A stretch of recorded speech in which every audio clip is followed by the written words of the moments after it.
We're back, baby. It's week 2 of the Overwatch World Cup EMEC online qualifiers. I'm your host, Jim Basco. That's Epitomes, and of course, CB. It is, like I said, week number 2. It's day number 5. This is where history gets made. Of course, the top 3 teams from Group A and the top 2 teams from Group B will be moving on to the main event. CB and Epitomes, though, you know, it's a week later. How are y'all feeling? Epitomes, let's start with you. Well, a week later, we've pretty much solidified a lot of the standings here. We know who the top and bottom of each group are, and you only got, 4 more chances to get your way to that top of the group. And, if you're at the bottom, maybe things are looking a little bit dire, and you're just kind of praying to the Overwatch gods that those at the top of your group are going to fall short somehow and fall off. But I definitely think it's going to be a week of interesting matches. Yeah, CB, same for you, man.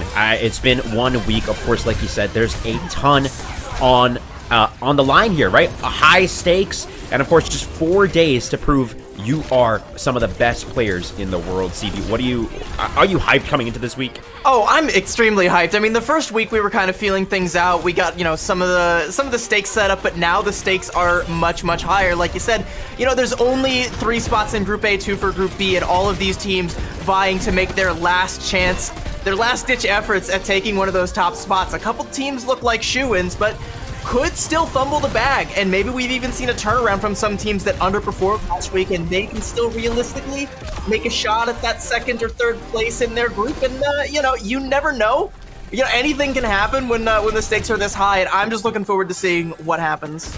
This is the truth. 4 days of competition separate these squads from the main event. 4 days for them to prove their mettle against the best of the best in the world. Let's take a look at the schedule for today so we can walk you through the action of what's been going on and what's happening. Of course, we ended last week, 4 days straight of matches, and those standings are going to be something that we're going to be keeping an eye on throughout the day, because as we progress through these matches, we'll actually be figuring out who gets to make it onto the main event. Of course, with the first match of the day, we're starting with Team Norway versus Saudi Arabia at 6 a.m. Pacific. Then we move to Turkey versus Germany, Sweden versus Poland, Finland versus Iceland, Portugal versus Italy, Spain versus Denmark, and then France versus Belgium. Of course, the first half of the day here, we'll be focusing on Group B. Halfway through the day, we're swapping out with ZP and X and Hex rather, and we'll get them on for Group A matches. Of course, into day 5 here, let's take a look at the standings, and I'll walk you through them as I'm looking through them here. Of course, right now, at the top of the both teams, for Group A, we're looking at France, the UK, Denmark, and of course for Group B, the top 2 teams to make it through right now are Saudi Arabia and Finland. So with a stacked list of matches still to come around, just around the corner here, we start the day off with Norway and Saudi Arabia. So Epitomes, let's start with you, right? Just top level thoughts before we head into this match. Well, obviously, I feel that Saudi Arabia and Norway, they are 2 of the top groups in Group B other than Finland. And Norway really need this win against Saudi Arabia. Saudi Arabia only going down 1 map so far, and otherwise winning every single matchup. But, when you're comparing the second teams in these group, which is Finland and Norway. Finland kind of had a rough go of things right at the very beginning, and they went against Saudi Arabia first up. They had their biggest challenge right in their face, but Norway hasn't really faced that challenge yet has the same map scoreline because they went down against Finland last week. So it's definitely going to be really challenging and a chance for Norway to prove themselves. Yeah, CB, talk to us, right? Norway just on the cusp here. They're in 3rd place in Group B with a 3-1 standings. Finland is 3-1 as well, but their map score just slightly better. CB, thoughts on this matchup? I mean, this match is going to be extremely important for determining who gets to go to land for the Group B, the Group B qualifiers here, because Saudi Arabia has ran through pretty much everybody. They have 3 games left to play, including this one. The only other 2 they have are against Germany and against Sweden. We know how shaky Sweden has looked, and Germany realistically could put up a pretty decent fight, but I think you still favor Saudi Arabia in that matchup. So this is the last real chance for someone in Group B to get a win, get a dub over Saudi Arabia, and put just a little bit of doubt into their playoff chances. But I mean, they still kind of have to be looking like the favorites just by what Epitome said, where it's well, yeah, they beat Finland beat Norway on the hierarchy of standings here. That puts Norway way down, but they're still a strong team. Onigod's been very impressive. Psycho's been very impressive. They have a shot here, if they do, it's gonna, you know, it's gonna throw a whole bunch of things out of whack, but I want to see that. Yeah, it's interesting that you mentioned the dichotomy between these three teams, right? Because that's something that we're going to be watching closely, but also something to note, there's been a week of, I'm sure, meticulous VOD review going on for all of these teams, right? So you showed maybe all your cards in that first week, and you got a lot of points, but can you make it count the second week? That's what we're going to be keeping an eye on. CB Epitomes, I leave y'all with a match. It's an amazing one, and I'll see you guys on the other side. Thank you so much, Jim, and I am incredibly excited for this matchup. I'm sure we both are, and we've been talking about it before as well. I think one of the biggest matchups in this entire group, aside from Finland, but now that we've kind of cemented it, I feel like the stakes are so much higher. 100%. Like I said, I don't know that there is another team left that can realistically put a stop to Saudi Arabia's supremacy. They have been, you know, every bit as advertised and then some. We came into last week thinking like, you know, Saudi Arabia, maybe they're a dark horse, maybe we need to keep our eyes on them. We haven't been able to take our eyes off of them because they have just been so dominant. But this squad has also turned a little bit of heads of their own. Onigod and Psycho on that DPS line have worked wonders for this team. I mean, we've seen Onigod perform miracles over the course of these qualifiers. If that pace keeps up, Norway have a shot. Yeah, Norway definitely do have some sort of similar play style to KSA as well, with Psycho and Mimio often going on to those two birds, the Mercy and the Echo, sometimes the Pharah, but it is more often that we see the Echo out of this Norway squad. And is there potential for that to be able to counter what we've seen Yazan do with Haku at his back?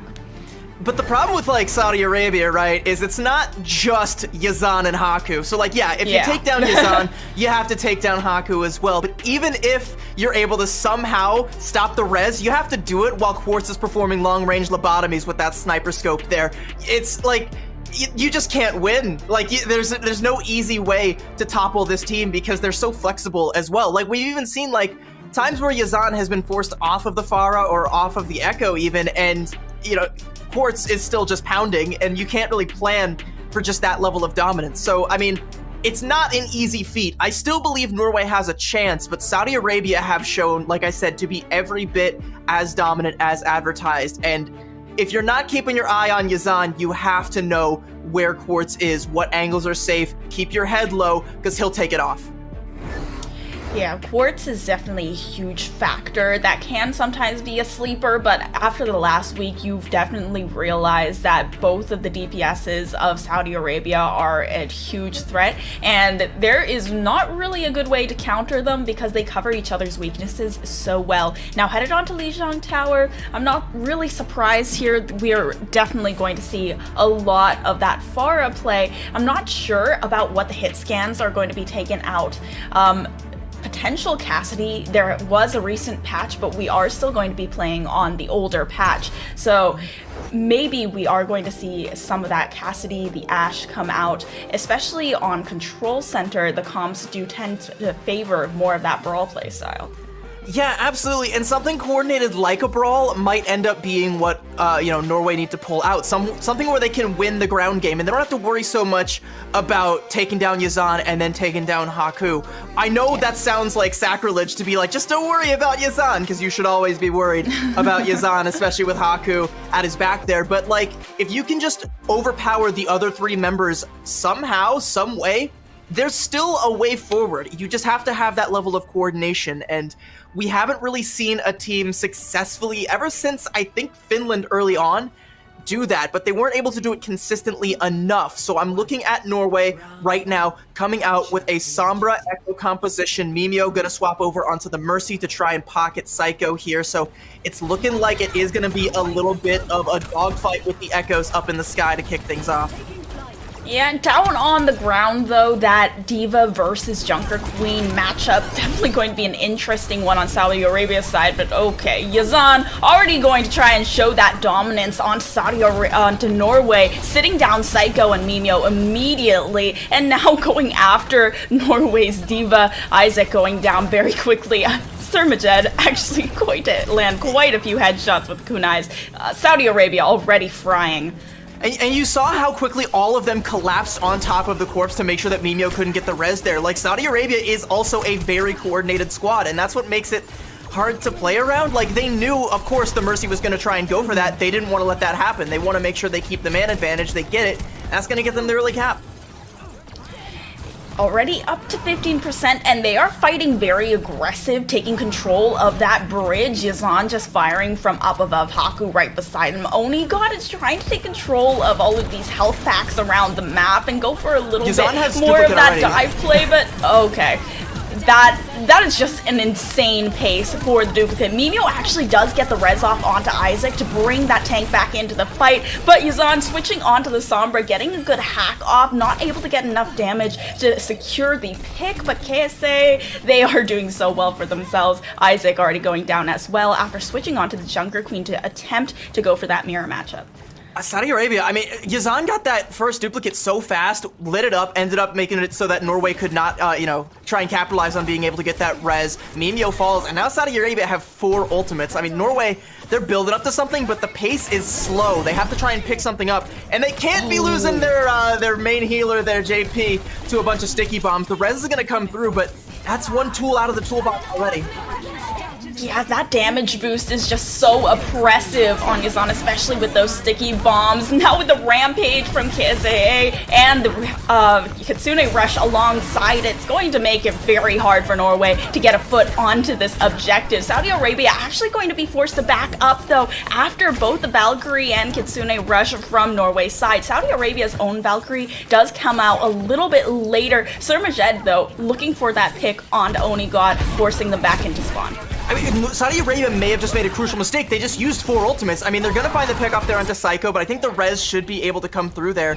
Okay, no, with the pick up on the JP, Saudi Arabia should be able to recap here, but they have to do it cleanly. They only have Yazan's duplicate right now to try and force it through. And there's that hack damage boost combo as well from Quartz and Yazan. Saudi Arabia, they're doing so much damage in just a matter of seconds, and Norway doesn't really have that kind of burst healing to keep their teammates up, especially since their own DPSs aren't performing to the same level that Saudi Arabia's is. Now 99%, they do get the touch. Mimio gets the touch, but the Suzu comes out very early, and Onigod and Psycho both go down. No DPSs, the Rampage is a little too late, and there's just nothing to be done on this first map. I called out the overinvestment from Saudi Arabia, and it turns out they don't actually need the ultimates if they just make it so that they take down one member of Norway at random every time they try to come anywhere near the point. And yeah, they're just going to be able to win off the man advantage 100 times out of 100.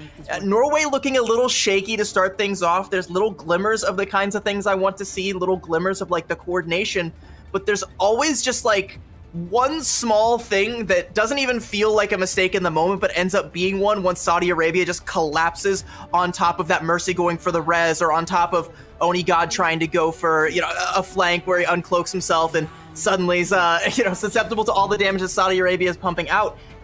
They have to try and get in safely, hold the point, and just not lose people. They're just losing people. They're bleeding a person like every couple seconds here in these fights. They might. Oh! Okay, Surmajed almost falls there.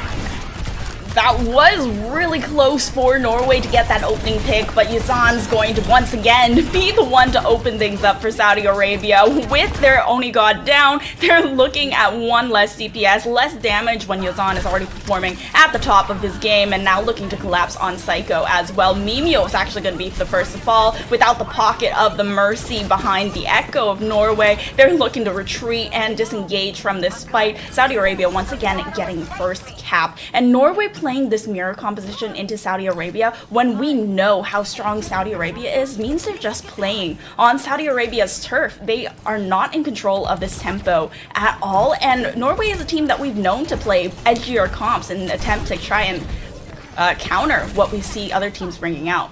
I mean, they've decided that the Sombra's not going to work, so Onigod's going to swap over onto the Tracer, which I kind of like. They can just play it a little bit more towards the point, try and force a little bit more positioning, but I mean, Yazan has just been deleting people at will with the sticky bombs, and there goes Mimio.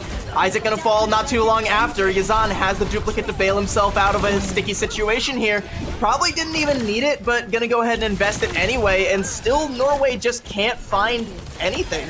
And JP also falling Norway. Their picks are also very staggered. Mimio just got back into the fight, and all of a sudden they've lost their other support as well. JP does come back up with the help of the res, but once again, tools in the toolbox. They're just not in control of the pace of this round, of the pace of this map so far, and it doesn't seem like there's anything to be done from Norway. Finally, the Kitsune rush does come through, but it's two ultimates to counter from Saudi Arabia's side, Rampage and Kitsune rush from Surmajed to force this tempo far more into their favor once again. Onigod does finally take down Saudi Arabia's tank with the pulse bomb, but it doesn't look like they're going to be able to cap Onigod, just shredded by Quartz with the damage boost, and Haku able to bring back their tank in a matter of seconds. The rampage from KSA there was just massive. I mean, the Suzu from JP came out, but it didn't catch Isaac, and they just burned down Isaac, identifying that he just didn't have, you know, he was anti-healed, he couldn't get in. Now, Norway, they only really have one more shot at this,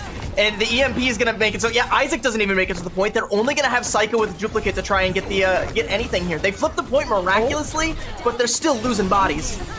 Yeah, that was off mostly just a mistake from Saudi Arabia as well, not touching that point as they were coming in. Psycho duplicating the Junker Queen though, and the Rampage does come through. That little bit of healing onto KSA keeps Psycho alive, but now forced out of the duplicate and having to retreat very quickly. The recap is going to come through for Saudi Arabia. Now a Rampage just out of desperation to get some kind of overtime started on this site, but it's not much to be done with the duplicate now from Yazan. They can't get the touch through, just forced back with the duplicate of Junker Queen. Saudi Arabia take first map. There's just no weaknesses with this squad. There's just nothing you can really exploit. Like, you can't, like I said, you can't just try and focus on Yazan because Quartz is always going to be there and always going to be a threat. You just can't focus on the backline because Surmajed is extremely survivable and is just hitting kunai headshots left and right. Onigod is finding that out the hard way. You're not able to just like beat Yazan in the Sky game with this Echo Mercy comp, so something from Norway is just not working. And when all else fails, you just hit a big Rampage if you're KSA and you just run right through it. That did, like, I know I said Norway had a chance, but it did not look like it on Lijiang Tower there. But some of our best maps that we've seen out of Norway are maps where they're not technically playing the meta. You can tell they've done the VOD review and they're saying this is what counters these specific heroes, and we're not going to be playing to their strengths or our strengths. We're going to be playing to counter them, and that was kind of missing here. They were playing on Saudi Arabia's home turf. They couldn't control the tempo even though it was meta. They might not have been on their comfort picks, and they just weren't as good as playing this composition as Saudi Arabia was. It's also Lijiang Tower, and they did get the two best maps for the Echo and Pharah type playstyle. Like, you know, Night Market and Gardens back to back. That's a little bit rough. Maybe there would have been a chance on Control Center, but even still, like, you have to win at least one of these. And aside from like that little glimmer where on Gardens they did end up capping the point, it really felt like Norway didn't get their foot in the door and keep it in the door for any extended period of time. Saudi Arabia more than happy to just continuously slam that door shut in their face over and over again. It's going to be Norway's map pick, so I'm hoping that they can try and play something that goes a little bit more in favor of the kind of compositions that we've seen from them in the past. Maybe bringing back out the May that we were seeing from them before, that was paying off very well, doing a lot of good work for them. But so far, this like Sombra Echo mirror is not netting them all that much success. Maybe it was a map thing, maybe it was a comp thing, maybe it is just a team gap. We'll have to find out. Yeah, and I mean, Psycho has been doing very well on the Echo against other teams, but even against Finland, you saw that Echo kind of fall short, and you're seeing it against Saudi Arabia, and I think they do rely a little bit on the mechanical gap that you see between Norway and some of the other teams in Group B that has been allowed them to look so dominant thus far. Yeah, well, Norway, I don't know. After that map, I don't know if they still have a chance. If they do, it's definitely dwindling. Like, what map do you take Saudi Arabia to here if you're Norway? Like, what is your map pick if you have to try and shut this down? Are you gonna try like Havana? Because that seems to be what everyone else has tried thus far. I mean, when you look at Havana and you're like, okay, yeah, Havana is one of these sniper maps. We can play 2 hit scan DPSs. We can make sure that Echo isn't a factor. Then you have Quartz, and you're like, can you be the better Widow than Quartz on Saudi Arabia's side? It is really a big struggle, and it's hard to say. You just need to find that map that really favors these brawl comps and force them into close quarters. I'm glad you brought up Quartz and you were following my exact train of thought. That's why, like, maybe you don't bring them to Havana. Like, you have to think twice before you bring them to Havana, but Norway will have at least a couple minutes to make that thought, you know, run through their brains a couple times, because we're going to throw it to a quick break before we come back with Map 2. Don't go anywhere. We'll be right back.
Welcome back. We are on map 2 of one of the most anticipated matches in Group B of Week 2 of Overwatch World Cup EMEC Online Qualifiers. I am Epitomes, joined by CB, and we are so excited to see what's going to happen between these two teams. Yeah, we were talking through the whole break, like, what map, like, do you pick? And, like, I was kind of thinking through it a little bit myself beforehand, and I was thinking, like, okay, if you're Norway and you want to win this series, right, you gotta win on control, force them to where they have to swap Yazan out and bring in Yubi, and then try and capitalize off of that, because that's the only real time that Saudi Arabia have dropped a map. We are going to be going to King's Row, which is an interesting choice. I think this might be where the May comes out from Norway.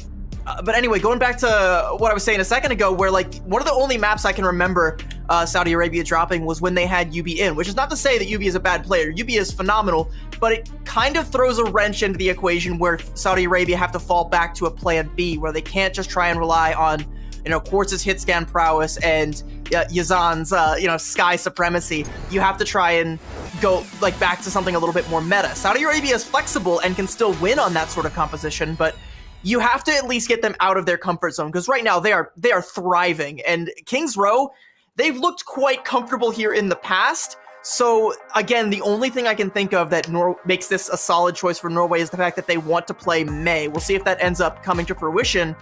But if not, you know, this might be where Norway's hopes go to die. Well, yeah, this might be where they need to lay to rest their ambitions of getting out of Group B. But I mean, Group B also did draw the short end of the stick as well, just being the group that in the only group had with Saudi Arabia. Yeah, I mean, that too, yeah. It's the agreeing in the group with Saudi Arabia, but if they were in Group A, if this group was Group A, they would probably be chilling, because Norway, Finland, Saudi Arabia, they would all be getting out of it since they have those 3 spots into playoffs. But no, this is Group B, and they're going to make the top 2 teams duke it out, and that's just what makes it so much more competitive. But what we've seen so far, it doesn't look incredibly competitive here. Honestly, like, I don't even think you can chill, because remember, Turkey is also a potential threat here. Speaking of threats, Quartz is absolutely one on the Widowmaker, and now that's going to be something that Norway's going to have to be aware of. We got Onigot on the Ashe, hopefully to try and keep Quartz in check with some dynamites and some mid-range shots there, but Norway's in danger of losing their backline early here. If JP falls, like, that's just going to be it for Norway.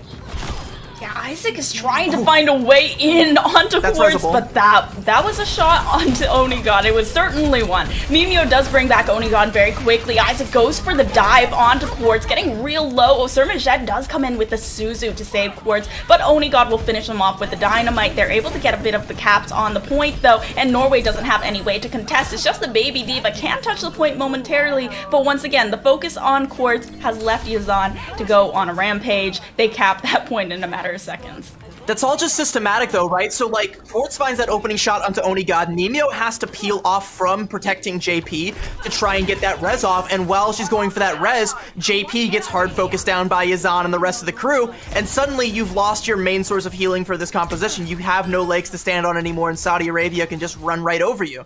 That's one of the reasons why you see Saudi Arabia, they have Surmajet on the Kiriko. It's a lot more survivable than an Ana in this sort of situation. You have the swift step to get out of dodge. You have the Suzu to try and keep yourself alive. You also have the threat of like 1 or 2 well-placed kunai just putting the whole fight to bed there. She's a lot better at dueling, but JP had anything but a duel there. That definitely felt like a mugging. Norway was pretty acutely aware that they didn't have the healing output to contest with the damage that Saudi Arabia was outputting in that last map, though, and that might be the reason for this switch onto Ana. Yeah, but JP, the Ana trying to contest with the Widowmaker, and just absolutely shredded. Isaac goes into the Baby Diva form, but Yazan still going forward, and now duplicating the Ashe, already having the ultimate on the line, and Saudi Arabia is quickly on pace with the rest of the ultimates as well. Bob coming through very quickly, and there's just nothing that Norway can do. That's all that she wrote. Yeah, and like, you use the sights and you use the duplicate, but like, you kind of just throw those away at the pace that Yazan's building up that duplicate and sights just to kind of make it just like that much easy for him here. What's the time meant gonna be like here? 5:30 to capture point C? That's just absolutely insane. And they've already taken down the Echo Mercy combo. They can just keep trudging right forward. Norway have to invest in order to stop the bleeding here. Here comes the Bob, but Haku can just go for the res there. And even if they don't get the res off, I mean, they've already, like I said, 5:30, and they've got the forward spawns. The pressure's only gonna stop for a couple seconds, and then Saudi Arabia are gonna put it right back on. Yeah, Quartz is able to get out of the dive that Isaac was trying to pull as well. The self-destruct comes through. Norway with 4 ultimates that they can expend to try and stall out this last point. Saudi Arabia looking to force with the Valkyrie and Kitsune rush. Psycho gets very low, uses the duplicate, but it's the Widowmaker, and the ultimate from the Widowmaker isn't going to have a huge effect here. And he also has to be hitting these shots, which we're just seeing Saudi Arabia hide around the corner. Okay. Nice shot onto Quartz, though. The Widowmaker 1v1 that we've dreamed of might come through, but it's only that one shot to be spoken of before the duplicate comes away. The Rampage gets so much onto all of Norway, and they don't have that Curiko to cleanse the damage or the anti-heal away, and it's just Saudi Arabia all in the kill feed all the way. Baby Diva, all that's left. Isaac goes down in a very quick fashion.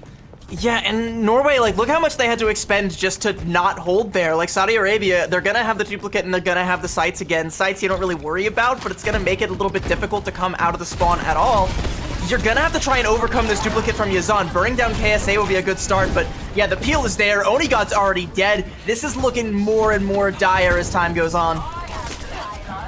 Yazan now looking to just spawn camp Mimio, not going to allow this Ana out of the spawn room. Then that's so much burst healing that they just don't have access to, and it's Onigod and JP. Do they have that way to contest after Isaac is brought out of the mech and just has to hop off? However, they do have Psycho on that Tracer that can dance around the objective a little bit more, but the duplicate to come through from Yazan, how is he so good at hitting these precise shots? JP brought down to 1 HP as well. JP able to take down the tank for Saudi Arabia, but Haku's still there with the res in the back pocket. They are contesting, but they have to do so for 3 more minutes if they want to stop the full cap from Saudi Arabia with a decent time bank left to spare. Mimio going down once again, just not having that same survivability as on the Mercy, but they needed the healing, and that's what they wanted here. The Bob from Norway is going to stall on the objective as well. Yazan does finally go down, and Haku doesn't have the res to speak of yet, but Quartz goes insane once again after Yazan is taken down. Round 1 with 2 and almost 3 minutes left to spare for Saudi Arabia. The pressure from Saudi Arabia just doesn't stop. Like, again, like, early on I was like, yeah, they have to invest in order to try and stop the bleeding, but it only stops for a couple minutes before another potentially fatal cut is dealt.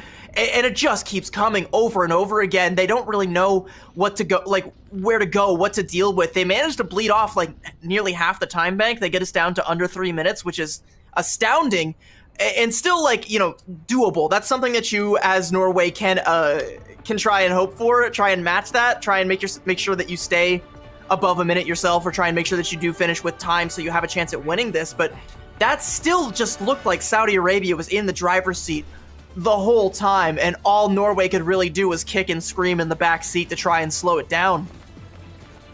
Saudi Arabia, every single time without fail, the tempo is in their control, and the only time when we saw that stop was when they were against Finland, and they did have to switch out the DPSs as well momentarily. And Norway now looking at a different kind of composition with Mimio and JP. We saw this momentarily on their defensive side, and it allowed them to have a little bit of that survivability, but I still feel that the Ana is just so immobile, and once they're being focused down by both of the DPSs, I feel like every single time the Ana will get out early. They realized that, like, they weren't going to be able to win with the Echo Mercy comp, and that, you know, having KSA charging up that Rampage, that's just a ticking time bomb. If you don't have a Suzu or any, like, real defensive ultimate to counter it, then, like, yeah, that's going to just be a one-team fight if he's able to hit 2, even 3, even if he's able to just hit 1 and then focus down that target. So I like the Kiriko swap here. I also like challenging Quartz here on the Widow. I'm sorry, I like Onigod challenging the Quartz on the Widow. JP, that's not your fight, my guy. That's not the one that you want to be taking. Oh, okay. Well, JP, I think the Kiriko can just spam some kunais at where that Widow is peeking, and it can stop the peaks for maybe a second there, but it definitely isn't too favorable for JP. And Quartz is still allowed a lot of free reign just because of how oppressive Yazan and Haku are being. They're pushing past the point, and that healing and the damage boost, it just does so much for Saudi Arabia. It's like daring Norway, like, go on, hit your shots. You know, you have to, like, get the shot on Quartz, and then again, you know, they still have the res ability, like, they still have Haku on the Mercy. The res can always come through. Quartz can get a second wind here. Now Norway, they can't. They don't have a second wind. They barely have any wind in their sails at this point, the way Surma Jed keeps hitting kunai. Like, everybody on Saudi Arabia is just hitting headshots. Yeah, Yazan, once again, I feel like the only name that we've been saying for a lot of these matches is Yazan. Quartz that's thrown in there, KSA gets thrown in there, Surma Jed, Haku, it's all there, but Yazan definitely feels like he wants to be the star of the show, and going to do so. First to pop that ultimate on the duplicate, and this is also the first full-on fight that we've seen Norway be in, and it's right outside their spawn room. Yazan getting brought real low. I don't think there's a... Okay, there it comes, such a big heal from the rest of the squad, and the rampage does come through, but obviously not allowed in the spawn room. Ooh, okay, they've taken down Haku. Okay, so now Norway actually do have a chance. You know, they got Quartz and then they punish the res. They have to try and weather the storm while they have a mana advantage, but I mean, Saudi Arabia, they still have an ult advantage. They're gonna invest the Kitsune Rush, Surma Jed falls. They're gonna be able to take down Isaac though, and Saudi Arabia, they're holding on with the power of that Kitsune Rush. Yeah, and it feels like Saudi Arabia know their limits very well, but KSA had that rampage in the back pocket for so long, never decided to use it despite the amount of healing that it could potentially provide, and Norway actually might get a cap here. There's that little bit of a cap from Yazan, but it's not going to last for long, and the Kitsune Rush is just going to try to hold Saudi Arabia at bay as they run back to this site. Quartz now on the Tracer, dancing in and out of the objective. Mimio switched onto that Lucio though, and I like the switch over. It gives them that little bit of extra movement to dodge the shots, and Saudi Arabia, realizing that they're trying to adapt, now has switched onto the far as well. Isaac, good shot onto Haku, once again taking out the res. Focus down that Mercy first, get the supports out, and then Norway have a better chance. I mean, Norway have a little bit of momentum too. They forced Quartz to swap onto the Tracer to go for the stall, so you don't have to worry about the Widowmaker anymore. And like Norway, they've got a very survivable backline with the Kiriko Lucio now. They've got the EMP as well. They can start to snowball this and maybe get a point C cap here if they're able to deal with this rampage from KSA. Onigod really looking for that Mercy once again. You can see how high he's just checking for it, and now the EMP to come through, the rampage to counter from Saudi Arabia. Lots of the members of Norway anti-healed, but it's just Isaac left in this room, not being focused down at all. That rampage onto KSA is going to make it so much easier. Even the Suzu cannot save him, and now Quartz is the only one from Saudi Arabia to find a pick. JP taking down the Tracer though, and Mimio switching onto the Moira. Seeing a lot of these support switches, not allowing that ultimate to really build up from Norway, but they're really looking for that burst healing backline. They didn't get that pick off onto Yazan at the end. If they had gotten that last little exit kill there, they could have maybe slowed things down a little bit, or at least forced out the res. But yeah, now Saudi Arabia, they're going to be able to come back full strength and go for the contest here. And I mean, Norway, they have to win this fight off the back of just a pulse bomb, maybe a Kitsune Rush if the fight goes long, but Yazan has a barrage. He can just delete JP at will right here. Yeah, there was really nothing JP was going to be able to do against that, especially since that Kiriko was so isolated. I mean, perhaps a swift step, but still the damage output was just so oppressive. Psycho going to trade Quartz out for the pick that Yazan did get, though, but the res comes through very, very quickly. Once again, Haku is just such a factor that Norway doesn't always take into consideration. That's why they have such a dive-heavy backline to look for the supports, but they're just not doing that in this fight. Now forced back from the objective, Surma Jed just spamming away at the kunais. The pulse bomb opening things up though. Quartz goes down again, and the Valkyrie comes through from Haku, giving a little bit of that extra damage and sustain to this team, as well as the Kitsune Rush. Both support ultimates expended from Norway's side, but the Coalescence from Mimio does quite a sizable amount of damage, isolating now Surma Jed, looking for the objective. Oh my god, okay, actually going to find Isaac and survive the fight as well. Quartz still contesting objective. They're 2 meters away from getting the touch and the second capture, and they've got 40 seconds left over. Saudi Arabia really looking to stall. Quartz dancing around once again, but Mimio able to find so much value from the Biotic Orb, and JP is also going to force out Quartz. Pulse Bomb does find the other support, and there's a little bit of that hack to come through on Onigod, but otherwise Norway are able to press forward. They shouldn't have had to use that Kitsune Rush there, but because Surmajed gets that absolutely bonkers kill there onto Isaac, they have to in order to try and force it home. You should have just had that Jugger Queen there to try and push it home. That is a huge EMP from Onigot, but everyone is too high up for anyone to get to them. They just have safety in play in the high ground there. Yeah, Isaac also taking quite a bit of damage and forced to disengage around the corner as well before regrouping with the rest of the squad. But Saudi Arabia, they are taking control of the point. Onigot is really looking for whenever these players try and touch that ground. Haku is taking a lot of damage every time he tries and goes onto that low ground. However, Saudi Arabia, they once again have this ultimate advantage. JP, though, huge pick onto Quartz after switching back onto the Widow, getting punished for it. But Haku comes in with the res very quickly. Yazan comes back in even after they did so much work to find that pick. Now Psycho going to be the one to contest, and with the stick onto the tank. KSA gets brought down very low, but still brought back by the back line. And now Psycho no longer the factor to be spoken of. Surmajed landing kunais left and right. KSA does have a hack on their tank, but the damage isn't enough from Onigot. Not before Yazan finds that pick. Isaac actually going to go for a reset and switch onto maybe a different tank other than the hamster ball. It has to be a lot cleaner than this. Norway have to finish with time. They only have 30 seconds, but it's just been too scrappy. Every time they're able to find a pick in that exchange, they can't punish the res. Haku comes through with it. Saudi Arabia is back to full strength. Or even if they manage to find a trade where they can't res it, they still don't have enough people to press the advantage. And now it's gone at this point in time. Yeah, now Norway, they simply cannot win this map. They can only try and hope for a draw. They have to go all in, but Saudi Arabia have every ult they could possibly want to shut this right down.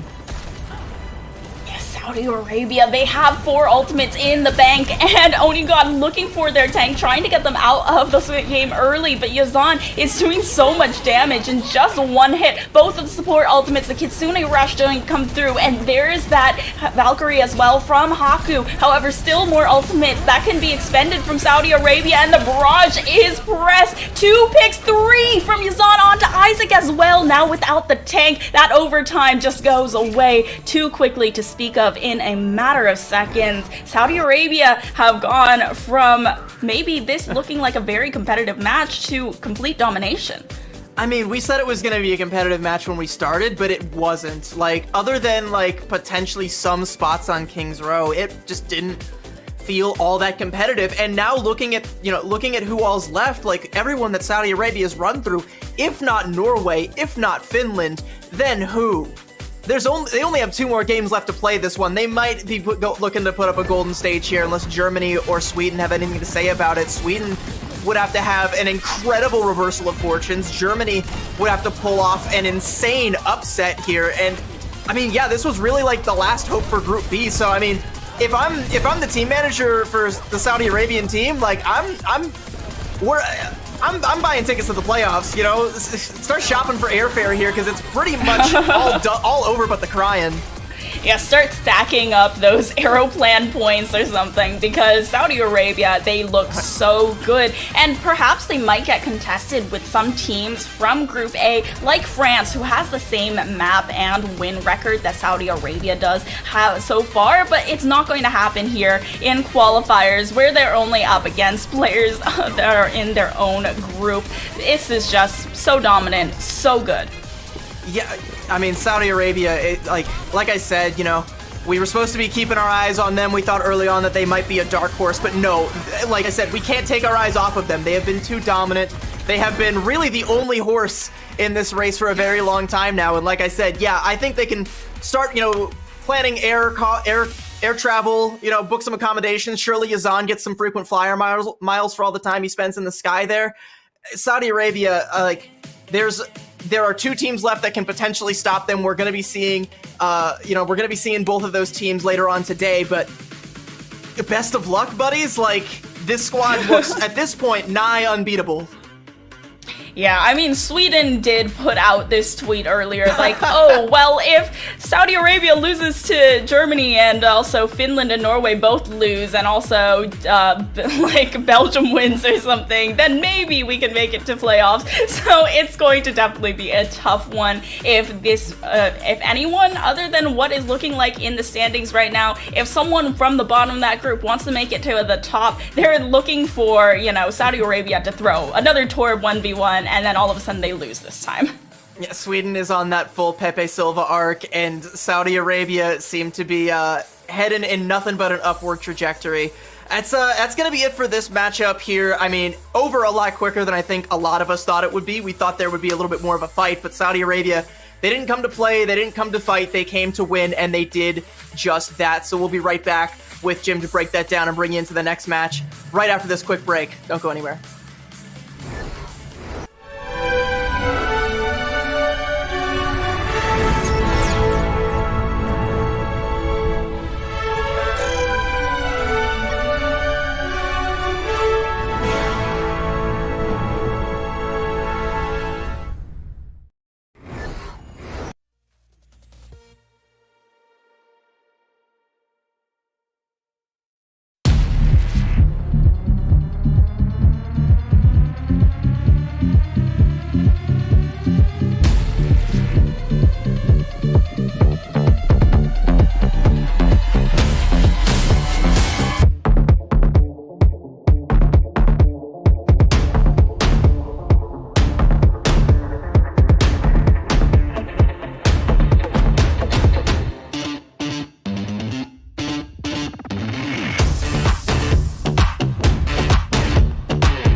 Welcome back, everyone, to Day 5 of the Overwatch World Cup 2023 EMEC Online Qualifiers. I'm your host, Jim Basco. That is Epitomes, and that is, of course, CB.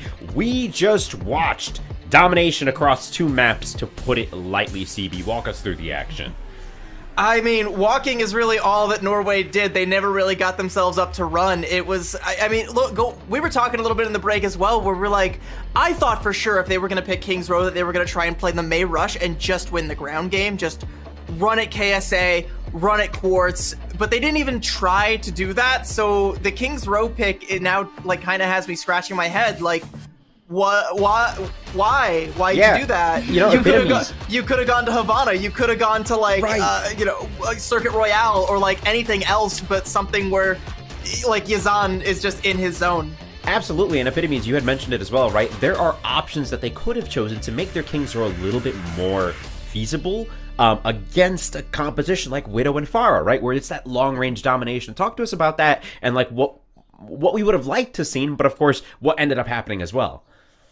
I definitely feel like there was just like glimmer of hope there when they were switching up that backline. You know, Mimio started out the attack on the Ana, and we were like, that is not going to survive, especially since you have so much air control and there's really no way to defend from that as a squishy immobile support with basically no movement. And then you are also, we saw them switch onto the Moira as well, and that was what they ended the match off with. But I feel like that Lucio pick that they picked up, and when their team was at full dive comp with the D.Va as a tank, the Tracer Sombra, they were probably able to have really good target selection as long as they were able to coordinate well. They could have made something happen there, and as well as the fact that with the Lucio on your squad, yeah, the Kiriko support ultimate doesn't really have the same effect that can cleanse and save the team as Lucio can, with the sound barrier giving your team so much overhealth and just get yourself out of a sticky situation. Like if Yazan decides to go for the Barrage, if they decide to go for the Rampage, I feel like there were a lot of moments. Sound barrier though, like yeah. to go that in the middle of a Yazan barrage, like I would never even try that.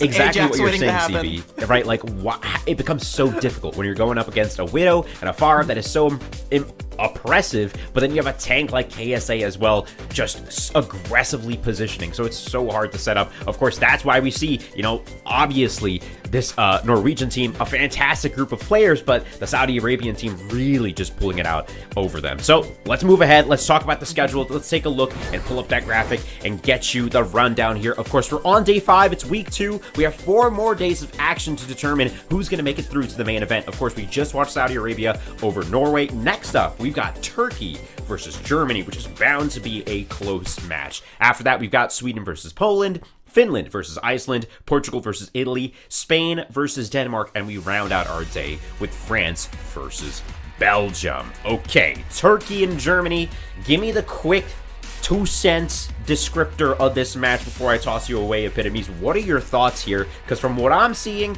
this could be really close.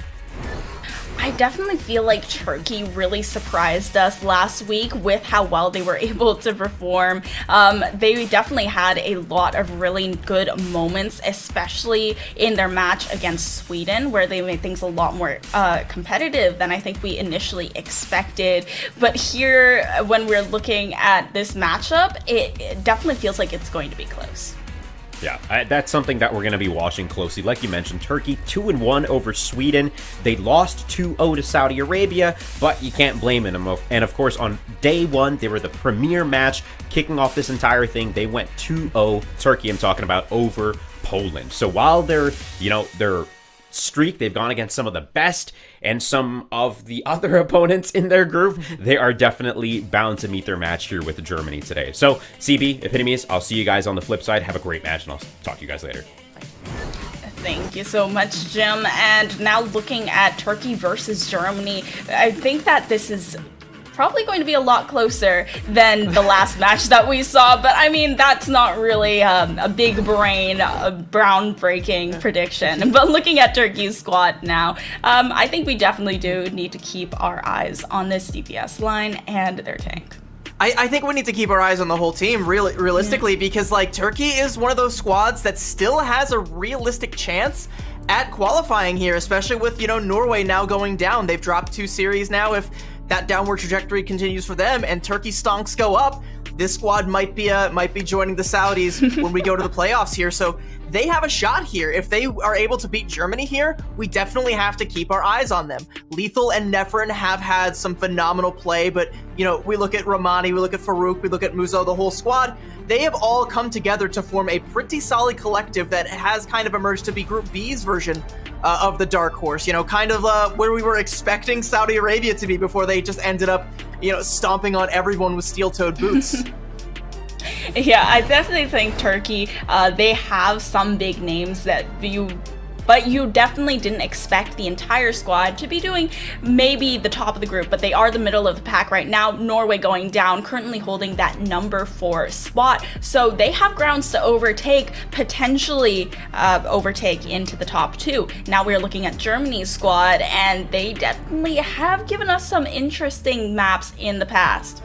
Yeah, Hex and ZP were saying it before, but that this looks like one of the strongest squads that Germany has ever brought to the World Cup. And, I mean, there's still another squad that has dropped 2 series, so it's not looking as likely that they'll qualify, but there's still, you know, there's still a chance. If Sweden can still qualify, Germany still has a chance, as long as a lot of things go right. And beating Turkey here would not only entirely sabotage Turkey's chances and throw that into the same, you know, that same Pepe Silva arc that Sweden's currently on, but would also elevate their own chances of being in that conversation, trying to force a tie between some of the other teams, trying to, you know, bring themselves up a little bit further. This is definitely a squad that is capable of doing just that.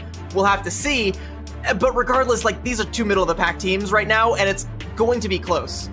Yeah, number 4 and number 5 in Group B thus far, headed on to Lijiang Tower. And now, going on to Lijiang Tower, these 2 teams are not really ones that you have at the top of your mind when you're thinking, yeah, they like to play lots of control in the sky, lots of those frequent flyer types comps. They are definitely a lot more dive and rush oriented. Absolutely. I do want to see what they end up coming out here with, though. Again, we're going back to old reliable Lijiang Tower that we've seen 1,000 times. Every time I blink, I see Control Center in my sleep at this point in time. But, you know, it does, again, bring out a lot of those different styles where you can see some of the rush compositions that these teams like to go for. You can see, you know, again, like we saw in the previous series, a lot of the frequent flyers, you know, the Echo, the Farah. These 2 teams haven't really leaned too far into that particular direction, so I'm expecting something a little bit more rush-esque here. Lethal maybe making me second guess things here. Maybe might actually be thinking it's time to take to the sky. Always remember to never ever trust teams at the beginning of a match, though, because we see Farouk switching onto the Life Weaver. But if Lethal does end up sticking to the Farah, then I'm expecting that they're going to add that Mercy into this composition, but it doesn't look like it. Okay, never mind. It was Farouk just didn't want to be a Mercy jail. Was just going to swap through all the heroes till it landed on the one that he was inevitably going to be stuck on here. So this is going to mean that Germany, what they're going to want to do to try and counter this is well, A, kill Lethal. That's a great way to start. But secondly, they want to make sure that they control the point and try and force Lethal in through one of the doorways. And taking down Lethal and forcing that res is going to force at least enough positioning. And killing Romani basically means they can just have the whole map for free here. So now they can just go ahead and take shelter on point, and it's going to be, you know, Turkey going to have to try and peek their way around corners to try and get in here. Yeah, Rez already clutched from Farouk's first, so you don't really have that to bring back the tank. And Germany, they're doing really well with that first touch. I think this Cassidy is such a huge pick, even though they didn't know that Lethal was going to be playing the Farah. But Nefrin taking down the Cassidy, going to give a lot more free reign to this Farah to be able to just control these skies. Stylistically, though, Germany, they are able to still force themselves forward, even though Nefrin gets a pick. Lethal, on the other end, though, now trying to get rid of their support line. The immortality field has been forced out. Alex goes down. Sucrax, nothing to be done for the Baptiste. Does have the amplification matrix, isn't going to use it. Turkey, as soon as Romani hits that field once again, they're looking for the point capture, and they are able to get it. Now the res to come through onto Lethal with the barrage online. I mean, that kind of took a while, though, and, like, Germany was able to build up to 40%. Like, I mean, Turkey realistically should have had that one, like, 10, 15% ago, but getting up to 40% is going to be massive if Germany are able to flip the point here. They're only going to have the Amp Matrix to try and do it. Turkey, they're about to have an ultimate nuke if they keep this pace up here, so they have the potential to stagger this out even further than the 40%, hopefully take the lead here unless they fumble the bag somehow. But I'm looking at Nefren to try and go in with this EMP and kick things off here. Yeah, both DPS ultimates for Turkey available, and it's only that amplification matrix. They're able to force a little bit of that positioning, but Nefren gets a lot of damage down. Lethal, once again, pressing the barrage, doesn't find anything off of it. Farouk is forced to res, and now Germany, they are finding their picks. However, Turkey, Nefren is doing so much for the squad with the hack. EMP still in the back pocket as well, hasn't been forced to expend the ultimate. Lethal just making the way around the point, but he is just not survivable enough, even with Farouk in the pocket. Now the AMP from Turkey is going to try and allow them to hold on to the point, but the Mei barrier is going to force them off. Muzo doesn't really have a lot of places to go, just gonna hop off that map and use that swift step to escape instead of tanking that damage. But oh, Romani has been forced and isolated. Not a lot to be done after the blizzard comes through from Fi, and QRX2 finishing things off. Okay, Farouk, that is a risky res, but swift step from the Kiriko to come back, and Farouk and Romani are both going to escape for a second. Repid just gonna boop Romani right back off the map. Nothing to be done from the Junker Queen, but otherwise Turkey going to cap the point. I said Turkey had to fumble the bag, and I would definitely consider it fumbled, but they definitely like tossed it around, tried to kick it away with their feet for a little bit, like kept it at least off the ground entirely for a very long time. But Germany, they built up to 80%. Nefren invested the EMP into like a losing fight earlier on there. I didn't know that the Maywall was behind him. Turkey have positioning on the point now, but another Maywall from Fi can just put things to bed. Thankfully, like Lethal is still able to play around it. The wall comes out and doesn't find much of anything. If Lethal hits something big with this barrage, Turkey, you're still in this.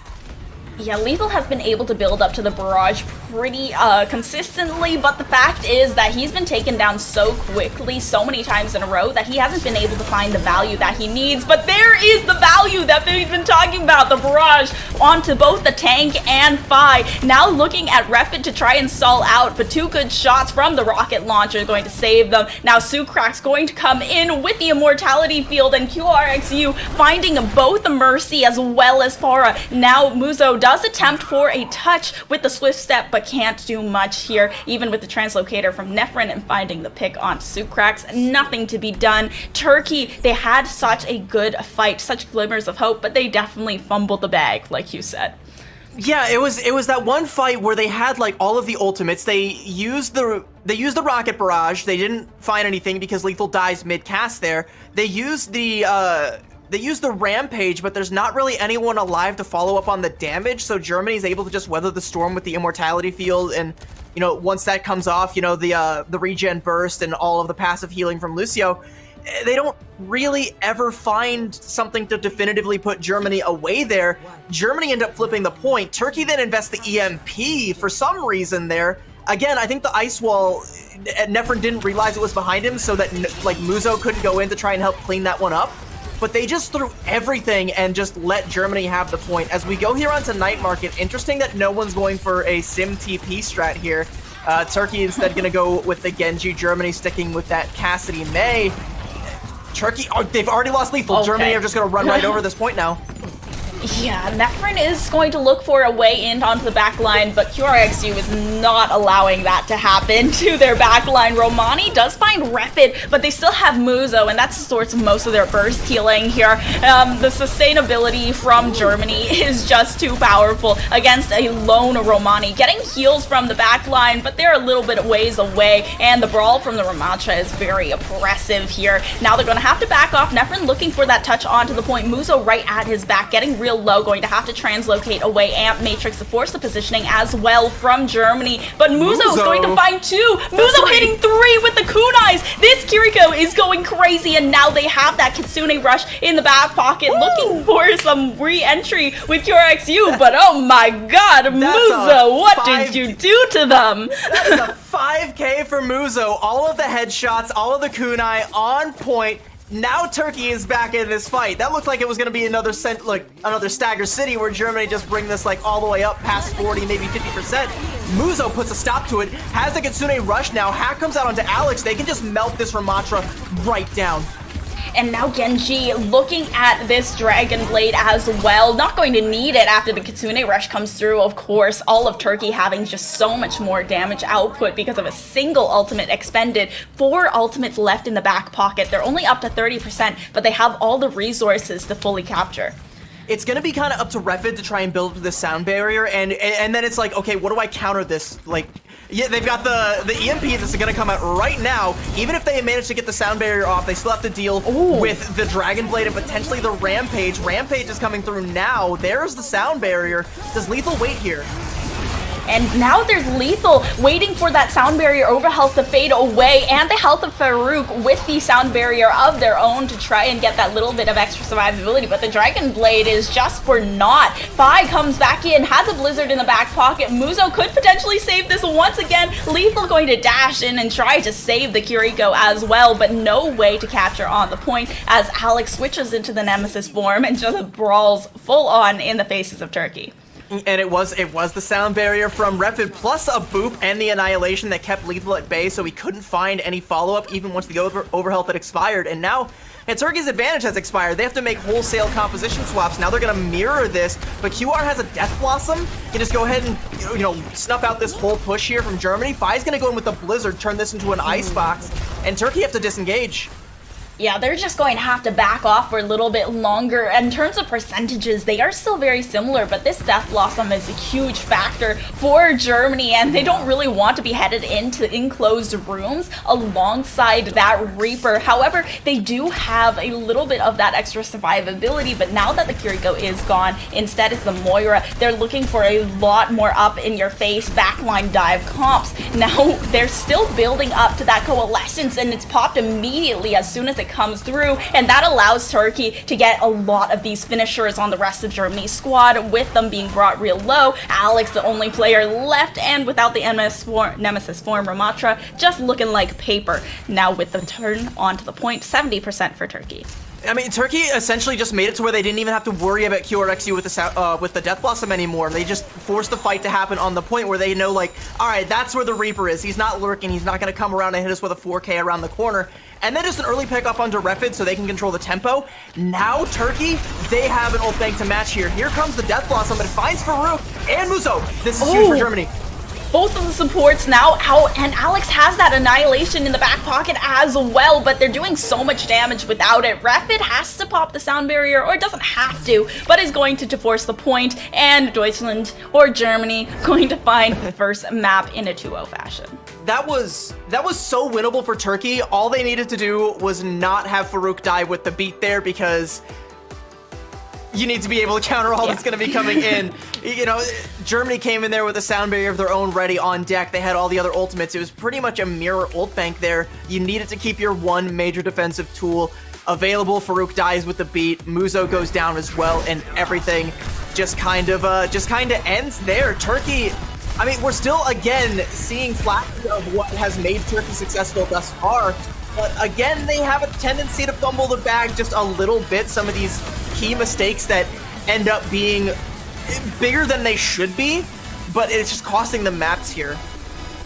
Yeah, Turkey, they have this tendency, especially with the DPS ultimates. We've seen it twice in a row with Nefren's EMP, and they're just not really coordinating. And even though they seem like they don't want to be using all of their ultimates at once, they want to be able to cycle them so they have something left in the bank at the end of the day. It feels like without the fact they didn't use the EMP and Dragon Blade in tandem on this map of Night Market, and they didn't use the Barrage and EMP in tandem on Gardens. So I feel like that lost them both of those maps because they just completely fumbled it.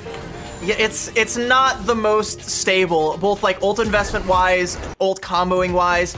But I mean, again, there are still flashes of these really great things that we're seeing from Turkey. Again, just negating the Death Blossom just by sheer forcing positioning so that they have to take the fight on the point there. That was a great play, very well coordinated. I don't even, like, whether they meant to do that or not, that ended up being very beneficial for them. They had to know QRXU was lurking with the Death Blossom. They just didn't expect it to come so quickly, so suddenly in the fight that immediately followed it. But, I mean, a little bit less suddenly, we're going to be going to another map here. It's going to be Turkey's map, but we have at least a little bit of a break before that, just in case there's any Reapers lurking around in your house with a Death Blossom. You've got time to deal with that situation before we come back. Don't go anywhere.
Map 1 went by in a blink of an eye, and Turkey versus Germany. Turkey needs to find something on this second map on their own map pick that is going to clutch them from the jaws of defeat. I am Epitomes, joined by CB, and we are here in week 2, day 1 of the Overwatch World Cup EMEC qualifiers, and I'm wondering, what do you think we're going to see next?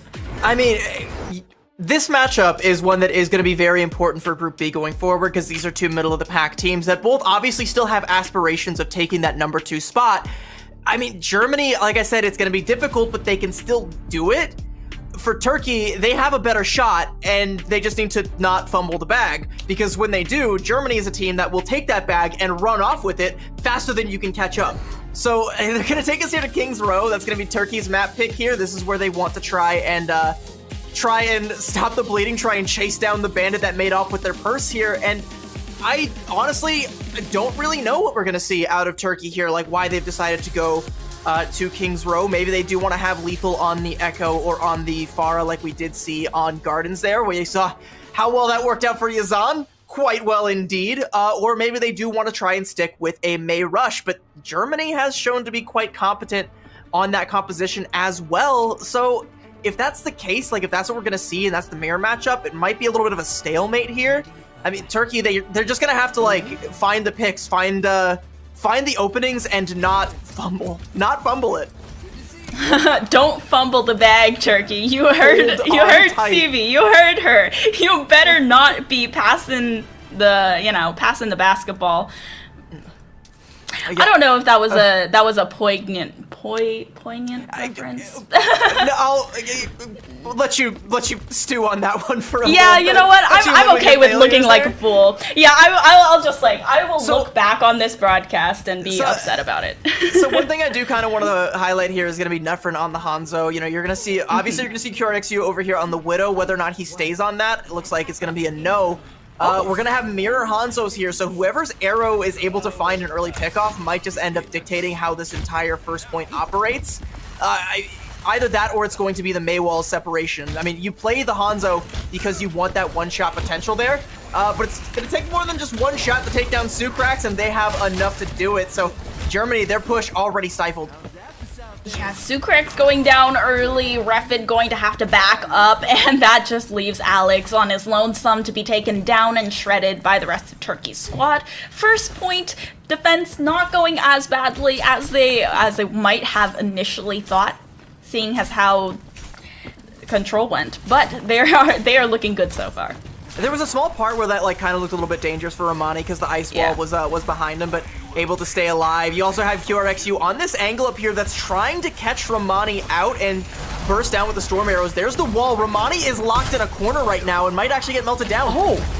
Yep, Romani nowhere to go except just hold up the block and hope that it's going to be enough as that wall goes down, but Alex is being able to force forward and force Lethal back into this corner as well. So Turkey's DPSs are a little bit split. Lethal going to have to use that wall in order to try and get across and contest on this little corner of the point. Ice Block does have to come through and Fi taking down Nefren, so now Lethal once again isolated on the other side of this Mei wall. Romani comes in at the last second though for the contest and has to switch into the Nemesis mode, but is being forced off by Alex and just shredded right on through. Ramatra down, no more tank for Turkey, and Germany is allowed to start that push on the payload.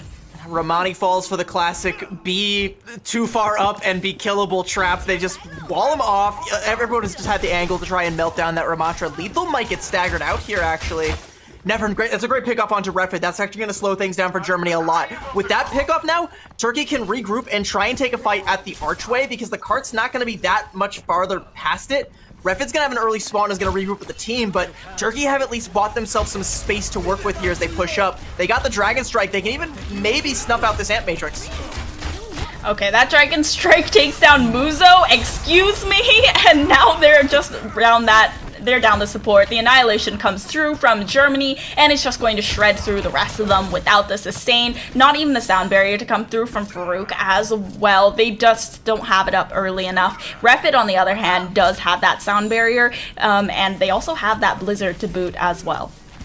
Speaking of Blizzards, Lethal used his and Romani followed it up with the Annihilation. I think that might have just been the wrong call for the ult combination they tried to go for in that fight, because they still had to face check all of the damage coming through for the Ant Matrix, and they had already lost, I believe it was, they lost Muzo from QRXU's Dragon Strike. So now they're only going to have a Dragon Strike and an Ant Matrix of their own, but like Germany can just wait this out and then come right back in with their ults of their own. Like you said, that Blizzard, and even that beat if things start to go south. Yeah, they just lost their support so early in that last fight, and Nefren taking down QRXU this time. Now the Blizzard to come through, or attempted to come through, but it doesn't look like it is, with both of those Immortality fields now forced out from the Baptiste. They already used the Ant Matrix early in that fight, attempting to force some positioning, but okay, they're going to go ahead and use the Blizzard from Fi, but Fi goes down immediately, and there's just so much sustain from Turkey's squad with both the sound barrier. Fi had no business pushing that far forward with the Blizzard when they had already used that sound barrier and the overhealth was still there. So Turkey, they are allowed to just hold on to the point for a little bit longer, force Germany to regroup. I'm not actually sure which came first, the sound barrier or the blizzard, but regardless, they both kind of felt egregious because that was like a reset fight. Turkey, that aggression though still buys them time, so they end up coming out ahead. It doesn't end up being like that egregious for them. But if you're Fi, you definitely want that blizzard back because now would be a great time to use it because guess what? No more sound barrier. Lethal's coming up on a blizzard of his own. Refit doesn't have a sound barrier. Turkey can stall this out. You're really only going to have QRXU with a Dragon Strike, and again, that amp matrix coming through, which you want to fight off of before, but you have to be able to consistently hit those. It's a little bit funny that Lethal puts the wall there, and then after Muzo immediately goes for the amp matrix, kind of giving them a lot of room to work around and not actually having to move out of the way of this amp matrix. However, it's not going to be the case for Sucraxes. They're going to go ahead and use a blizzard though from Lethal. Most of Turkey is able to back off and not going to be picked from it, but Alex's blizzard is going to attempt to counter Romani's own. Both of the annihilations out from Germany and Turkey, but it's going to be Romani, the first to fall. Not enough sustain from the back line here. Immortality Field does come through on Germany's side to keep Alex alive though, and Sucrax finishes off the mirror matchup of the Baptiste. That looked like the best chance Germany had there for a second was a stalemate, but it's the pickoff from Refred onto Nefrin that turns it in their favor, gives them the man advantage. So when the dueling annihilations come out towards the tail end of it, Germany have the man advantage to keep pumping in the damage, end up getting the better of that one. So great play there from Refit specifically, who now has the sound barrier to keep this one going. Germany, they're looking like they should be able to finish here unless this Dragon Strike from Nefrin is huge. But nope. The singular arrow from QRXU was just a little bit more huge. And now they don't really have a lot of defensive tools left in the bank. The Blizzard is still being built up, but they're allowed to use that May wall, and they're able to force them into the corner. Now the sound barrier for Germany, in case things go south, going to be used after QRXU gets picked by Nefrin. Those spawns are so close by for Turkey now, but they have a sound barrier of their own. Farouk takes it out, and Fi picks off Lethal. Now Fi having that Blizzard in the back pocket in case they need a little bit something more to force them forward. Romani's able to get out of the AoE of the Blizzard and has to use that Nemesis form in order to stay alive, but it's the Icicle that takes down the tank of Turkey, and now without that tank, they're looking for the Hanzo to be the one to contest. That ice block is a little bit too far off, but Farouk has a little bit of swift step to get back onto the objective. There's nothing else to be done after those supports go down following the May, and it's Germany with a full capture on point round one.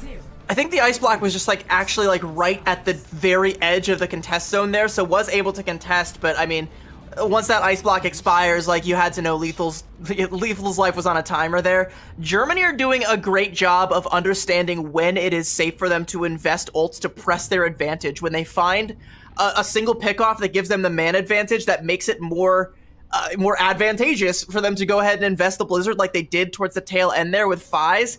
That just keeps pressing the advantages that they find here. Turkey, again, they're showing some instances of the same thing. I'm looking back to Farouk's sound barrier in the middle of point C there, or sorry, middle of point B, Streets phase. But overall, it feels like Germany are just winning in the ult fights, whereas Turkey are relying on their ultimates.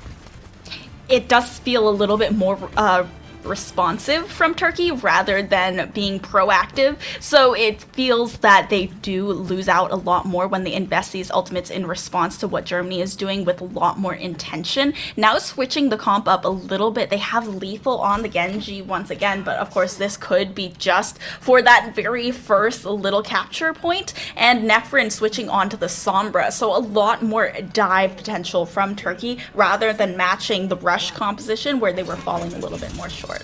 Honestly, I like to see it, and it looks like Lethal does, at least for now, want to stay on this. So I like it. You know, if they can get a hack onto Fi or QRXU and just go for the dash, they can just go ahead and get a free pick off that way. I like that idea.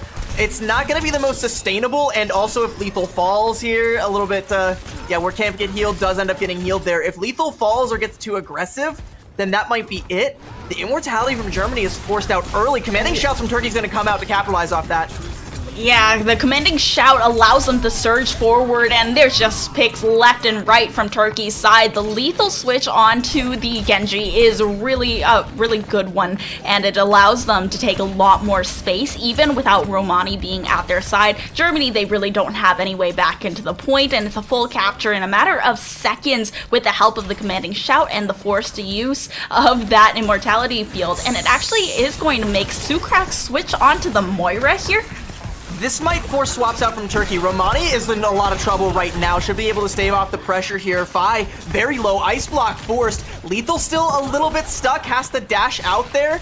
I mean, again, this might force some swaps from Turkey. Everyone's able to sustain so far. No life lost. Fi's looking to be on life support, though. The Moira swap from Sukrax is definitely going to be something to keep an eye on, but here comes the Kitsune rush from Turkey. Yeah, Kitsune Rush forces a lot of positioning from Germany. Oh, that rampage hits all 5. It is huge. There is nothing to be done from Germany. That was the cleanest fight from Turkey thus far. The cleanest investment and combination of ultimates that we had seen from them. And Sukrax doesn't have anything left in the bank. Refid doesn't have anything left in the bank. There's no sound barrier, no Suzu, nothing. No. Germany, that was a nail in the coffin. Sukrax has the Coalescence, but that can honestly just be cancelled with an EMP or with a hack from Nefrin, so I think Nefrin wants to be aggressive with this EMP. He's actually going to get spy checked. That's going to give Germany a little bit of a chance to go in. Now they go in with the Coalescence and the Blizzard, and Turkey are forced to back out. Yeah, they do get out of the AoE of the Blizzard. It's unfortunate that they don't find the picks, but Nefrin is also able to survive as well. Hack that health pack and look for a little bit something on that backline. Okay, QRXU getting very aggressive with the Wraith form, and the EMP does come through. Now Turkey looking to capitalize, but Alex immediately takes down Nefrin, and the sound barrier from Germany keeps them all alive. Annihilation now locking them into this battle of attrition, and Turkey is forced to disengage. Annihilation fades away, and Lethal will also dash to safety. Lethal has the blade, though, and Germany are all out of abilities to counter it, so here we go, and it's gonna find Foul. Immediately, the fade from Suprax to stay alive, but Alex is still under so much pressure from the blade, and the rest of Turkey just run him over here, and now Lethal can even clean up QRXU out here in this duel there. Nice deflect headshot. Turkey, they're able to make it work. Again, like in that fight prior, I think Germany overreacted with their ults where they used the Blizzard, the Annihilation, and the Beat all at once. So there's just nothing to stop Lethal from pulling that blade. And then it's just like, oh no, what do we do now? I guess we just die. Yeah, Turkey has really kicked Germany out of the driver's seat with this switch up in compositions, this really heavy dive here, and the Junker Queen has forced the tempo so far forward, Germany can't really keep up with the Ramatra. The Coalescence does come through, but there's the Rampage once again, hitting 3 members, including both of the supports, and there's not a lot to be done, but QRXU looking to turn the tide, a huge Death Blossom to take down 3, both the supports and the tank. Now the 2 DPSs looking to find some sustain somehow, but Sukrax comes back just in time, takes down Lethal, and Turkey, they are left to regroup at the objective. You said there was nothing to be done about it. I think there was one thing that could have been done about that, and it was, yeah, that Death Blossom that came out from QR. Yep. Nefrin that's a very aggressive translocator position. Nefrin definitely wants to go for an EMP this fight. That's the only advantage they have. He's gonna pop it. Is the follow-up there? QRXU's able to Wraith out.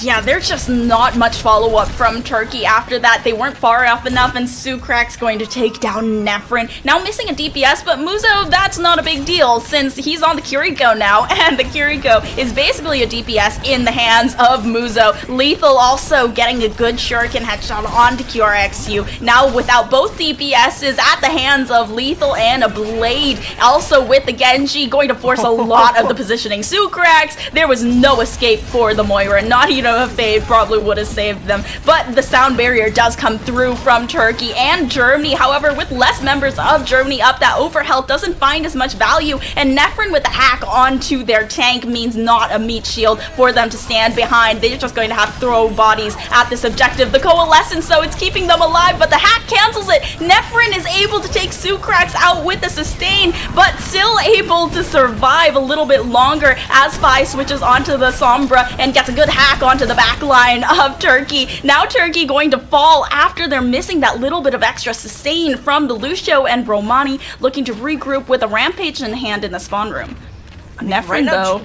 Yeah, Nefren is threatening the back cap. Refin knows it. Germany have to play at least a little bit far back, or if not, split. Nefren also knows where Phi's translocator is. If Phi tries to go for an EMP here, Nefren can punish that.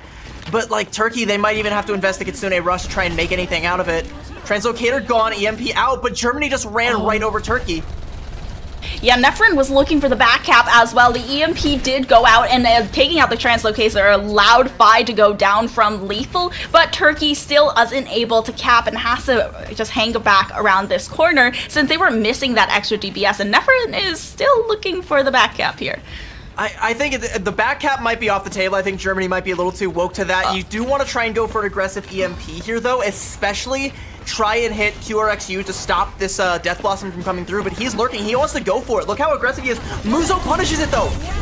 Oh, Muzo takes down QRXU, and there's the Rampage as well as the Kitsune Rush. This just all ultimates invested from Turkey, and QRXU unfortunately goes down. Couldn't be too sensible enough to get that Sombra out of the fight. Now Turkey, very quickly, they do complete round 2, but this of a time bank than Germany did because of that stall on the 3rd point.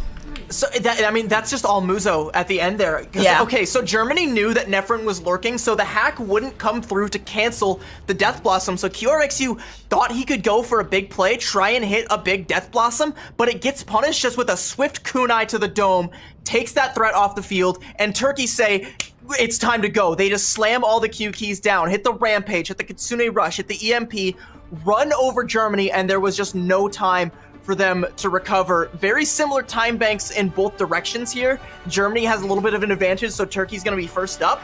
But I kind of like Turkey's chances with the composition they're playing and how quickly they cap the point to begin with.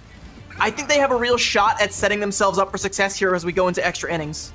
Yeah, Sukrak's going to stick onto the Moira though, so there isn't really that signal of Immortality Field use, let's go, but there still is, okay, they've used the Biotic Orb, or they've used the Wraith Form, they've used the Ice Block, they don't have any sustain left, we can still go for this, and Muzo switching onto that Kiriko as well, kind of been a sleeper for most of this map, but as soon as you got to the latter end of that attack, he was able to push so far onto the payload and really showcasing maximum value Kiriko, who can otherwise be kind of overwhelming if you're not always hitting those headshots like Muzo is so far. And so like, also I want to call out Sukrax on the Moira again while, you know, they're all under pressure here at the statue area. They swapped off from the Baptiste composition and they don't have a Kiriko, so they aren't going to have a team-wide cleanse or any way to defend themselves against a Rampage that Romani can come through. That's just a team fight win whenever that ult is online, unless Refid has the beat, but you still want to use that to counter either the EMP or the Dragon Blade. So like, it's just kind of this parity right now between Refid and Romani. Sukrax can't really have anything to say about it. Yeah, Sukrax has the Fade, QRXU has the Wraith Form, and Phi has the Ice Block, but that's 3 cooldowns to cleanse yourself from the Rampage for the price of 1 ultimate ability. You take that. So be on the lookout for how quickly Romani's able to build up to this Rampage, because that might be able to just brute force this home for Turkey. Sukrax is going to have a Coalescence very early, though, so, I mean, they might be able to just snuff out this attack for Germany.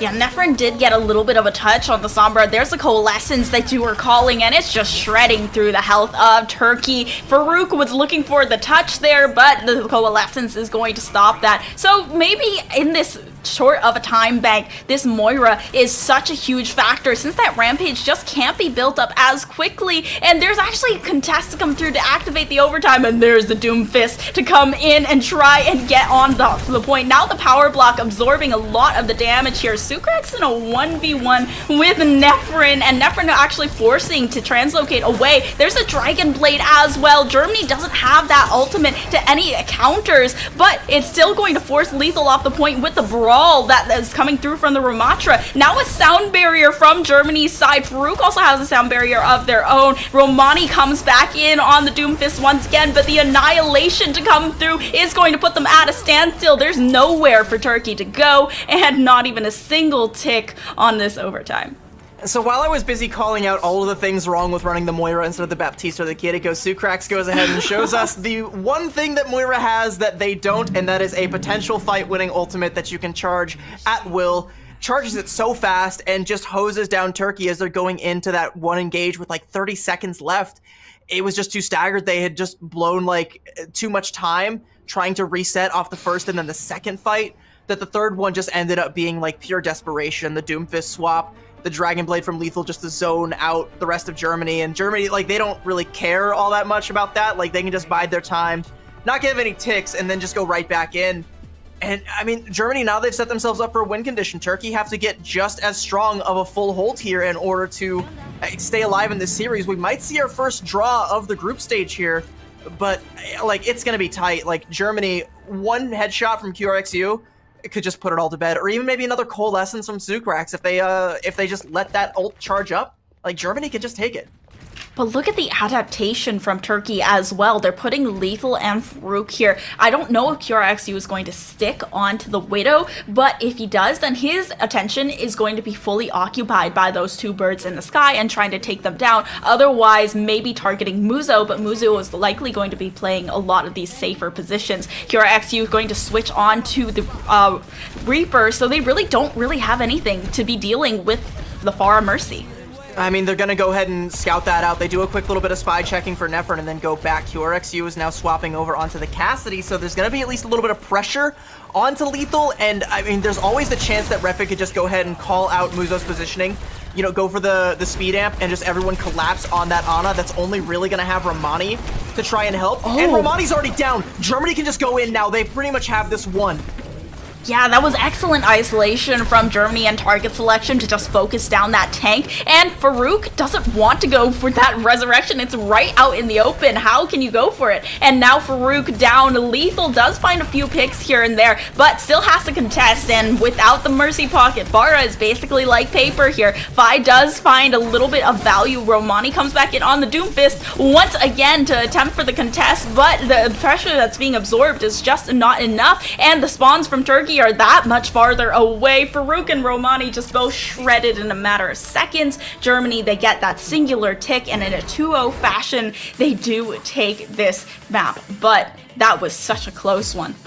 There was, I mean, I said Germany had that pretty much won. Lethal tried to snatch away victory from the jaws of defeat there briefly with some heroics on the Pharah, but there's only so much you can do when you only have 200 HP and there's no one left alive to heal you. He does find a couple big pickoffs there, but losing Farouk in the process and there being no one else left alive.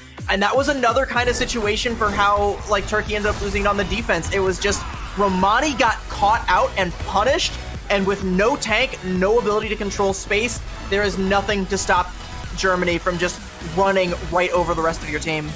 Yeah, and that's really the strength that we see in Germany's composition, the Rush composition, with the Mei being able to completely cut off the tank from the rest of the squad, and not a single one of those supports is going to be able to heal through walls. The Mercy could potentially go in from above, but even then, there's just not enough burst healing from that hero to be able to save anybody. Now Turkey, once again, a little bit of a fumbled bag from them, especially on that second attack when they were able to open out so strongly the first time in a matter of seconds.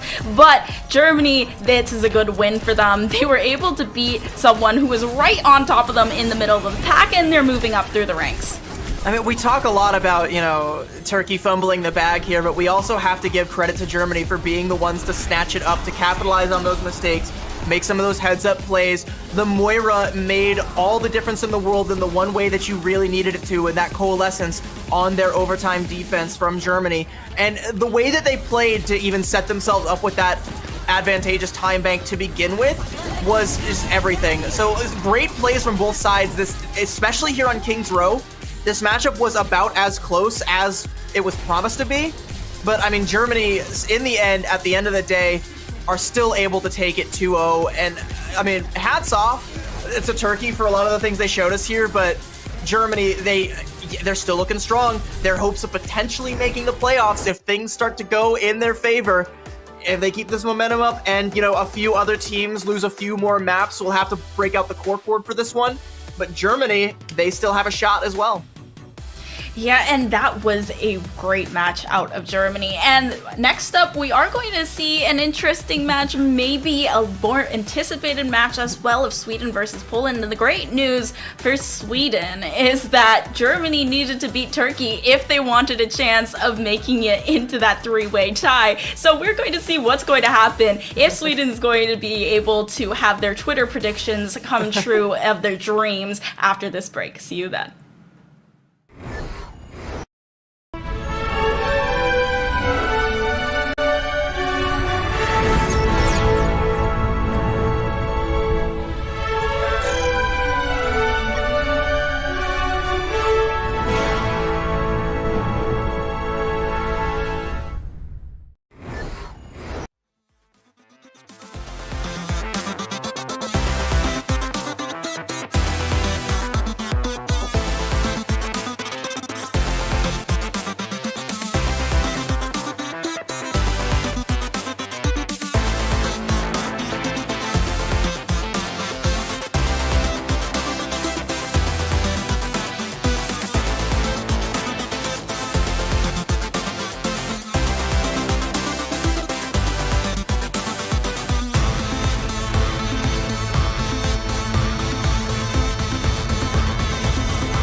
Welcome back to the Overwatch World Cup online qualifiers for the EMEC region. I'm Jimbascos. That's Epitomes and CB. I called myself Jimbascos. That was interesting. But we just watched Turkey go up against Germany.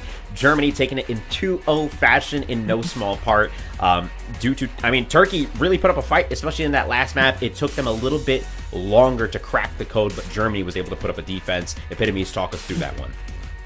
Yeah, Germany's defense on that overtime was definitely really well done, and they were able to isolate just so well when they were going onto their attack as well. And it seemed like they had cracked the code on Turkey's comp that they were running. They were realizing that they didn't have a lot of time left, so we're going to switch onto this Moira. And on the Moira, we have the power of charging a Coalescence in a minute and able to pop that for the last 30 seconds, force them to switch on to the panic picks of, you know, Doomfist and the Tracer and trying to get that touchdown, and it's just not going to work out for them.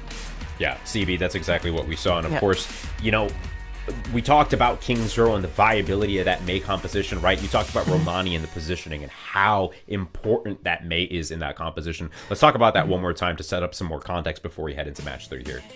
Yeah, of course. I mean, the way that you play the Mei mirror is you want to set up a wall behind that tank and just isolate them and hard focus them down. And Romani fell into that trap time and time again. And again, you know, I was calling out about how when Romani was on the Junker Queen, how that Rampage is a ticking time bomb. Well, I mean, building up that Coalescence so fast and snuffing out the attacks from Turkey meant that you never had to wait for the clock to strike 0 on that one. You had all the time in the world. It never ended up coming to fruition. Again, Romani had to just swap right off of that. And time again, Romani getting caught out like that ended up being, in my opinion, the thing that cost Turkey. It cost them their defense initially, it cost them their offense, and it cost them, again, their overtime defense, where you had to rely entirely on heroic plays from Lethal. And it just wasn't enough. I mean, again, hats off to Lethal for trying and for finding the picks he did. But again, without a tank and without a healer, there's only so much you can do, my guy. Only so much you can do, and that second map was definitely closer, but no cigar. It's going to be Germany moving forward with a win there. So let's go ahead and take a look at the schedule now so we can see what matches are just around the corner here. We've got Sweden versus Poland in just a few minutes, Finland versus Iceland to follow, Portugal versus Italy shortly afterwards. Then we've got Spain versus Denmark, and we round out our day with France versus Belgium. All right. CB, epitomes, let's talk Sweden and Poland, right? There were lots of expectations, I would say, on this Swedish team to perform at a caliber that maybe we're not seeing this time around. Let's start there, right? Give us the context. Who is this Swedish team? Who is the Polish team? And what are we looking at here? Well, I mean, Sweden has a DPS line that everybody was looking at coming into with Sparker and Kevster, who have at times been phenomenal players like they were promised, but it's been too few and far between, and the rest of the pieces just have yet to come together for this Swedish squad, so the sorrows just continue and continue, and week 1 was really, really rough for them.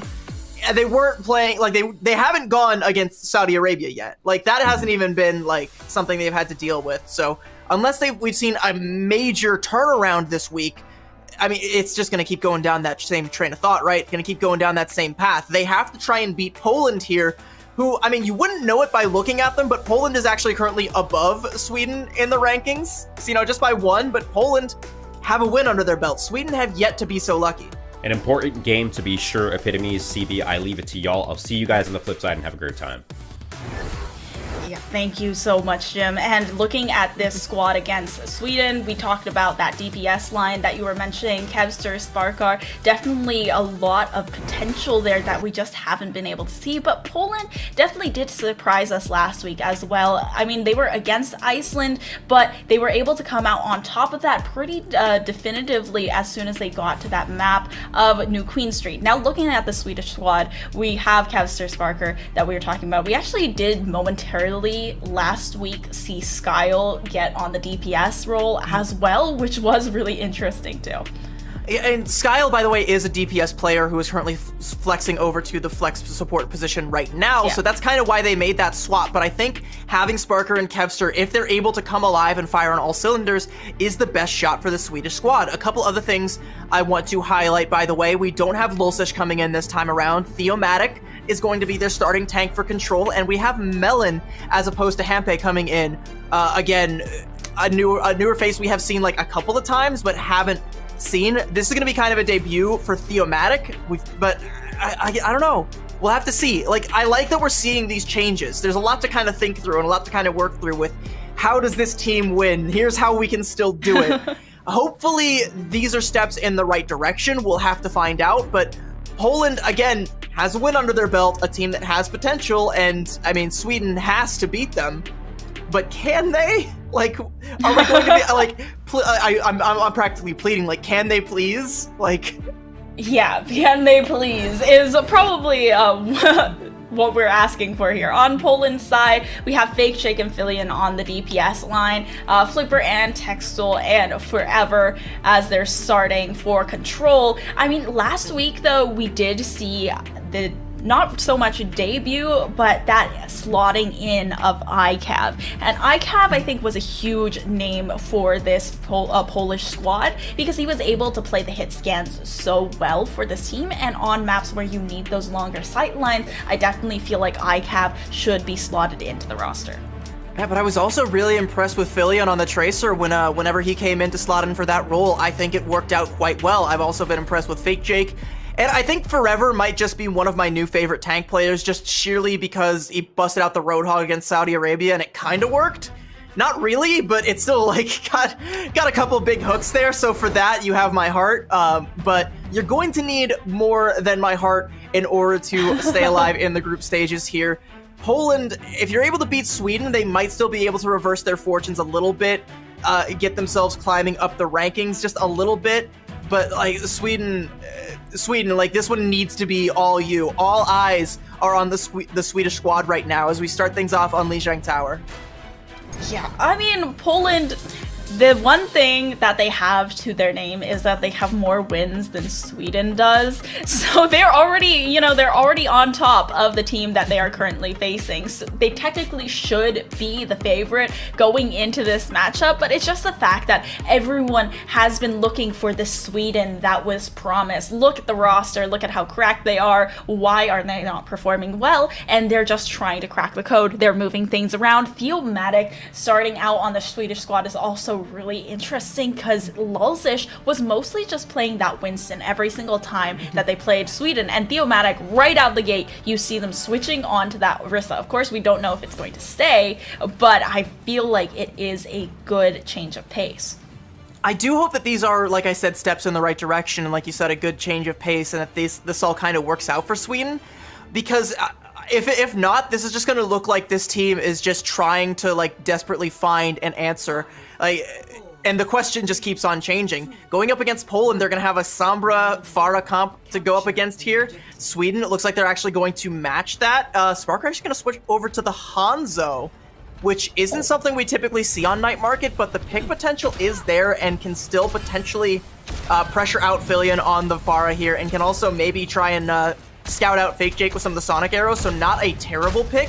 And also one that we know Sparker can play very well. I like what I'm seeing from Sweden so far.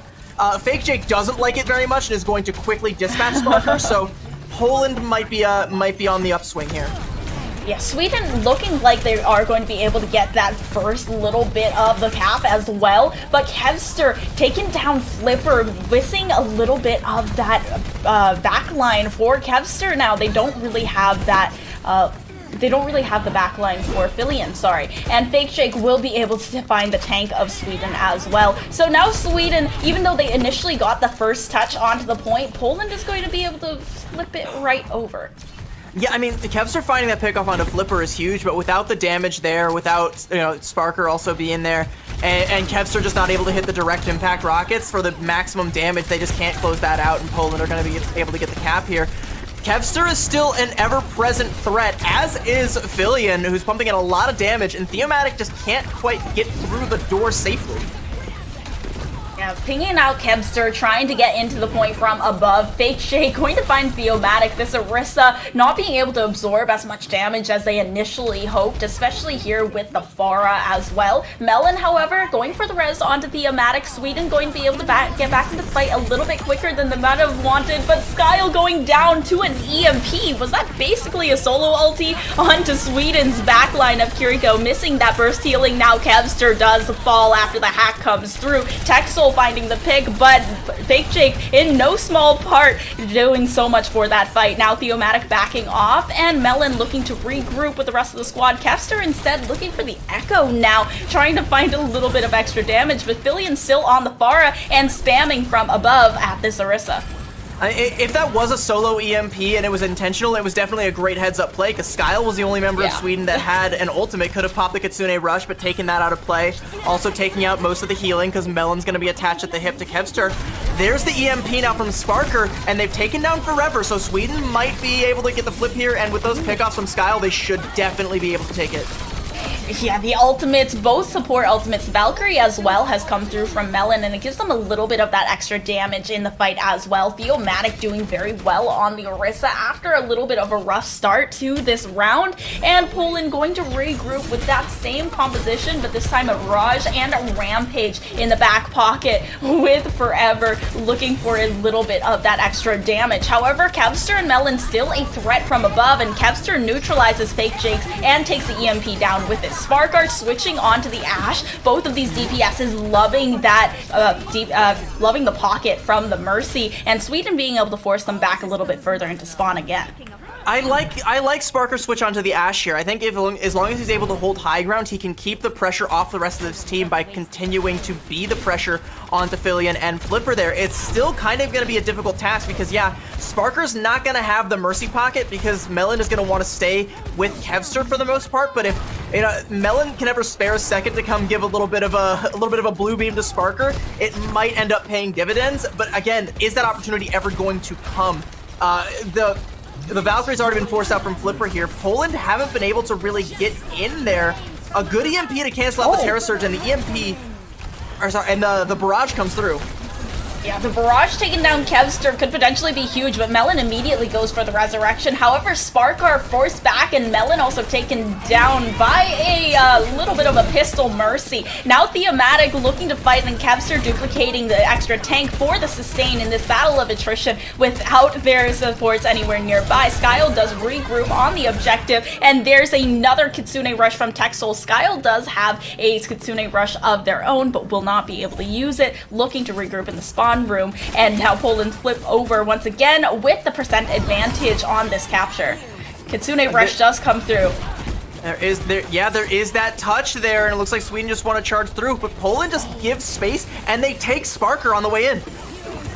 And that is just so unfortunate, Sparker being the first one in. But once again, the Resurrection from Melon picking back up the Ashe, and Fake Shake trying to get cornered. But there's both the Tracer and the Sombra have so much survivability.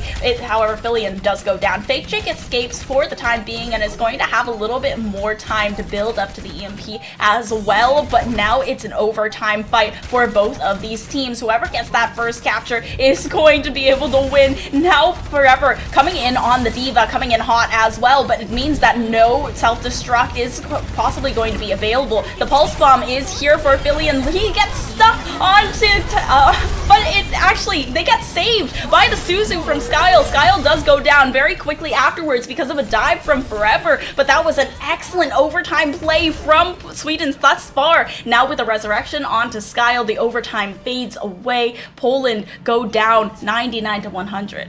That is all because Sweden were able to force Fake Jake out after the contest came through, before Fake Jake was able to build up to that EMP, and they took Flipper out before Fake Jake could safely come back in to use the EMP. So by the time Fake Jake even gets there to use that potential fight-winning ultimate, Poland are already at a disadvantage, and the bodies just keep dropping one by one. That's a great play from Sweden. Great play to be able to call that out, that you can't just let that Sombra sit there and build up that ult charge. You have to try and put the pressure on her. They do just that. Sweden able to take Night Market. They're off to a pretty good start. I'm liking some of the things I'm seeing from them, but I mean, they still have a ways to go here. I mean, Sweden going into this, they knew that they were the bottom of their group, basically, and going up against Poland, who actually has won a map already. It feels like it's a little bit daunting when there's so much pressure on them to perform. Fake Shake looking for that Mercy in the back line already, or Sparkar here without the Mercy pocket. The cleanse comes through immediately, and Sparkar will escape off that initial engage. Sparkar really just trying to put pressure onto Filion, who has now switched onto the Echo as well, and alongside Kevster. I mean, you remember I nearly like blew up my vocal cords praising Sparker's Ashe on Nimbani like last week. I mean, yeah. Sparker's Ashe play is phenomenal. The shots he's able to hit, but also his ability to survive. He's not under that much pressure right now, but every time it comes through, the peels there, the coach gun escapes are phenomenal, and the rest of the pressure from the rest of Sweden comes through. Sweden should be able to get first cap here. Yeah, Flipper going to go ahead and regroup with the rest of the squad as well. Texel a little bit of a staggered pick here, and Fake Jake looking like he might suffer the same fate as well. Kevster still looking to go very, very aggressive, and since Melon is right there at his back, it makes it a lot easier and a lot more confident to get that damage down. Sweden finding that first capture as well, and Sparkar still putting so much pressure onto Fillion that Fake Jake can't really match. I mean, Spark is going to have the Bob as well, and that's a great ultimate ability to just stagger things out, you know, bleed off more time, help build up a percentage. Sweden only at 25%, so only a quarter of the way home so far. But Poland coming up, threatening that EMP, might be looking to make something happen. Kitsune rush to kick things off.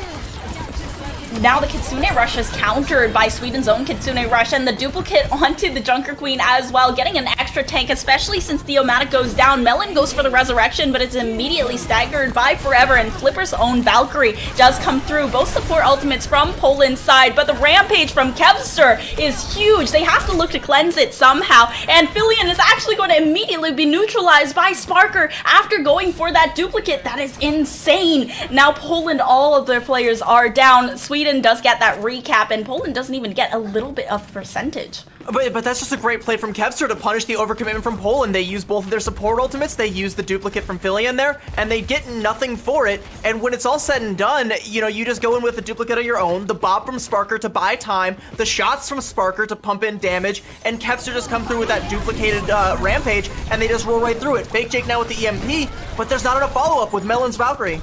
Oh yeah, there is nothing to be done there. Fake Jake did get that initial damage down. Now looking for Skyle once again, but Melon immediately goes there to peel, and then Kevster is all of a sudden on Fake Jake's back. Flipper and Forever, however, while they're focused on protecting the back line, Melon going for the Resurrection on Kevster, are focusing down that tank, and Theomatic now out of the fight. Melon using the Resurrection on the DPS means that they can't really contest in this in-your-face type of way. Instead, they're going to have to back off and disengage off that fight, kiting back to the rest of the team.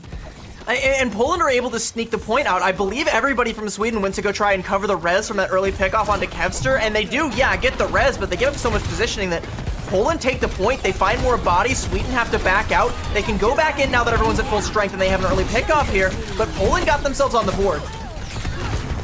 Poland, they at least get this little bit of percentage and looking to hold on. They have that Kitsune Rush, and it goes out from Skyle first, and Texel just cannot respond with Theomatic in his face, and the duplicate from Kevster doing so much to flip that point back over in Sweden's favor as well. Poland, this might be looking like a 2-0 on this control map thus far with no way back in. They've switched Flipper over on...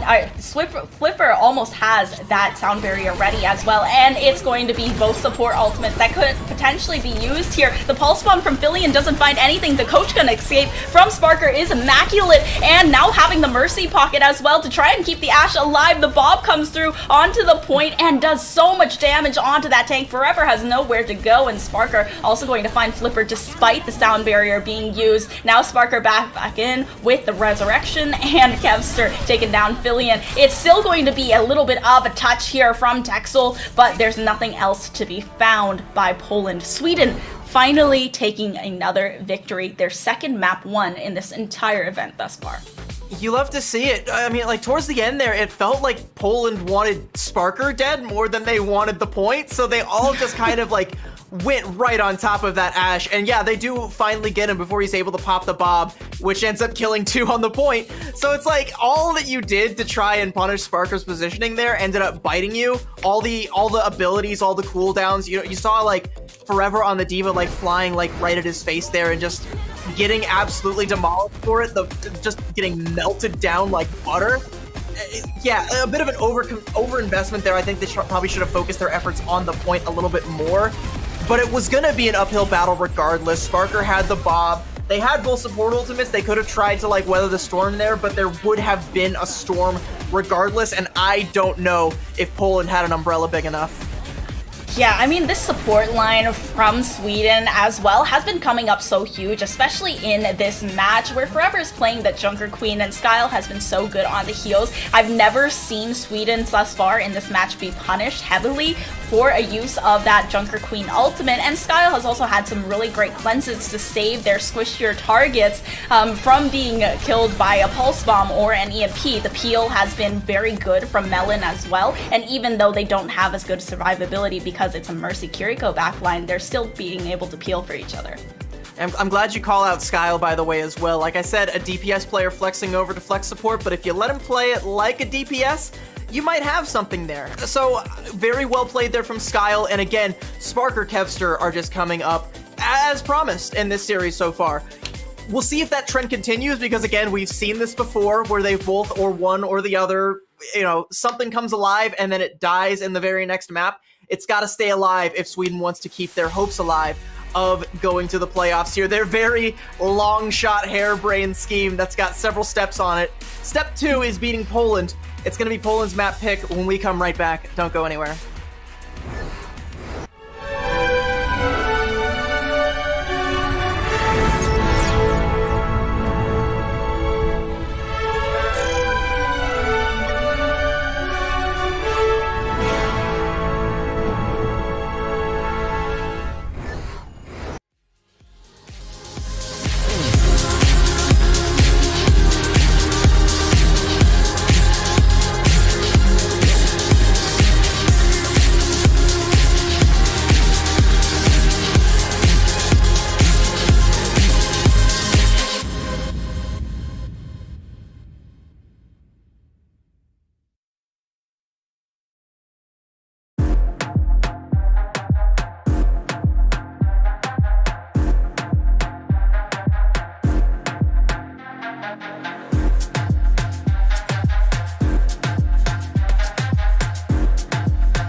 Welcome back. We are looking at another map too, but this time something unprecedented has happened, and it is that Sweden has won the control map. We are back for Sweden versus Poland. It is day 1 of week 2 Overwatch World Cup EMEC qualifiers, and I am so excited for this next map, CB. How sweet it would be if Sweden could finally get a win under their belt, get a little bit of momentum in their favor. Before today, it felt like that was living in a fantasy land, but that very well might be the world we live in. Hopium, copium, all of the EMs that I can muster. We're taking it to King's Row. That's going to be Poland's map pick here. And yeah, if Sweden win this map, they will finally have something in the W column to, start again. Their long shot, their absolute long shot they tweeted about earlier today about how they can still make playoffs. It's getting ever closer again. Like I said, step 1 was, Norway not beating Saudi Arabia. Step 2 was Germany beating Turkey. Step 3 here is now to beat Poland. If they're able to do that, that's a dub. They have to be pretty much perfect the rest of the way forward. But, I mean, a W now is better than nothing. Yeah, I mean, they've really pulled out the cork board, got all of the red strings for this one to try and figure this out, but headed on to King's Row. I think we are definitely going to see Sparkar headed back onto that hit scan DPS. The Ashe was on point that last game and gave them a lot of value, and also apparently pissed Poland off enough for them to focus the Ashe rather than the objective. We are seeing ICAV come in, and like you said, ICAV's hit scan play has been pretty solid for Poland in the past, so it looks like they do want to actually mirror that Ashe there. It looks like, going to be Poland on the defense. They're playing that Mei rush comp with the Ashe, and it's also the slower version with the Baptiste, no Moira, so, I mean, I'm going to have to see what Sweden ends up coming out here with. Honestly, I wouldn't be surprised if this is literally what they stick to, Sparker on the Bastion just to completely grief the enemy tank. But I think a Widowmaker might make just like a little bit more sense. We'll have to see.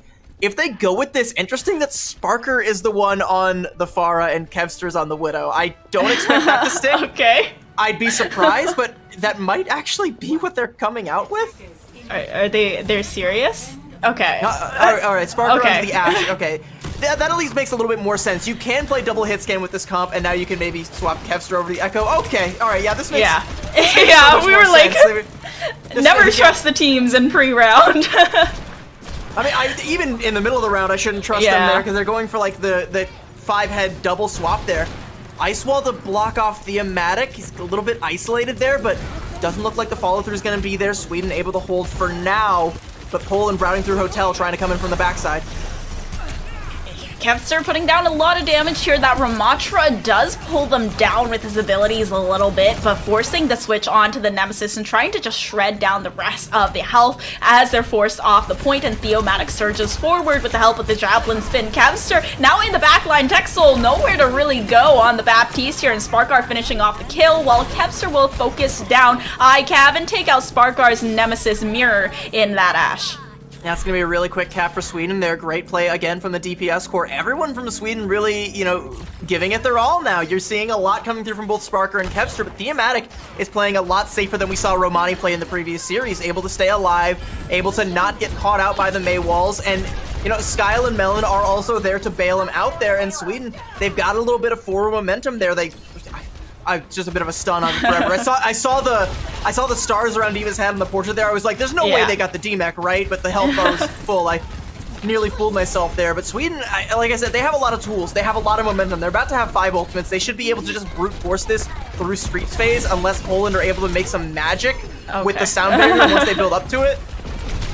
Yeah, I mean, the sound barrier, I'm not sure how much can be done here with Sweden's 4 ultimates. Now, Kevster, okay, already a self-destruct in the books for this duplicated Diva, and it's going to force a lot of positioning off as well. Poland only had that amplification matrix. They used it, and Sweden, they did back off a little bit more, but they still just had to back off to the objective and not any further. THEIMPACTPLAY doing so well at making space as well. The hack does come through from Fake Jake, but the Kitsune Rush is going to help the back backline, sustain up that tank, and allow him to keep surging forward. Javelin spin and Terra Surge gets half health, and there's the EMP from Fake Shake to finally neutralize Thematic. Sparkart also goes down with the help of the Bob from iCab. Melon, however, very quick to bring back Thematic just as that Valkyrie fades away and stick close onto the objective. Sweden still somehow sustaining through this fight despite all that was used by Poland, including those 3 ultimates. Now Forever still hasn't built up to the very first self-destruct, but is going to come back in very quickly and look for that ultimate. I mean, it's gonna have to just be to stall, right? Like, yeah, it's gonna get forced out there, and there it goes. Sweden, they just have the positioning. They can just back up. They don't have to face check that. Now Poland are pretty much out of options. They have to try and either get a pick off here or use just the amp matrix, but, you know, Kevster's already at another duplicate. He's just gonna go ahead and go for it, take the high ground. Now you got 2 Ashes on the field. You got Kevster and Sparker. Who do you try and take the duel with? It looks like neither. The amp matrix just to buy themselves a hair of space, but that's only gonna last so long, and Sweden's aggression, it feels like, has lasted much, much longer.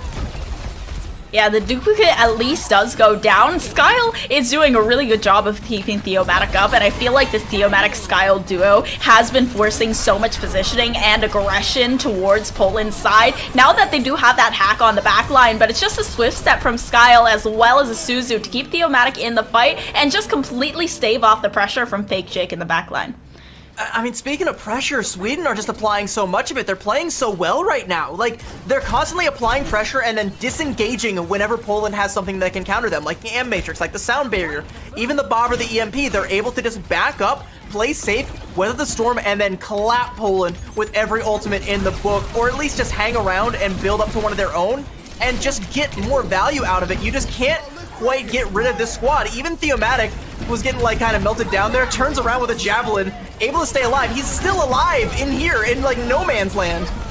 Yeah, and Thematic also using the Terra Surge to bring down a lot of the health, but Poland is finally going to get that pick. Now the Valkyrie comes out from Melon, and I'm expecting they're going to get that res off onto Kevster. Very low is Forever, stuck in this little room with Kevster and Melon, but they're still trying to force them back further. Sparkar is playing like in close range Ash melee, but that self-destruct does come through, forces them to dance around the objective a little bit more, trying to stall, but the Bob comes through, and even though they're all trapped in that little corner, they're just going to have to back off even further, make sure they're out of the sight lines of this Bob. The Kitsune rush from Sweden comes through.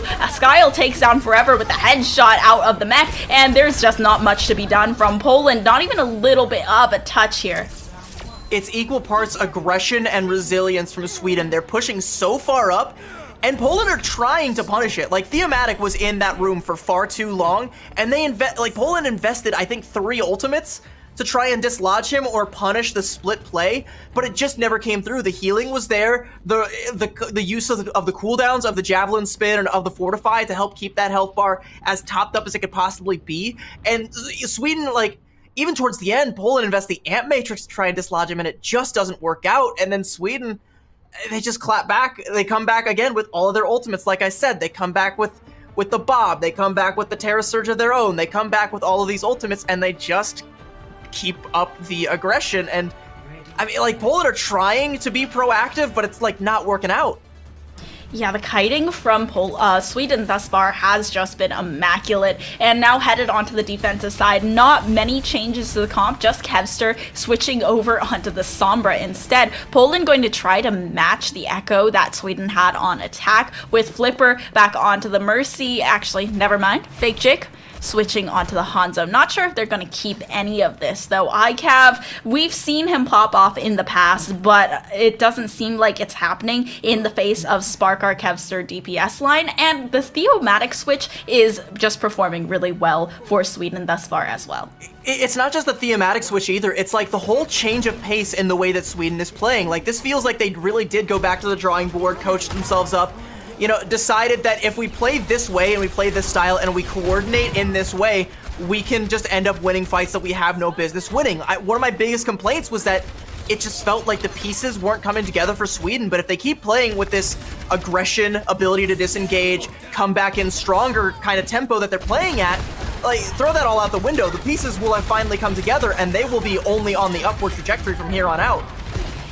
Yeah, THEIMPACTPLAY is taking a lot of pressure, absorbing so much damage as well, but somehow just able to stay alive, sustain through all of it, forever getting a few touches and switching onto that Orisa to try and contest as well. The resurrection does come through and Skyle goes down. Now without the burst healing of Sweden's backline, they're going to struggle a lot more, and Melon has to dislodge himself from the DPS line. Both of them do go down, and Melon doesn't have a resurrection in the books for Sparker. So now THEIMPACTPLAY going to fall as well after Melon gets dislodged, and Sweden, they do have to fight for the street space now. Yeah, it's that Hanzo Ashe. If you just let them have the angles, eventually they will strike gold. And taken down, I mean, once Melon falls there, it's pretty much over. I think even before that, it was kind of over for Sweden.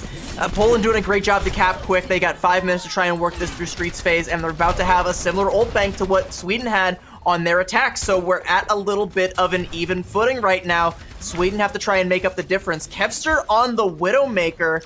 If he's able to find something, that could be huge. That might actually be exactly what Sweden needs.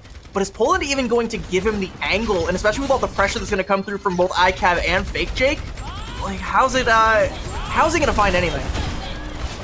Okay, well, they have that Bob to come through from Sparker's side. iCav matches with the Bob of his own, but the Dragon Strike does force a lot of positioning out of Sweden. The Kitsune Rush is going to do much more for this Swedish squad and allow them to push very far into the defensive side of Poland and force them back into their spawn. Kevster actually finding something on the Widowmaker as well, but Sparker with this pocket is a menace, getting lots of damage down very, very early.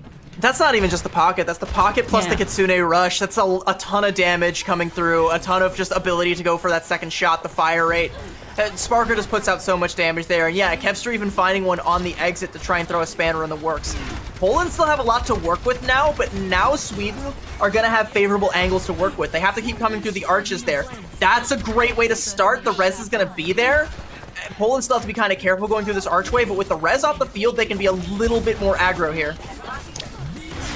Poland side, they've already had that Valkyrie come out very, very early. The Terra Surge does come through quickly, but doesn't find anything. No one is even caught inside, and Kevster finding the hit scan of Poland, going to make it a lot harder to neutralize Melon. Now THEIMPACTPLAY on a rampage with the Javelin Spin blocking off the damage, and since they had iCav out of the fight, it was a lot harder for Fake Jake to contest those angles. Yeah, speaking of iCav, is now going to go ahead and try and contest Kevster. Fake Jake swapping over to the Sojourn. That's an interesting one. I mean, Poland are going to have the Kitsune Rush here, so they should be able to play at least a little bit aggressive. But now, like, you don't really have someone aside from Forever that's going to make strong use of that Kitsune Rush. The Bob from Sparker is going to make it hard to even play inside the Kitsune Rush, and they've already taken down Fake Jake. Oh yeah, Fake Jake going down early, and there's no resurrection from Flipper either. Now they're just so struggling to get through this point. Melon even went in with a pistol there occasionally just to get that little bit of extra damage through, while THEIMPACTPLAY finishes off that kill. Kitsune Rush already charged up for Skyle once again, and Poland, they just used the Kitsune Rush. So deep right now, and no one is punishing him. He doesn't even, no, he didn't even have LOS of either support that whole time, and just walked in, killed 2, and walked out for free. Like, what? Like, you're just gonna let him get away with that, Poland? Like, come on now. Me personally, I wouldn't take that. But you know, they don't have much choice to. I mean, okay, so they find the kill onto Kevster. It's res. Poland, they don't really have an ult to get their way in just yet. They don't have a big fight-winning ultimate. Like, iCav has to hit something, or Fake Jake has to build this this overclock and hit everything. Otherwise, Poland, they lose forever. They're just playing until they have that Kitsune Rush so they can finally bust through the archways here. But, like, everyone from Sweden is firing on all cylinders right now. Yeah, Skyle, that was absolutely dirty, climbing up onto the Widow and taking down iCav. They do have these 3 ultimates now. That's the Overclock, the Valkyrie, as well as the Recon. But the Recon does come through from iCav, so now they're avoiding these angles, but they're just really struggling with getting through this choke point. And somehow Sparker is still able to take down Texel despite them having vision. Fake Shake with the power slide does come through with the Overclock as well. Spotted out Melon, but is really looking to focus down Skyle, and that seems to be his mistake. Sparker turns right around, neutralizes that Sojourn very quickly, and the resurrection comes through onto Kevster. So now Sweden, they have all 5 still up, still holding this choke point, while Poland is grasping for straws. They've even switched over to the Zarya as well, looking for that little bit of extra damage on their side. I mean, and that's really just to pressure out THEIMPACT. They have to try and dislodge the horse from the cart if they want to do anything, but Sparker's got an angle here that's going to be equally difficult to dislodge. A hack from Fake Jake might finally get him down from there, but at Poland, they're looking kind of rough. They're looking like they've been sipping on the Grimace Shake in between the break there. There's another jab. Fake Jake falls, and like, what do you even do, Poland? Like, how do you deal with this? Oh, okay. Texel is gonna... That's a good way to start. Oh, yeah, take Texel! down the Asha and the Mercy. That's how you deal with this. Thank you for the answer. They still have to try and dislodge Kevster and the rest of the gang here and get the cart moving. But I mean, that's a start, and that's better than where we've been for the past like 4 minutes. Yeah, Texel just pulled a little bit of a Skyle there, taking a page out of the Swedish Kiriko's book and gonna climb up on the DPSs on the high ground. Go ahead, spam a few kunais and the swift step out of there. But even then, 10 seconds left over. It has to be an overtime push if they want to get this, and it's a dynamite that takes down Fake Shake. They need to get this resurrection in somehow, but they haven't come through yet, and the Bob is still there. They have that gravity well, though, from the Swedish side. Poland does find so much off the back of that. They're able to absorb a lot of pressure using the gravity, and now with so much damage coming from the Zarya, THEIMPACT just does not have the sustain despite being such a good sustainable tank in the battle of attrition. Even at this point, though, Sweden have pretty much all but guaranteed themselves a map win or a draw. Poland have to finish with time in order to even get an overtime push, and it's not looking like that's going to be the case. They're in OT right now, trying to capture Street's phase. They don't have any ultimates. They're going to have the overclock, but like you look at the side of Sweden, Skyle is going to have the Kitsune Rush. With the aggression that Sweden's been pumping out, they might just be able to completely wipe them off the point right now. Kitsune Rush comes out, as does the overclock. Who is going to find more value right now in this pivotal moment? Yeah, this is also a switch onto the Winston as well, trying to harass that backline, especially Texel out of the fight. Oh my god, nasty shot onto ICAV, and after that, it was just GG's. They cannot get onto that point or objective again. And Sweden, they won a series. They are no longer the bottom of the pack, 0-4, now 1-4. I mean... like this is the start of something, I think, for Sweden. Like the way, it's not just the fact that they won the game and they won it in dominant fashion 2-0. It's the way that they did it. Like I said, constantly just having that understanding of you know, we can go in really, really aggressive, force out all of these plays, force Poland to try and be like reactively proactive, if that makes any sense. Like trying to punish some of the overextensions from THEIMPACT, but being able to be resilient, weather the storm, keep the Orisa alive, and then kite back when the big ults come out, and then go right back in once everything is done, and just keep pushing, pulling, pushing and pulling, and every time you push 2 steps further, and they're able to just keep that up the whole time. And Poland, on their attack, they stalled out for so long. Like, we saw a 5-minute time bank get whittled down to literally nothing to overtime by that pace alone. This is a great start for Sweden. If we see more of this, I mean, it's still a very long shot. The hailest of Hail Marys, but there's still a glimmer of hope as long as this is the Sweden we see from here on out. Yeah, Sweden was just on fire, both literally and figuratively, for this entire match. The THEIMPACT switch definitely changed the pace for Sweden a lot as well. It felt a lot more aggressive. It felt it worked with their comps better as well. They weren't shoehorned into these dive compositions that they usually were when they had that Winston pick up all the time, or the Diva. They didn't have to dive. They could go for this more brawl. They could go for poke, and it just felt a lot more diverse and versatile. Is this what they need? Is this what's going to bring them all the way to playoffs? Can this composition, can this look from Sweden potentially dethrone Saudi Arabia? You'll have to stay tuned to the Sweden show to find out. They've got a couple more games to play this week, but that is going to be it for myself and for Epitomes. We got ZP and Hex, who will be coming back after the break to help kind of break that matchup down, carry you on into the next one. Thank you guys for having us. We'll see you guys after the break. Bye-bye.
Week 2 of the Overwatch World Cup online qualifiers for the EMEC region are underway. I'm your host, Jim Basco, and now I'm joined by ZP and Hex. ZP, let's start with you. The day so far has been great. We're 3 matches in, and Sweden finally has a dub under their belt. How are you feeling so far? Yeah, I mean, I'm happy for Sweden here, where at the very beginning of the last match it looked a little bit rough, where, if Sweden were to go down 0-4, I don't know. I mean, right now, obviously, Sweden's in a tough spot standings-wise relative to where people thought they'd be coming in at. But it is good for all the Swedish fans out there to see Sweden finally get a dub on the board. Hex, same question to you, man. How's it been? You know, we're approaching week 2. This is the week where we'll finally find out which teams are going to make it through. How are you feeling heading into the second half of day 5 over here? Yeah, I mean, I'm going to rely on people smarter than me to tell me who is in and who is out, you know, with all these maths and numbers and things like that. I think there's a couple teams that are probably mathematically eliminated, but as Sweden showed us with their kind of a corkboard on the wall, figuring out all the scenarios and everything, like, you know, it's not over till it's over. So it's going to be a really fun week. You know, even teams that are eliminated, there's always something about the World Cup of like, it doesn't matter if we're out, we want to make sure that you don't get to win. You know, there's always that sense of pride on the line. So it's going to be a good week regardless if teams are going to qualify or not. So yeah, I mean, 4 more matches today, and then I don't know, 3 more days, another 21 matches, 26, you know, a bunch more matches left to go. Yeah, we leave the math to the professionals for a reason. Please. But before we jump actually back into the action, here's a quick refresher on today's format, right? The EMEC Online Qualifier Challenge showcases 2 groups competing in a single round-robin tournament. It's a first to 2. It's a single stage as well, split over 2 weeks. We're done with week 1, and the standings currently, we're talking about the top 3 of Group A moving forward to the main event, and the top 2 of Group B. Currently, at the top of Group A, we've got France, the United Kingdom, or Great Britain rather, and we've got Denmark. And in Group B, we've got Saudi Arabia and Finland. With that said, however, let's take a look at the schedule so we can see which maps we've already finished for the day and which we've got still to come. Of course, we started off the day today, Saudi Arabia with a quick 2-0 over Norway, Germany 2-0 over Turkey, and Sweden 2-0 over Poland. Now, we've got one more match in Group B before we flip on over to Group A in Finland versus Iceland. Following that, we've got Portugal versus Italy, Spain versus Denmark, and we round out our day with France versus Belgium. But with that said, Hex and ZP, I leave y'all with Finland versus Iceland. A hot one for sure, and I'll see you guys on the other side.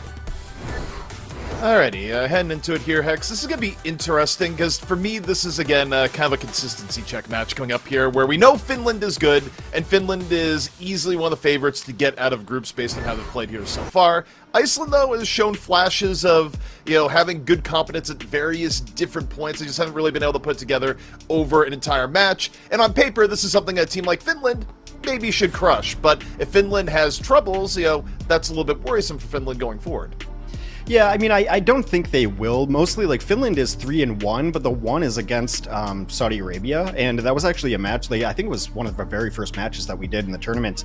And they ended up taking a map off of Saudi Arabia, which is a feat in and of itself with you know, the Cassidy and Diva combination. Then they 2-0'd Sweden, they 2-0'd Germany, they 2-0'd Norway. So, I mean, this team is as solid as it gets. I think, like, you know, consistency check. I'm not super worried about it going against a team which has yet to win a match in Iceland. So, I mean, this roster has just been solid across the board. Vestol has been great. We all know what Sauna can do. The support line has been absolutely sick with Mickey and Masa. Cloud has done really well, and then they still have Cloudy to bring in if they want to do kind of more brawlish comps. Yeah, I almost think to later in the tournament, in a situation where they can play each other, if you get a France versus Finland, it's like, who can we rely on to go against Ben Dust? And suddenly, you know, LH Cloudy just rises from the grave, essentially. It's like, I'm still on this team. But that's Finland. Now we look over to the Iceland side. And Iceland, Hex, again, there are some bright points here. You know, again, we've talked a lot about Half-a-Cool just, you know, being the veteran of veterans on this team. But you know, for Iceland, it's been difficult for them to put together a full, complete set of Overwatch over every map. Well, I mean, it's been tough sledding for Iceland, just straight up. They're 0-4. They've only taken a single map. I mean, their schedule wasn't super easy. They had 2 matches in the middle against Saudi Arabia and Norway. They did recently get their first map win on the board against Poland. They won on Gibraltar. For me, like, Orion is the biggest puzzle piece. I think that was part of the Gibraltar victory for them. Long-range hit scan, Widow and Ashe. I mean, those characters in and of themselves can be streaky, just the nature of the heroes, right? So Widow and Ashe and Orion, it kind of embodies that, has been streaky themselves trying to play that. They're going to have to rely on the veterans, Happy Cool and Finzi, to just rally the troops, get a map win, get a match win, you know, just kind of pick it up and keep the morale up, really. When you're 0-4, there's a tendency to kind of, you know, phone it in, maybe get boomed. But I think with the veteran presence they have on this team, they can maybe come out and maybe surprise Finland, take a map, and then who knows? You know, we've seen greater upsets. Well, yeah, when it comes to surprises, I mean, think to the last game we casted in Spain versus Italy, right? We're out of nowhere. Or the last day we cast, rather, where Italy just surprised Spain, where Spain looked like the overwhelming favorites all the way through map 1, and then map 2 and map 3 come across, and all of a sudden, you know, a lot of Spain's hope kind of got tempered a bit. But we're heading into Ilios here, first Hex, and it's going to be interesting to see what comes out here. You know, I do like the map variety again first. We've gotten quite a bit. Yeah, I'm happy with any control map. I just really like controls going forward. Of course, it gets a little bit interesting. Small refresher, it is first of 2 loser picks maps. So like when we get the results of this one, the loser will pick the next map. And it's been interesting to see what teams favor. Definitely some trends going on. Teams are just picking like their best map, not necessarily counter picking what the other team wants to run. So it really depends on what stage we go to Ilios. Like, you know, you can see Brawl a lot of the times on Lighthouse, especially. And then like a lot of echo on this map in particular, the murder hole. So we will see what teams want to run. I would like to see Sauna stay on this cast. And if Iceland does end up running the Pharah Mercy or just a Pharah, Finland's been one of the teams that have been able to shut down the Sky compositions really well, largely because of Sauna's cast. Vestola usually runs the Devo with this, but Sauna's going to have to go solo on it. Yeah, and again, I would like to see more anti-air success here. It feels like Farah has had a really good run of it here. I mean, maybe that's watching too much of Saudi Arabia in the group stage, but, you know, Cassidy can contest the Farah pretty well, and this might be one of those opportunities where that happens. Yeah, we'll see. Yeah, Vestola does make the switch to Diva, too. So, again, this is, you know, the one map they took against Saudi Arabia. This was the composition they did it with. The Diva getting some pressure onto the bird in the sky, and then Sauna being able to plink away, you know, with the defense matrix, keeping them safe in the backline. The other team hard to make too much here, although Finland gets first control. Iceland was around, and they just kind of gave up first control there, so that's a little bit problematic. Puts way more pressure on Hathakul to find an early pickoff on the Farah, because if you're Finland now, you can just hold back. You're not under pressure to take the point anymore. Well, I mean, it's going to be hard to get control when you have a Pharah Mercy. You know, without any picks early on, you just don't have the presence on the ground to be able to contest. And they receive Vestola already pressuring up. And of course, Masa, why not? Lucio trying to be the anti-Pharah. I mean, it was more the anti-Mercy there. Futhar got down to, like, no HP. Finzi, though, going to get demec'd, and now Finland not having to worry about a tank. You see Mickey just bouncing up and down, gets a pick off there, and yeah, I mean, it wasn't a huge fight here, Hex. It was just Finland way better in the poke battle, and you know, at the end of it, for you run a Farah, you need to find picks sooner rather than later. That's what happens. Yeah, and the Baptiste is going to help out a lot there too in that poke battle. Maybe do the final couple of damage points that you need on a Pharah Mercy. Obviously going to try this off angle here, come around back at least, so at least Vestola's going to have to hunt him down. Meanwhile, Vestola's just going deep. Yeah, Vestola just ignored the Farah, went for the Ashe on the other end instead. Crizzy, under some pressure, forces Finzi to come on back. But Finland right now, I mean, again, it's been a quiet game, but it's one where It's a Finland's at 70%. slow game, yeah. We're just getting ultimates online. Sana just gets hit twice by the Kiriko in the head. Backs up, gets a heal. Hathakul, meanwhile, holding on to the barrage. Ready and waiting, coming in from the flank. Ryan nearly went down again. It might have been the stolen the dive, I'm not sure, but Hathakul goes in and goes down. Even used the barrage. Blake, you missed it. I think literally just died before any rockets came out of that barrage. I mean, 93%. usually you die about halfway through the voice line, but I don't even think the voice line queued up there. I don't think it did. 99%. And is anyone going to touch? No. That had to be the slowest round of Overwatch I think we've seen in a very long time. That was a little bit odd. As you know, I'm all like over caffeinated. I've been sitting here watching the games, getting hyped and ready, and then that just that was very strange, super slow. I don't think Hafikool got a single kill on that Pharah Mercy, and Finland just played around it. They played defensively, grabbed the point, and never relinquished. Yeah, I mean, it also just felt like there wasn't a true team fight throughout most of that. It was just sort of, you know, Iceland would poke a little bit, they'd lose someone, they'd back out and go from there. But, you know, there weren't full engages. It's just the waiting game for can our Pharah get a pick? And the answer to that was no.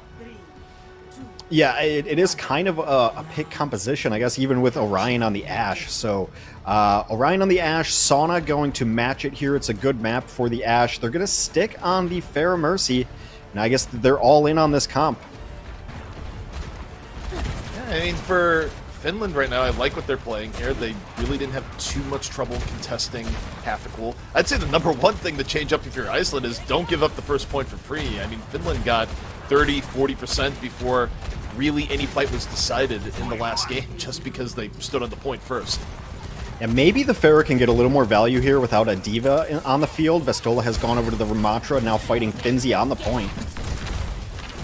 Vestola under a little bit of pressure. Finzi under way more pressure, though, as Orion gets punched in the face. Both the Ashe and Diva down immediately for Iceland. And, you know, you look at Finland, super, super healthy here. Hafikool goes to the ground, gets picked off by Tank and Lucio play. At some point for Iceland, you have to wonder, is the Pharah working? If the answer is no, you might want to swap.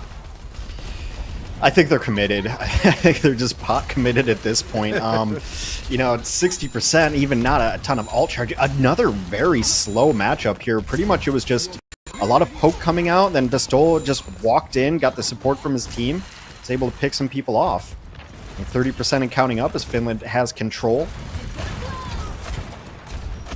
Orion here in the back of the Ashe, looking for anything. Right now, seeing a whole lot of nothing. Not the best sightline for where Finland is positioning. Although a counter poke comes in. Osana onto Orion. Hafikool gets sniped out of the sky. Cloud brings him to the ground. And Finland, again, looking super, super healthy here. Iceland, you're down your Pharah early. I guess wasn't really in a resable position as Res didn't come out. Kasune desperate comes out. Yeah, that was more of a we want to stay in the fight, Kitsune, not a we're going to make something big happen, Kitsune. Valkyrie going to be invested. So Iceland, they're throwing everything on the table here. And, you know, Finland, they're in a spot where they can just kind of backstep. But, oh, as I say that, Hafikool comes in from the top. Barrage. One pick off here from Iceland. Like, get rid of the May. Get the res up on the Hafikool. But meanwhile, Vestola annihilating. Finds Krizzy. Finds Spoonheart. Just gets both supports as Ram here in the back. And he's not stopping. Finland holds control.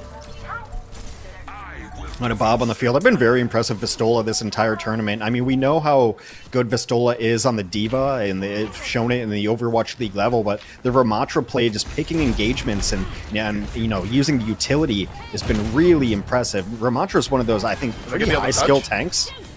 It is. Just barely. Iceland trying to stay in here. This would be the round and the map. Sana, meanwhile, 3 shots on the Happy. Can't finish it off, but that's why Mickey's there. In the back, Masa takes down his counterpart, and Finland, for the most part, just easy cleanup. Final Blizzard coming out here.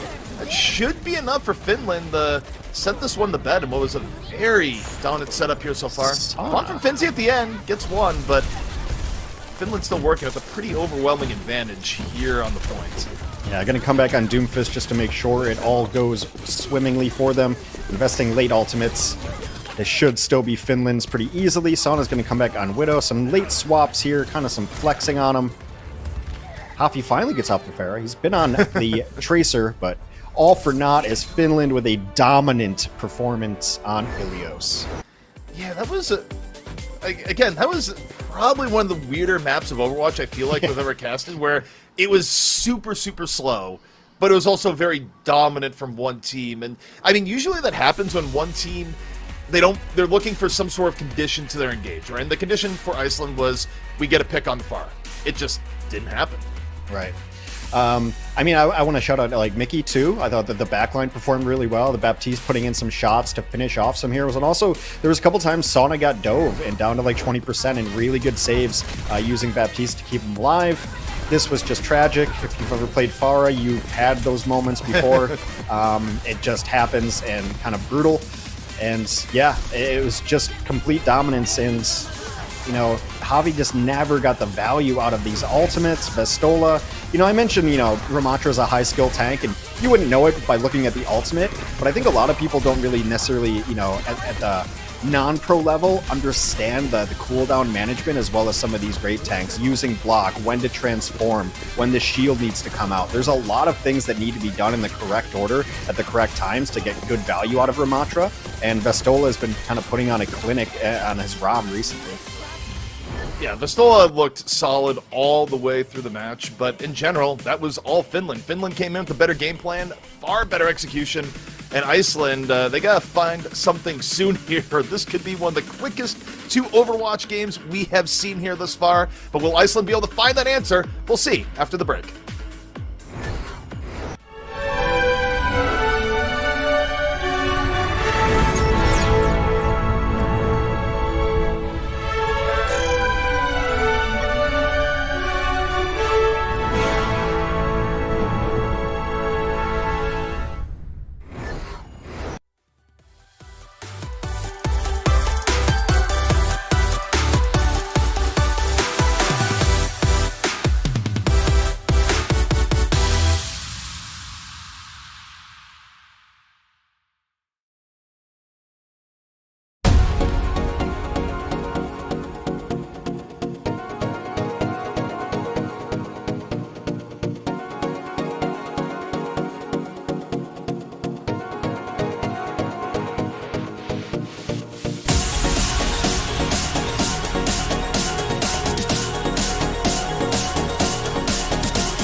Finland keeping the skies clear against the attempt from Pharah coming in from Iceland and Hex. It was a slow match, but it was a very dominant match coming in from Finland.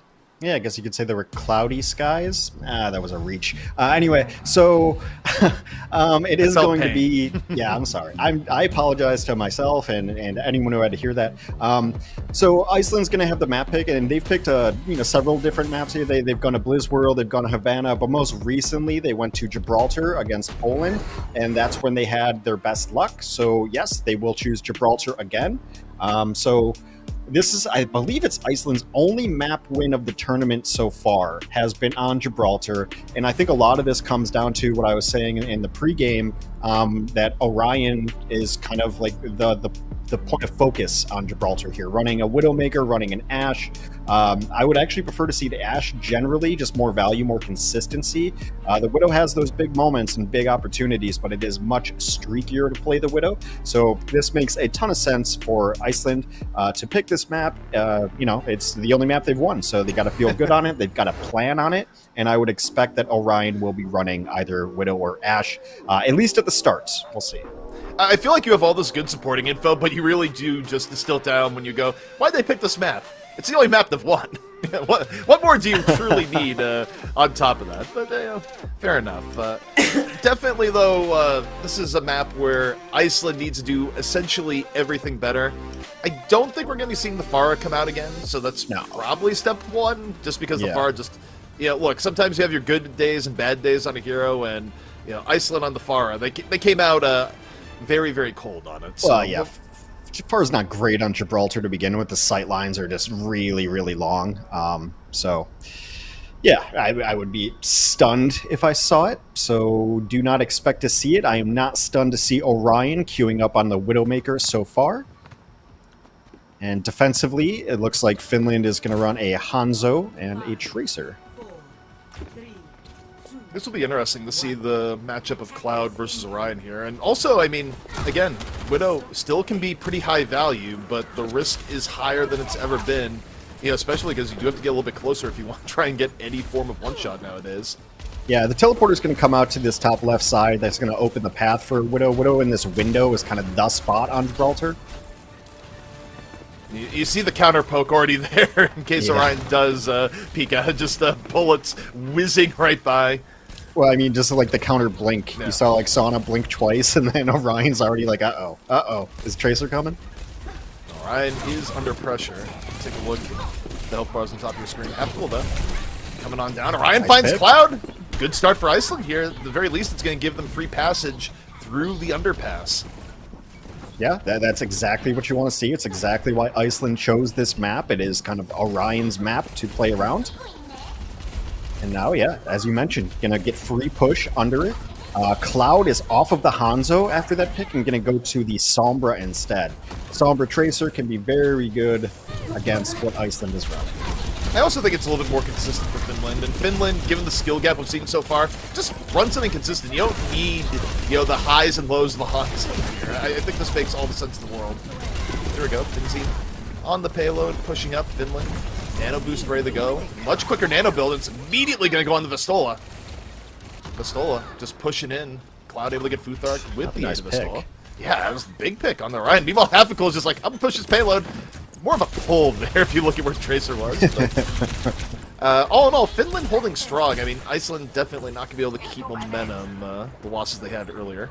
Yeah, Iceland does have all the ultimates coming up right now, though, so it's going to be really important. Pulse Bomb value is going to be critical between Sauna and Halfikul, and then Orion will have Sights, which is going to negate Cloud's advantage on the Sombra. Sauna setting up for the bomb as we speak. Finzi getting up close and personal, and Sauna gets Halfikul. No bomb required, just Tracer v Tracer in the underpass. Sauna sweeping back up. Pulse Bomb still in reserve, looking for the Diva. Might be the stick target here in a moment. Goes for the stick. No. Quite a ways off. Meanwhile, though, Vistola tracks down Orion. So it's still a very successful team fight for Finland here so far as, we haven't been seeing a lot on camera, but Vistola is just feasting off on the other end of the map as Finzi going distances here, Hex.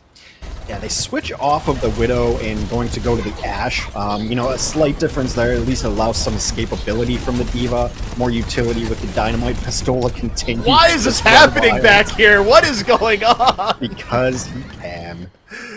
Yeah, the payload's back over here. We were, beyond the next point. Oh boy. Well, 1 minute left here for Iceland to get something going. A few ults in reserve to make it happen, but what a strange match thus far. Yeah, EMP is ready as well, and both support ultimates are available for Finland, so it's going to be one fight here. Iceland, I don't know, the best opportunity is hit a pulse bomb. It's also a decent map to get a surprise self-destruct over the top. The architecture lends itself well to that, but I think you probably nano Finzi, try to create some chaos and maybe catch it up, but Masa gets hoppy. Yeah, that's a huge start here for Finland, and again, it's just, it's a little, it looks quiet, but it's not. Sana gets 2 in the back, and the problem is with 20 seconds left, like, Iceland isn't going to have time really for a full 5 here. They're going to have to kind of stagger onto a payload, hope for the best, and self-destruct and spawn. Yeah. Oh man, it just gets worse before it gets better. Well, speaking of full 5, I mean, Finland just had 5 ultimates. The pulse bomb went out to make that point a little bit null and void at the end, but Finland is still holding on to everything.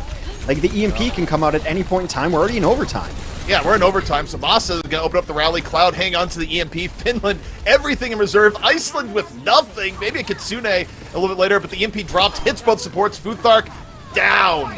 And Finland cleaning up on all levels, and this was a destruction hex. It's a shellacking, a destruction, an obliteration, however you want to say it. This was completely one-sided.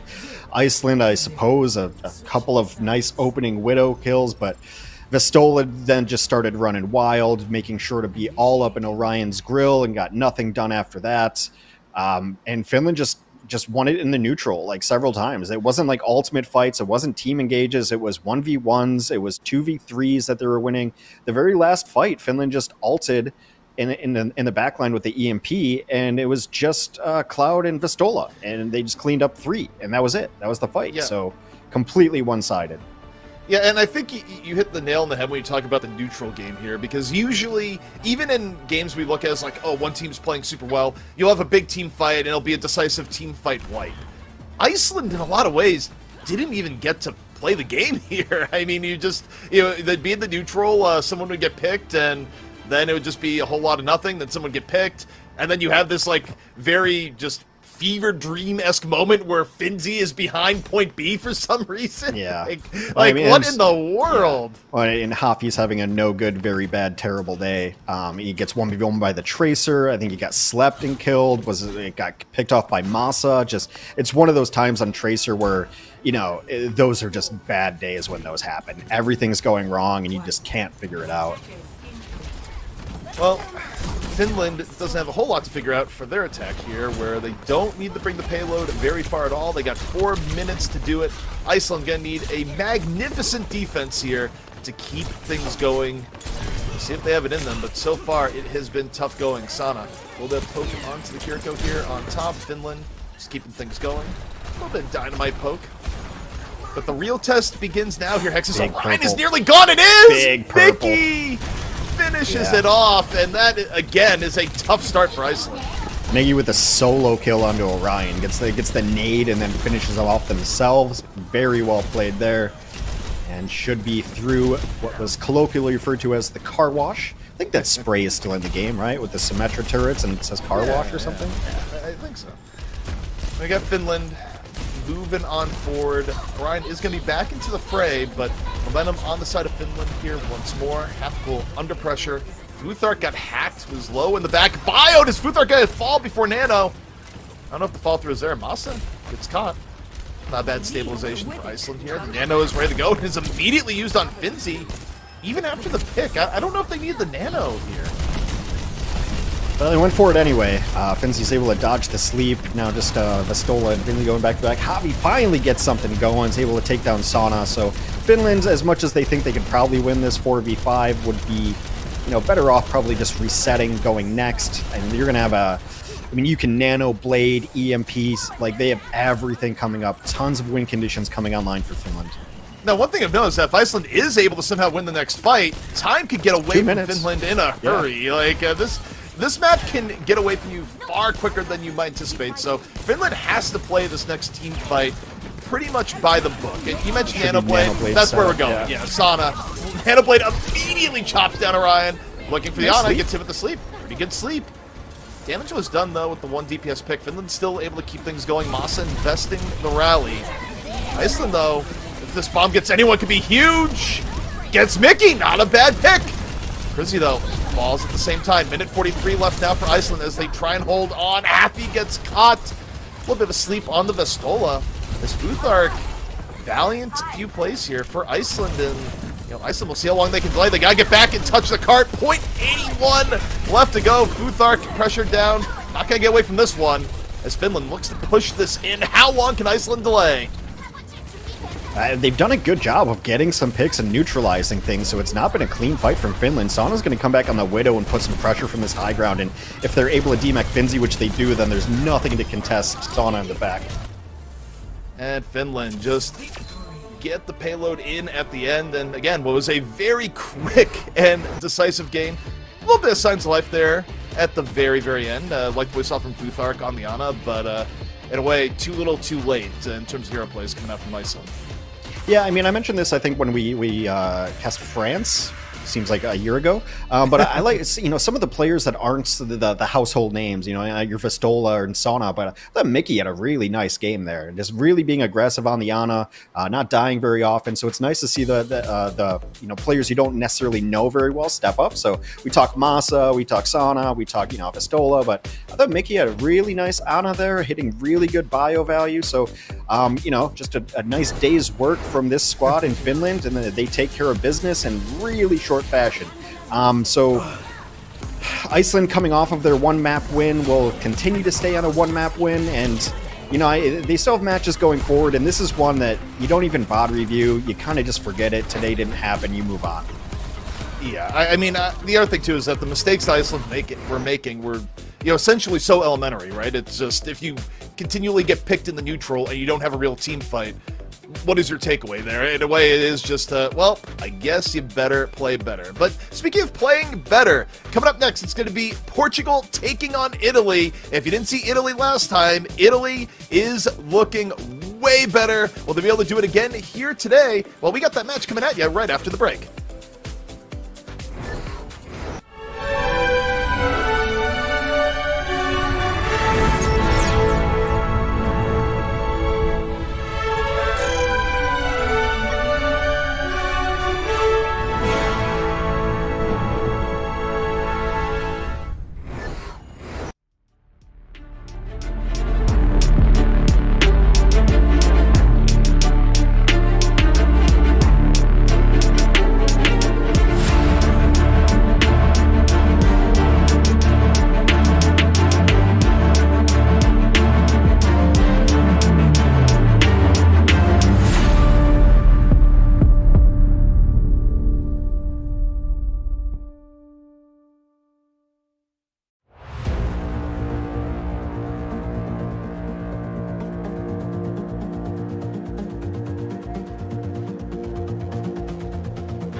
Welcome back to week 2 of the Overwatch World Cup online qualifiers for the EMEC region. I'm Jim Basco and I'm joined by Hex and ZP. We just got done watching Finland go up against Iceland, and Finland in dominant fashion finished out that match. Of course, let's go ahead and take a look at the schedule so we can recap some of the matches that have happened so far and some of the matches we've still got coming up. Of course, we are about halfway through the day here. We just finished up with Group B. We just watched Finland versus Iceland, and we'll be flipping up to Group A to get Portugal versus Italy, Spain versus Denmark, and France versus Belgium to round out day number 5. Hex, ZP, let's start with you, Hex. Thoughts on this matchup? Of course, it was quick for Finland, but Iceland seemed to have been missing a gear this time around. Yeah, I mean, it was actually, I think, one of the more sluggish or lethargic performances from Iceland. I mean, essentially sticking on that Pharah as much as they did when it clearly wasn't working on Ilios was a little bit of a misstep. And then, you know, Hafi Cool, even on the Tracer on Gibraltar, just ran into like 3 really bad lives in a row. It was just boom, kind of like, you know, slept, getting killed by a Brig, you know, that... It used to be standard, you know, Brig was the Tracer eraser, but, you know, not so much anymore. And there were just a couple of missteps there. So I know they went to Gibraltar because that was the map that they won, and Orion can have some value on that. But just all in all, outclassed and just kind of a performance you want to forget if you're Iceland. Yeah, I mean, that's one of those things where blinking and missing here, where it was a little bit rough, to say the least, for Iceland. I mean, that's actually understating it. It was a complete mismatch where Finland just did everything right, and, you know, in many cases there, Iceland just didn't get to play the game. It was, you know, as Hex you brought up, which is very true, is just the neutral part there, where if you start losing players just from generic poke damage before you get to a team fight, well, you don't really get many team fights, and you certainly don't get far in any of your rounds or your attack. It was just very tough from Iceland, top to bottom. Yeah, let's go ahead and now we've actually got an interview lined up with Masa from Finland. So Hex, CP, I'll be back with you guys shortly, but let's hop in to that interview with Masa.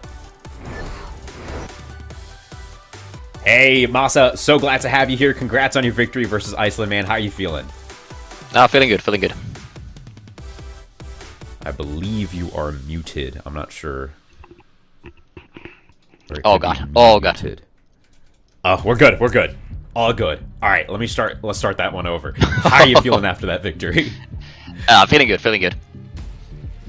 Okay, man, awesome. You know, coming into this match against Iceland, how did you guys prepare, right? Obviously, you've had some tough matches, but you are one of the only teams to take a map off of that Saudi Arabian squad, which is sitting at the top of Group B right now. So what did you have to do to prepare for Iceland here? Well, not really much. Well, like we've been saying, we've been seeing them in like BattleNet that they've been playing more like Diablo 4 than Overwatch recently. So like they know they can't really like qualify anymore, so they're just playing for fun at this point. So we just kind of like guess that they're gonna play like weird comps, try to like get our mental wrong, and we just played our game and played better. Yeah, absolutely. I mean, this year, the Finnish team is looking like a strong contender to make it out of Group B. Of course, only the top 2 make it out, and of course, right now, you're in that second spot. Norway is hot on your tail, and of course, coming back, looking at your matches ahead, Poland and Turkey. So, with all those variables in mind, how are you feeling to make it out of Group B with 2 more days of matches still ahead of you? Really confident, like we're gonna make it through. Now the only thing is like if there's a miracle happening, we might be able to get seed 1, but it's looking kind of rough for us, so we'll take seed 2. Absolutely, and of course, just the team overall, the Finnish team has looked so dominant this year. What do you think changed, or do you think it's just the time for your country to be on top of the world stage? Yeah, I think it's like we have a really good team. A lot of the times we usually had like roster problems that like we didn't have DPS players and stuff like that, but this year we have like insanely talented like DPS players, tanks, and we got like flex to so many different like comps nowadays. Yeah, absolutely. That's something that we've noted for sure in the broadcast as well. I mean, if you've got a message for the Finnish fan base, let them know. What's your message to your supporters? Annetaan Siima ja Matti Posalta. I mean, maybe it said like GG easy, but I love the confidence that you guys have coming into this one, honestly. Masa, thank you so much. You guys have been absolutely killing it on that support line, and it's been a pleasure to watch. So thank you so much for hopping on with us today. Yeah, thank you. Good to hear, man. They are confident as ever. That Finnish squad, definitely a favorite to make it out of Group B. ZP, you know, of course, looking at their matches coming ahead. Turkey and Poland, definitely, they're kind of variables, right? We saw with that match specifically earlier today that Poland, they've got some things to work on, but up against Finland, they might be in for a mountain of a climb. With that said, though, let's look ahead. We've got Portugal versus Italy, map 1 just around the corner. I couldn't tell you how that one was going to go. ZP, lead the conversation here. What are your thoughts on that matchup?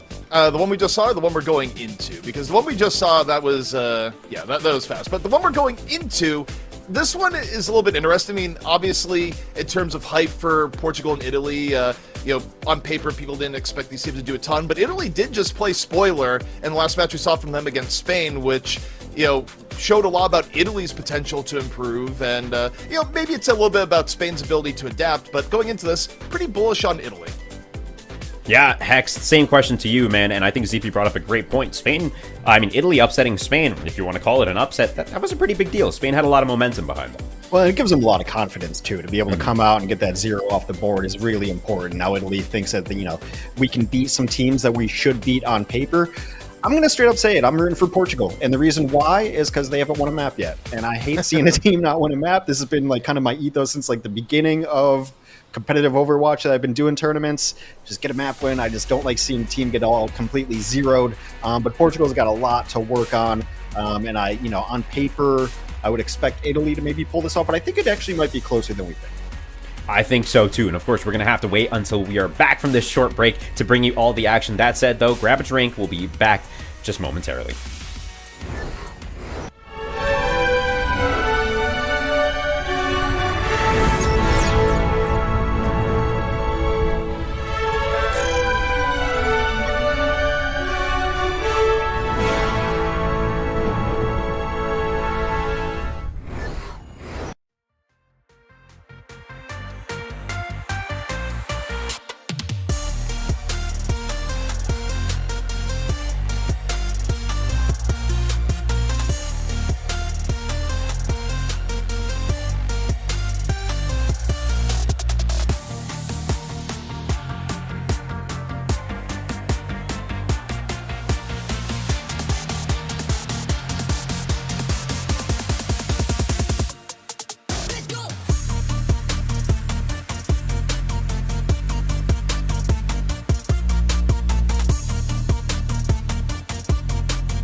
Welcome back to the 2023 Overwatch World Cup online qualifiers for the EMEC region. I'm Jim Basco. That is, of course, ZP and Hex. We are back from the break. We've got the match ready to rock for y'all. Portugal versus Italy just around the corner. Hex, we just left off on that conversation, giving a little bit of context to the viewers here.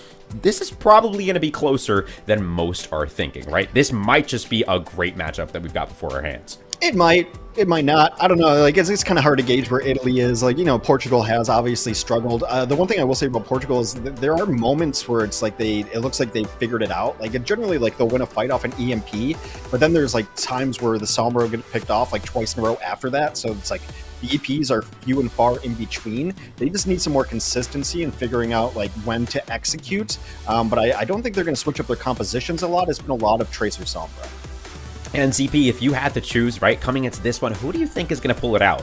I mean, I'd go for Italy just because Italy has shown us a higher high in what they were able to do against Spain and how they're able to rally. I would say, though, the question is with Italy is that how much is it Italy being, you know, pretty good across the board versus how much is it, hey, Reaper was a good hero against what Spain was running, and Spain just refused to mirror it for the most part. You know, how reliant is Italy on running a Reaper comp and having that be good, right? So, I don't know. We'll have to see. Like, they might be more in the one-trick camp right now for me. Yeah, that unanswered Reaper definitely did work, but how far will it get you? Can they adapt? Can they make it work? Portugal versus Italy, just around the corner. Hex and ZP, have a great time, and I'll catch you guys on the other side of this match.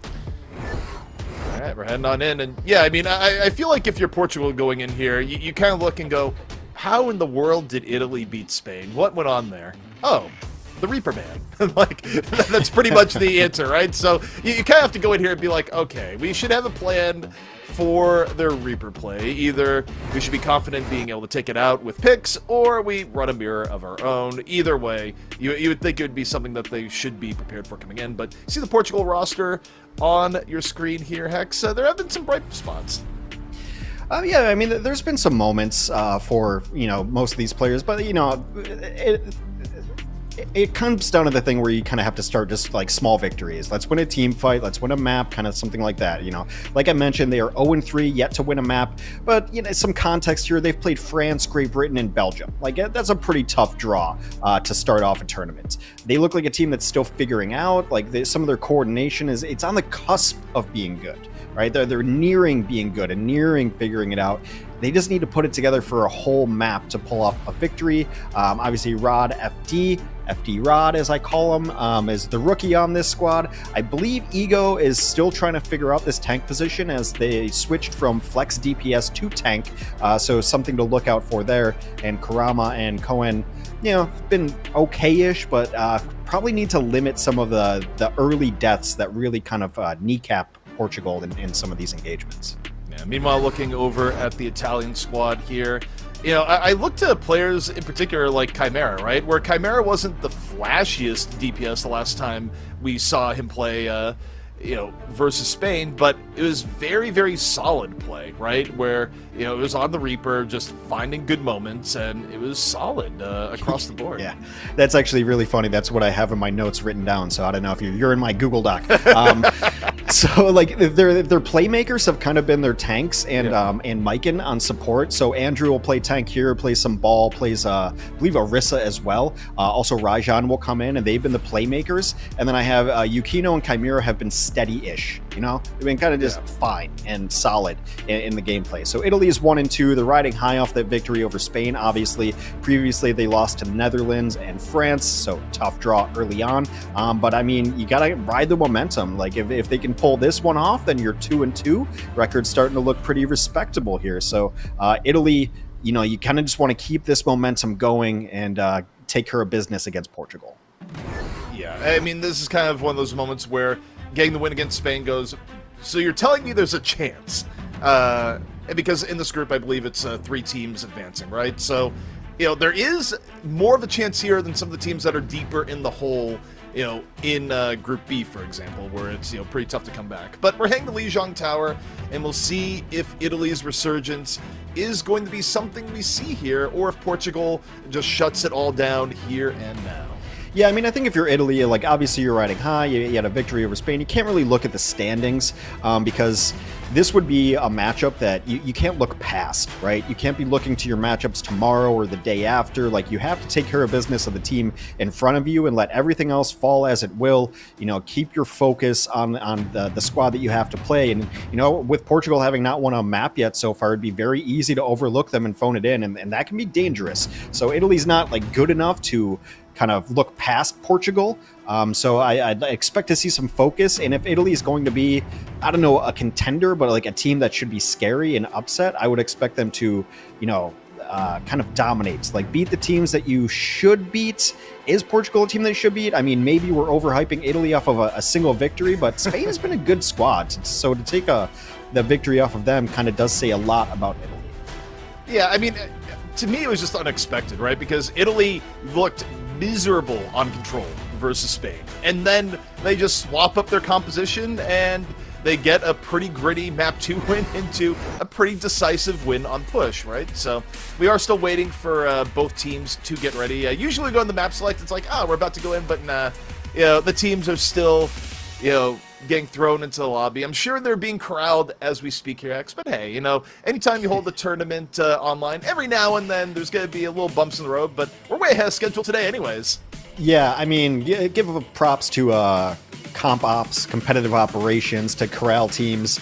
Many of you might not know this, but way back in the day when ZP and I used to just run our own tournaments, when ZP did all the production and camera and casting as well, I was left with the work of organizing teams and getting teams in the game and setting up lobbies. And it is a thankless job. You make one mistake and no one will ever let you forget it.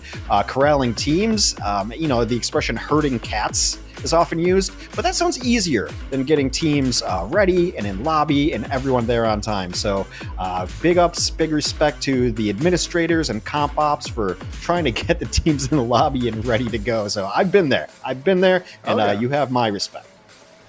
You know, errors you make there, though, can eventually be forgiven. You know, I did talk to Kai a while back. You have been forgiven for whatever mistake you made in that old Cloud9 match. I don't even remember. I forgot to put on the competitive rule set on Gibraltar. I believe it'll stick in my head forever, and I remember Kai being very mad and holding a grudge. I don't think it affected them at all, because I think Cloud9 was just crushing. That might have been the time where we didn't have hero limits yet, and they were just running double Winston, and it was just unfair.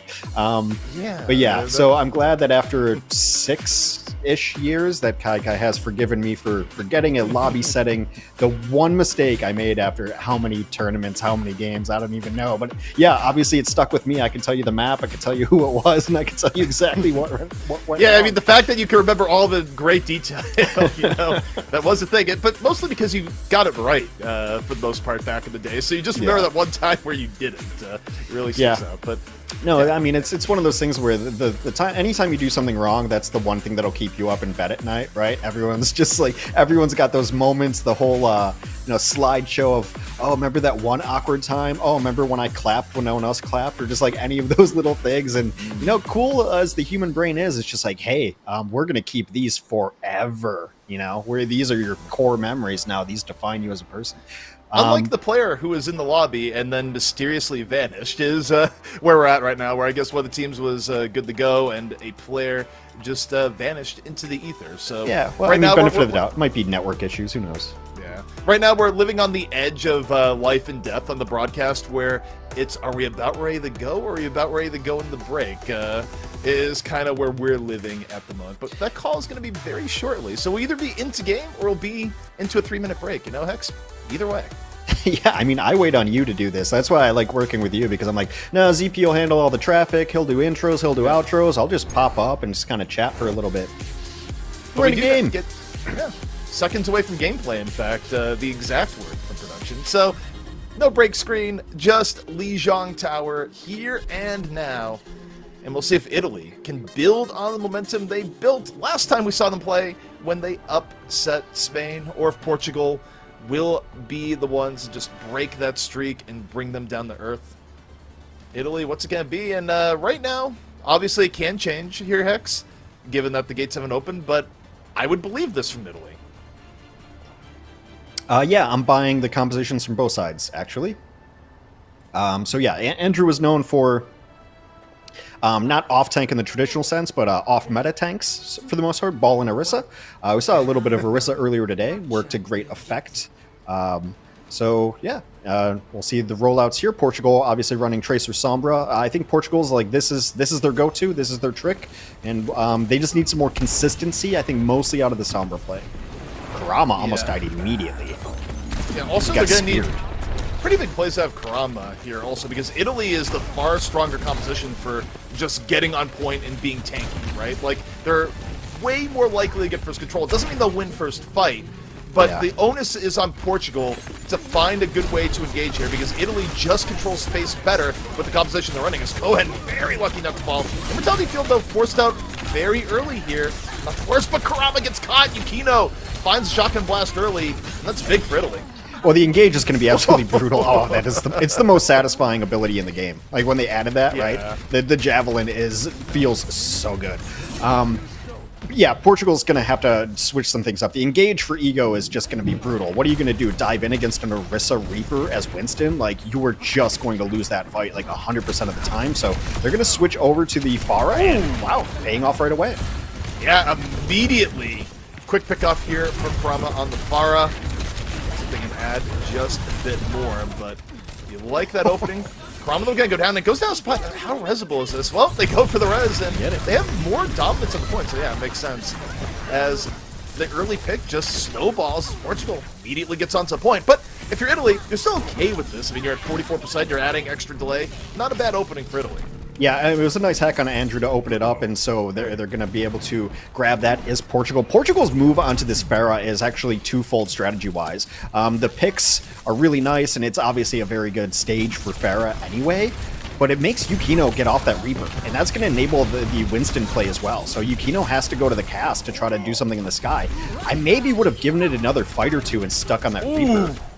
Nice barrage. Kurama lands the barrage. Italy was already under pressure because a really nice Bionade came in from Dizzle from the get-go. It's why Yukino went down so early, but the barrage just finishes things off. Kurama looking very good on the far so far as Portugal, already up to 32% after a rough start. Yeah, I just think that the switching of the strategy so quick from Yukino is almost just, I think it's premature. You know, wait to see if Portugal can actually get something done with their composition, rather than switching off what has been Italy's really, go-to card in the Reaper, Big EMP. EMP to the back, hits 3 immediately. Immortality Field comes down after, but Yukino just immediately assassinated. Clear skies for Kurama, finds Frey right after, and this compositional swap for Portugal has been fantastic so far. And I couldn't agree more, Hex, on your point when it comes to the Cassidy, right? Is that, I don't know if you need to swap that up early. Italy, you look really good in the Reaper, play it out for a few fights. Yeah, I mean, it's just reflexive, right? Of like, they're doing this, so we have to do this. It's kind of a paint by numbers approach or flowchart approach where I just don't think it's necessarily correct. Italy going to make another swap now. Echo Tracer Ball. Why not? Yeah, I mean, this is about as massive as a swap as you're going to get in Overwatch. We'll see if it pans out, but it's a very different style than we've seen Italy be successful as Kurama catches Yukino with the right side of a rocket. Andrew, meanwhile, let's go ahead. 4v4. Andrew won't have to worry about getting hacked for a little bit at least. He comes out, Chimera gets Kurama in the air battle, and the swap for Italy so far, not too shabby, at least in the first fight. Res not going to be denied here. Chimera not able to land as many shots. Still 99% for Portugal. Italy has to stay on the point. They can't move. Chimera gets caught as Kurama gets the quick revenge. Barrage comes in. Italy, though, still in and around. They got the point flip.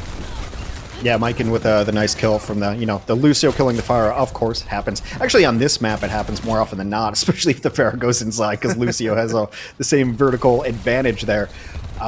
So, yeah, Portugal now off of the Pharah to try to get back into this. They only need one fight, so I think that they should make sure they don't lose anybody. Then you can EMP this and Nano Winston. It's your win condition. Yeah, and I think if there was longer in the round, Italy would go right back to the Reaper after Pulse Bomb. That is how we've seen them play. But 83-99, very likely last fight coming up here. Pulse Bomb coming out. EMP used. Italy in danger. It's a big 3-man EMP. Maiken goes down first. Yukino low. Cohen able to finish it off. And the EMP from Cohen sets the table, and he finishes it himself. 3 from Cohen at the very end, and Portugal bring this back and then some. Yeah, EMP, Nano Tracer comes in afterwards for the cleanup. Now let's see where the touches come in. Mycon's there. He'll stay alive. Oh, big purple. Huge purple gets both supports. Frey down as a result. Karama lands a stick here from Portugal. Gets 2. Both teams fighting neck and neck here. Italy doing a good job just to make this contestable at the end. Chimera, Primal Rage off the duplicate. Gonna buy even more time for Italy here. Not want to go down without a fight until it's turned into a much scrappier brawl. Karama gone.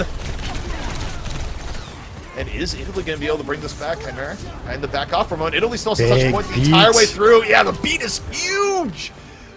Hits everyone on Italy, and Portugal might have let this one just slip through their fingers.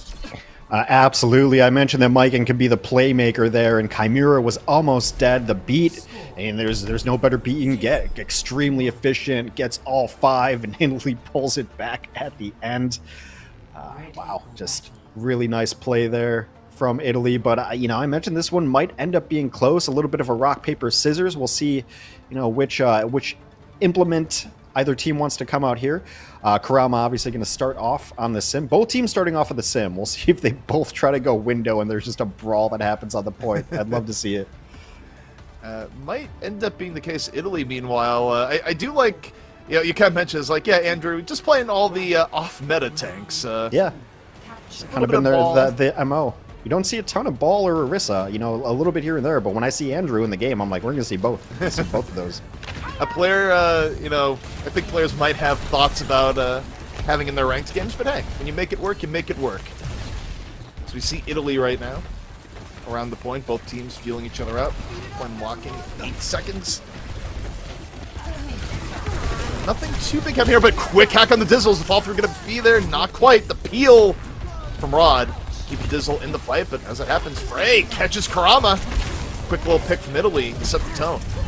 Yeah, Mycon has been really good on this Lucio, and he just ends up being such a slippery target. It's one of their later pickups, I believe, got added after the first day of the tournament or the day of the tournament. So it's been a great pickup, and as the more playtime they get with Italy, the better it looks. Counterpart goes down.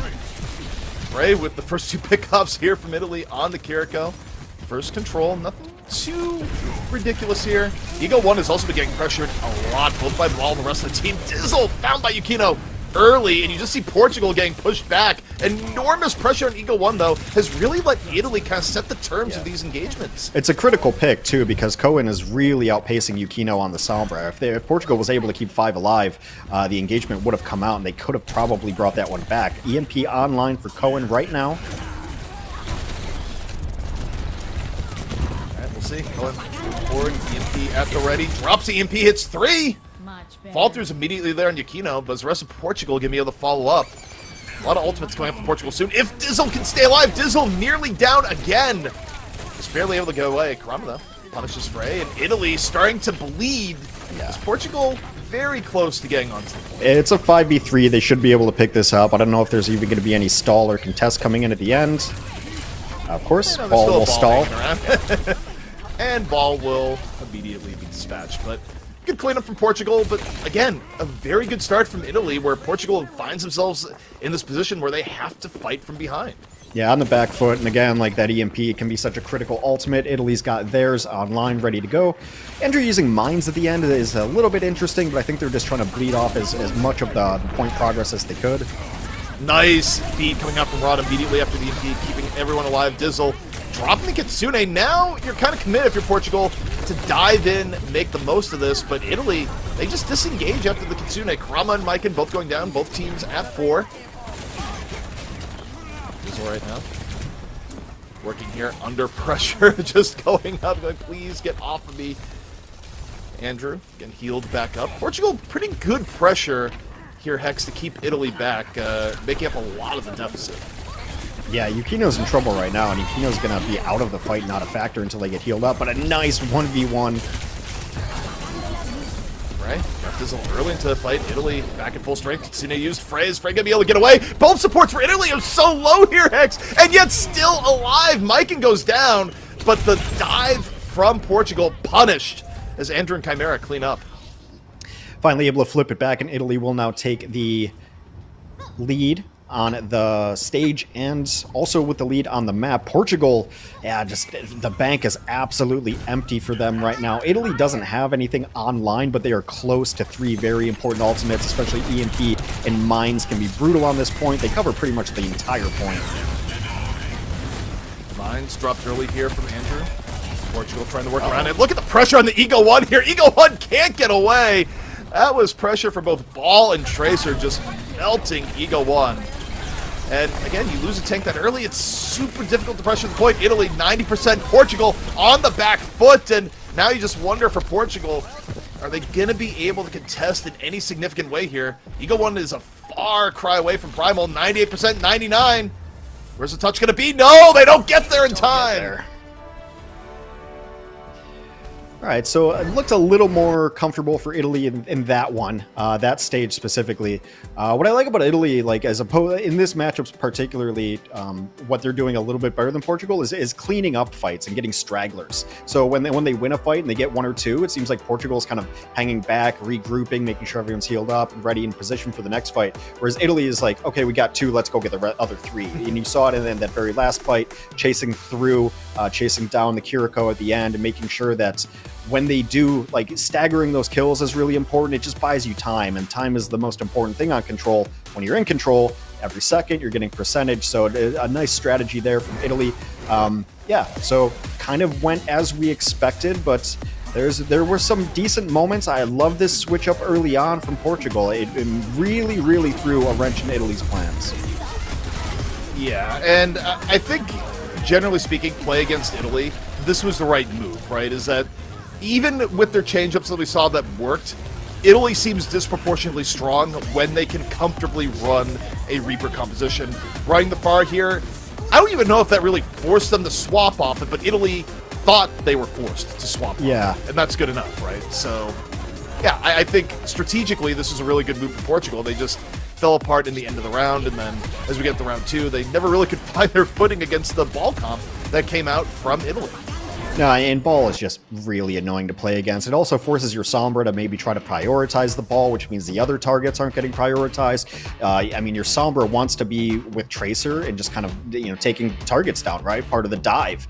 And the ball forces you to focus ball, which means you're not going to be as aggressive. So it takes the aggression out of the dive composition, which really wants to work out with the Winston. And it forces you to play passively, which is maybe why Portugal wasn't able to chase down kills and get maybe 5-kill team fight wins.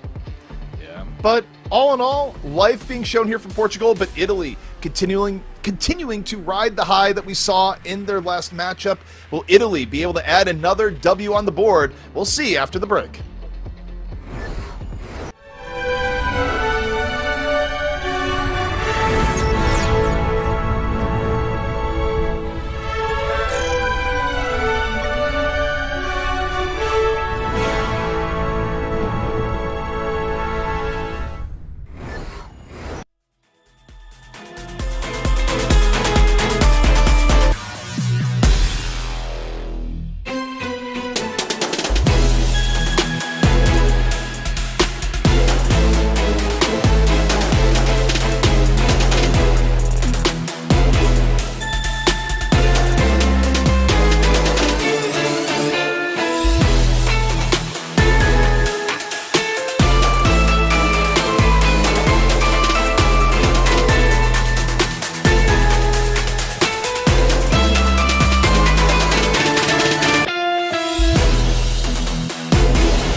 Italy able to maintain its momentum 2 days in a row here, Hex, starting out strong against Portugal.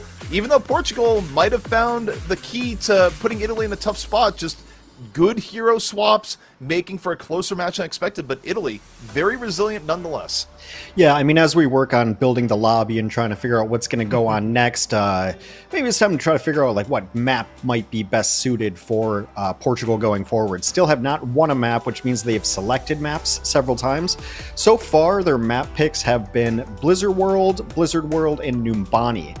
Now, I think they might have had like a small advantage running the Farah Mercy, which kind of leads me to believe like maybe a Numbani would be in order. It's not necessarily a Farah map, but it's an Echo map, so you can definitely run the Echo there. So maybe that's the play, but also going back to it, sorry to harp on it, Portugal fans, haven't won a map yet, so maybe neither of those. Maybe give something else a whirl. Yeah, I mean, for Portugal, it's just, find something that works, right? Like, what do you have to lose right now where so far you've lost everything, It sounds harsher than it actually, should sound. But, yeah, I mean, just try something, find something that works, get a win on the board. And you might be wondering, casters, why start the game? Well, right now the teams are, they're talking with comp ops. There's some form of argument or disagreement on something going on, and until that gets resolved, we won't be able to go directly into the map, but it does give us more time to speculate on what we might see as we go into that map. So, a little bit of a longer wait, but we do get to kind of wonder, what will the next map bring? Well, I mean, I think a lot of what Portugal has to do and maybe work around is probably the fact that, they do have kind of someone who's new on tank, right? So, Ego is generally a flex DPS player. Portugal couldn't find a dedicated tank player, so Ego moved over to the tank. I think so far, my memory's not going to be perfect on this. We have done a lot of games covering 16 teams here. I believe that Portugal's mostly run the Winston on it, which I think is always a good pick for a flex DPS because a lot of it is just about initiation. Some of that the tech isn't going to be there necessarily. Bubble jumping and things like that. But so far, I've just seen the Winston, so you kind of have to pick maps based around that, I believe, which I think is a lot of the reason we've seen Portugal mostly go for this Sombra Tracer Winston. when you're working someone into a new role, trying to limit like what the expectations are, I think are important. But there was success with the Fair Mercy, so I wonder if they try to piggyback off of that, or if they just still keep trying to run the composition that has so far yielded no results. Yeah. Well, all that being said, the anticipation is high, but right now, the teams, they got the rule books out and they're talking with each other. We'll see what the result is after this break.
Welcome back, everyone. Italy versus Portugal back underway. You know, a little bit of issues on the back end. Players, comp ops, accounts, that sort of thing. But sounds like we got everything ironed out here, Hex, and now we can focus on the task at hand, which is going to be Blizzard World.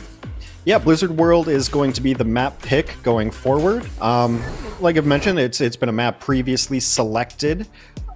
So, you know, makes sense. We've seen a lot of Blizzard World here. It's a map that you can run a lot of different things on. We've seen a ton of variety on this map as far as compositions go, you know, from Echo comps to, of course, Sombra Tracer dive comps. Hanzo gets thrown in here. Defensively, teams like to run an Ashe for the long sight lines. So really anyone's guess what it could be. Again, I would imagine that Portugal's going to try to go to their bread and butter, which is that dive composition, largely, you know, to try to make sure that their tank is comfortable playing whichever tank role they so choose. But so far, it's been a lot of Winston, Tracer, Sombra for that squad, as Portugal still tries to get, well, just a bevy of zeros off the board. 0 map wins, 0 match wins. So maybe this will be the time it turns around. Yeah, I mean, look, it can only go up from here, is, I think, the best way of looking at it. It It's cannot go down. Yeah. Yeah, I mean, you know, worst case scenario, you're where you started. Best case, you get a W on the board, you know? Just how it goes. But both teams should be ready to go here in just a moment as our fly-through finishes up. And we'll see what is going to be on the menu for both of these teams. Yeah, as we try to boot in.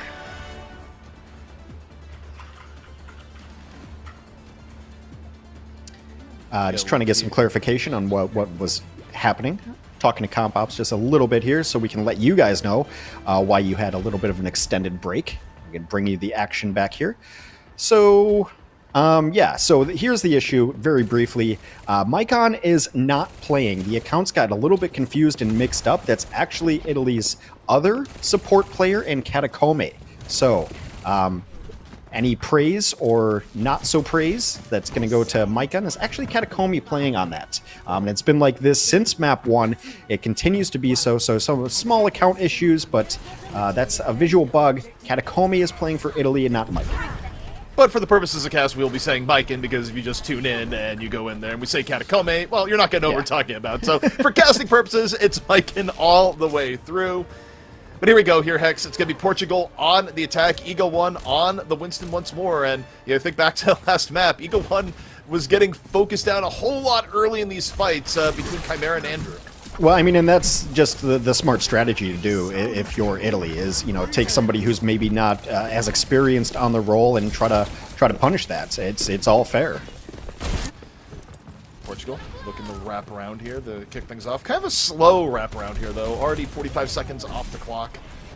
Gotta think Ego 1 is going to be going in soon, and there it is. The dive in immediately, but also the focus fire turn just gets hit by the bio, gets hit with the kitchen sink on top of it. Immediately destroyed, and that's what we saw in the last map as well, where Ego 1 was just getting focused down very hard by Italy every time there was a jump in. Yeah, I mean, Italy knows that Portugal wants to run this dive, so you're just saving cooldowns, you're saving whip shot, you're saving sleep, you're saving anti-heal, everything, and then even if all of that misses, Andrew can just kind of knock Ego away as well. So, I mean, you don't see the defensive ball very often, but here we are. Well, so far it's working out. Look at Eagle 1's health bar right now, where we're not looking directly at Eagle 1, but you just see the focus fire coming on in. Cohen, meanwhile, here for Portugal. Gotta be careful, they're checking. Yeah, it's not a necessarily safe area for a Sombra. I mean, even the Tracer's playing close to the team, like, to respect this dive, and also just kind of spraying around. Pulse pistols are really good at spy checking. Pressure going on the Eagle 1 again, and the bio nade, and just look at Eagle 1's health bar. It is just getting decimated. Maybe Eagle 1 gets out, but you know, the rest of Italy just gets to hold strong here. Portugal is having real trouble building pressure. Eagle 1 goes for the jump in, still low HP. Nice hack, though. Really nice hack. Here to Mary down. Karama on the pulse bomb gets Frey as Portugal might have finally cracked the code here. Very, very close to getting in. Yeah, so it's a 5v3 right now. They have to be able to clean the rest of this up, and it will be Karama on the cleanup. Brig is still really good, I guess. Brig's still good against Tracer. I thought it was going to be a little revenge there. You know, when the changes happened to Brigida, Tracers around the world rejoiced, and I think like it still holds over. Now, I know when I play Tracer, I will just target Briggs now. It's not your fault personally, but I still, in my heart, you know, got to take those Brigs out. Just trying to even the ledger from back in the day. You know? But Portugal, decent amount of time on the clock here for point B. Not like the quickest point A attack, but not the slowest either. But Cohen here can really add some momentum here with a good EMP. Italy for now, holding a little bit further back. But here comes Andrew coming in over the top. Hack maybe coming in here. Just a normal, good hack. Chimera, though, gets the back, gets Dizzle. That's huge for Italy and solidifying here on the defense. Yeah, really nice. I mean, I'm just trying to figure out what a good EMP looks like, because on the defense here, the team's going to be pretty spread out. Maybe you try to get up on the high ground and deal with the Ana, but if you look at where Italy is positioned, they're all over the place. Late Primal, is it to save Ego's life? Yeah, I'm not in love with the Primal at this point. I mean, a lot of time kind of going away here. Portugal still can't go in. Andrew goes in, drops the mines. More area denial than anything else, but you see Yukino getting over to the top. Good sightlines here in the Ash, nearly gets the 2-tap. Meanwhile, Ego 1 jumping in on the other side. Karama and Cohen combined in the backline. They get both supports. A massive pickoff play is spread out as everything has been. Karama still even has the pulse bomb in reserve. Well, I asked what a good EMP looks like, and that's the answer right there. Your Tracer's right there to help you clean up. Both supports able to take that down, so really well played there. Meanwhile, gonna be waiting for the rest of Italy to recover. Italy will still be able to have a good defense here before the end of point B. So Portugal, one more fight left to go. Both support ults up to do it. Pulse bomb out from Chimera for Italy. No, doesn't get anything from that. Mike, meanwhile, on the top, Rally ready to go. Ready to go. Here's the Nano Winston, but a beautiful sleep right off the bat. Woken, unfortunately. And is woken right back up, gets a chance to go up, finish off Maiken, and Maiken had already invested the Rally on top of it, so not a bad pick-off, but the Bionade hitting 3. I don't think the fall 2 is going to be there, though, Italy. Eagle 1 jumping up, a little bit of pressure back and forth. Frey, though, finds Kohen as Chimera falls. Both teams trading. Yukino right now on the Cassidy, just completely mowed down on top. And Italy starting to look really thin and players left to could be the old ball classic. Spin around the payload and hope your team gets there in time. That buys a lot of time as the respawns are really close, a meter away, and Andrew's still alive. The survivability has been huge. Yeah. Still alive enormous, even, and yeah, bought enough time fine. for Chimera to get back and get 2. That was incredible stall from Andrew, even if it looked like, you know, the most basic ball stall you've seen in your life, it did the job. Well, without a Sombra on that side, like, there's almost nothing to stop, right? And then, you know, you get the health boost, the shield boost. Yukino's going to switch again, has gone from Ashe to Cass to now Widow. Yeah, I mean, the Widow could be kind of a backbreaker here if Portugal isn't expecting it. You can get close enough to get one-shots, and, you know, yeah, ideally teams should be just, you know, looking at the hero list, etc., but, you know, sometimes it takes time to get in the groove of dealing with Widow, but okay, way more pressure on Yukino now. Chimera down. Widow, the only DPS, a Tracer in Yukino's face. Is the big shot going to be here? Pulse Bomb comes out, able to avoid that. Now Yukino, do or die, looking for anything right now, under pressure. 20 HP in a dream, still somehow alive. Chimera back into the fight. But Yukino, Widow thing, they're a little bit tortured. Pulse Bomb comes out from Chimera, and Italy, that just might be enough to hold. Oh, it's absolutely enough to hold. The rally comes in late, too. The Pulse Bomb, absolutely critical. Italy will hold, and... well, I wasn't even looking at the clock, but that's defense right there. Yeah. Time got away from me, time got away from Portugal, and Italy stabilizes.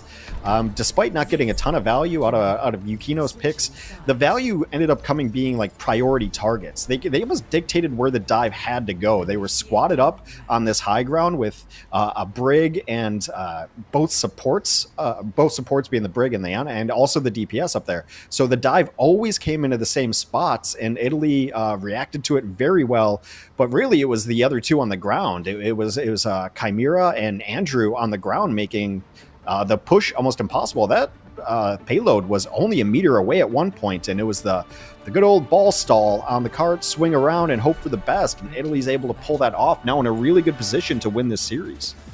Yeah, and you know, if you're Portugal, you look at that last fight and you wonder how it got away from you because they got the early Chimera pick.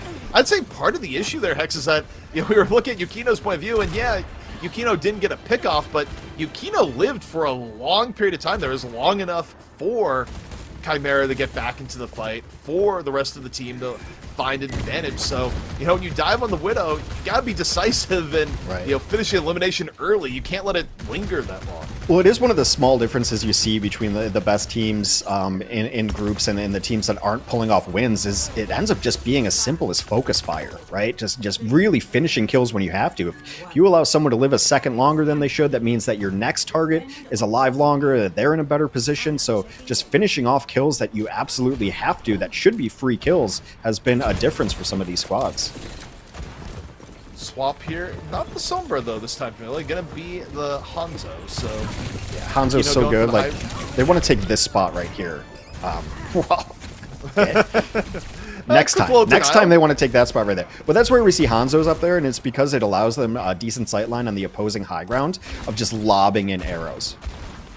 Yeah, I mean for Portugal, you know, bring this back. Surely right now, at the very least, you're hoping, okay, no one get hit by the Hanzo arrow. Also, just good counter poke onto the Hanzo at the same point. And so far, doing just that, Yukino very likely to get away with his life. But Eagle 1, again, just getting heavily pressured. Life for being a tank on Portugal right now has not been kind at all. Bionade on the Dizzle in the back. Dizzle goes down. Andrew finishes it off. Quick pick off here from Italy. 5v4. To start things off, and Yukino finds Rod. This is completely snowballing away from Portugal. Yeah, Andrew might be in a little bit of trouble, but he's out. Maiken does go down, and Yukino goes down, so Portugal absolutely pulls this one back. Yeah, they found the moment to just dive into the backline just when you think it's going the other way. But okay, maybe as we not. say that, think about where respawns are. Chimera and Andrew just, the terrific duo here. Yeah, but neither team with good respawns, though. Like, offensive respawns are a mile away. Defensive respawns, like, I don't know, kilometer and a half. Scrappy, though, on the offense. Like, this is going to let Andrew and Chimera be a little bit more aggro here. They don't have to wait for everyone to get back. Pulse spawn nearly right for Chimera. The stick going to be here. Karama looking for the stick on the other end. Lobs it over. Meanwhile, Chimera connects. Gets Dizzle. It's a Tracer of Italy that's just more effective. A tale of two pulse bombs. Yeah, now it's 5v3. Ego's not living without the Ana. Simple as that. Not with the amount of pressure that's been going onto Ego here thus far. Karama's going to try to put some pressure on and try to stall things out a little bit. Gets Mega, maybe waiting for his team. I think there's definitely a possibility to touch and contest this. It's just that Portugal doesn't have anything in the bank. Ego's got to get to his Primal. They're not even going to get there they don't time. Get him. You're right. They could have contested, but step one of contesting is touching the point, which did not happen. Oh, an opportunity lost here for Portugal and Italy. 4 minutes to go here, Hex, and not that far to go. Yeah, I mean, we've hit this point a lot, but, Ego's not a natural tank player, and it's just knowing that timing just a little bit off, because Primal and Nano, there was plenty of chance to not only contest that point, but to bring that point back. Look at the ultimate advantage. Those could have all been thrown in on the last plate on first point. Yeah, I mean, all that needed to happen was that they needed to stall for long enough. The Ego one to get on there, build Primal, go from there, use Nano. I mean, there was a lot of opportunity, but again, step one is touching the point. Didn't happen. Ego one, caught by the Widow. Andrew diving deep to the back. And what's important here is you look at Italy. They've been keeping the payload going for the most part, even as Andrew just acts as an absolute pest to the Portugal front line. Dizzle down now too, and that's brutal. It's going to be very difficult for the defense. Like you mentioned, with Dizzle down, you can't dive in. I mean, there was just not really enough healing from the Brig unless you're just throwing all the packs there. Another kill for Yukino, uncontested. Yukino has been adding them on here. Gets another! Oh man, the Widow power here, unreal. Chimera got Nano and had a sequence there that was off camera, or something happened, but Ego one. Getting poked down. Has to use Primal under pressure. Just to live. Yeah. That's a big win for Italy. You've gotten the Primal out, and now you're one fight away with only 2.5, or with over 2.5 minutes left to go. This is very good for Italy. Ego went in, he got slept, tries to get out, and gets nuked on the way out. A nice kill, though, from Karama is going to kill Maiken, a.k.a. Katakome, but Maiken. Yeah, as Italy, now 2 minutes, needs to win one fight decisively. Another Widow pick. I mean, yeah, this time it's answered, but getting rid of the break early, still pretty big. Italy. If I'm Italy, I just leave right now. Just leave. Bob's on the point, Nano's out, it doesn't matter. You got every single one of their ultimates out. Yeah, and they just bail on it. Well, they're going to re-engage soon because they got the Ashe after the Bob came out. Dizzle's in danger. Look at the double team here underneath. Dizzle gets caught and taken out. That was a great double attack from Italy. And now the momentum might be too much to go. Ego one immediately poked on down as Italy just about has everything they need to wrap this one.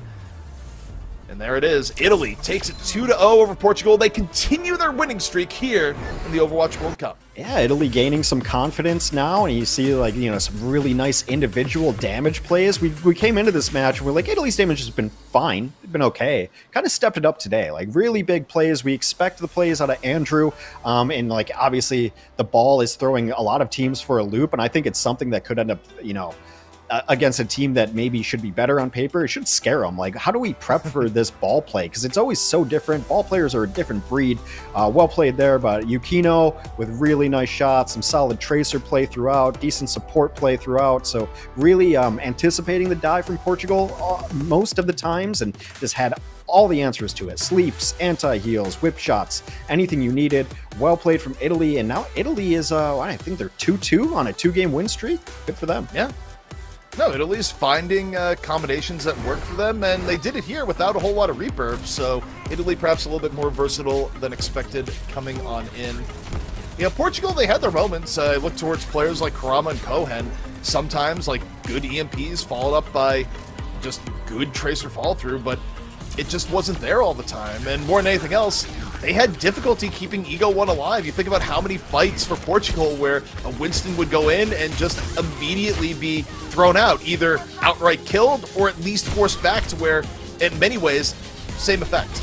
Well, I mean, it's one of the dominoes, too, of Ego trying to be aggressive on the Winston and really trying to get stuff done, is it puts Dizzle a little bit out of position to try to make sure that those heals are coming into Ego, and then when Dizzle's out of position, gets sniped twice in a row. I mean, that was the story of the defense. I think there was like 3 deaths in a row from Dizzle where Yukino was sniping him, and that's not necessarily Dizzle's fault. It's, I have to make sure I can heal my Winston. I got to figure out these sight lines, and when you don't necessarily have the ultra experience on the Winston and Ana combination, then maybe Winston is 2 steps to the left, and now Ana's got to go 2 steps to the left, and now, you know, headshot, boom, you're over. So Dizzle spent more time in spawn on the last 2 minutes of defense than out on the playing field. A little bit rough there. So Portugal back to the drawing board, still looking for the first map win, but Italy, you know, riding some momentum, and they're starting to look like a scary team because they're not just like running standard stuff, and they showed us more versatility today, which is a step in the right direction. Well, Italy is rising, taking down Portugal, but coming up next, it's going to be the dark horse in Spain against the favorite of Denmark. You won't want to miss it.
For months, competitors from all over the world have battled through trials to prove themselves as the best of the best.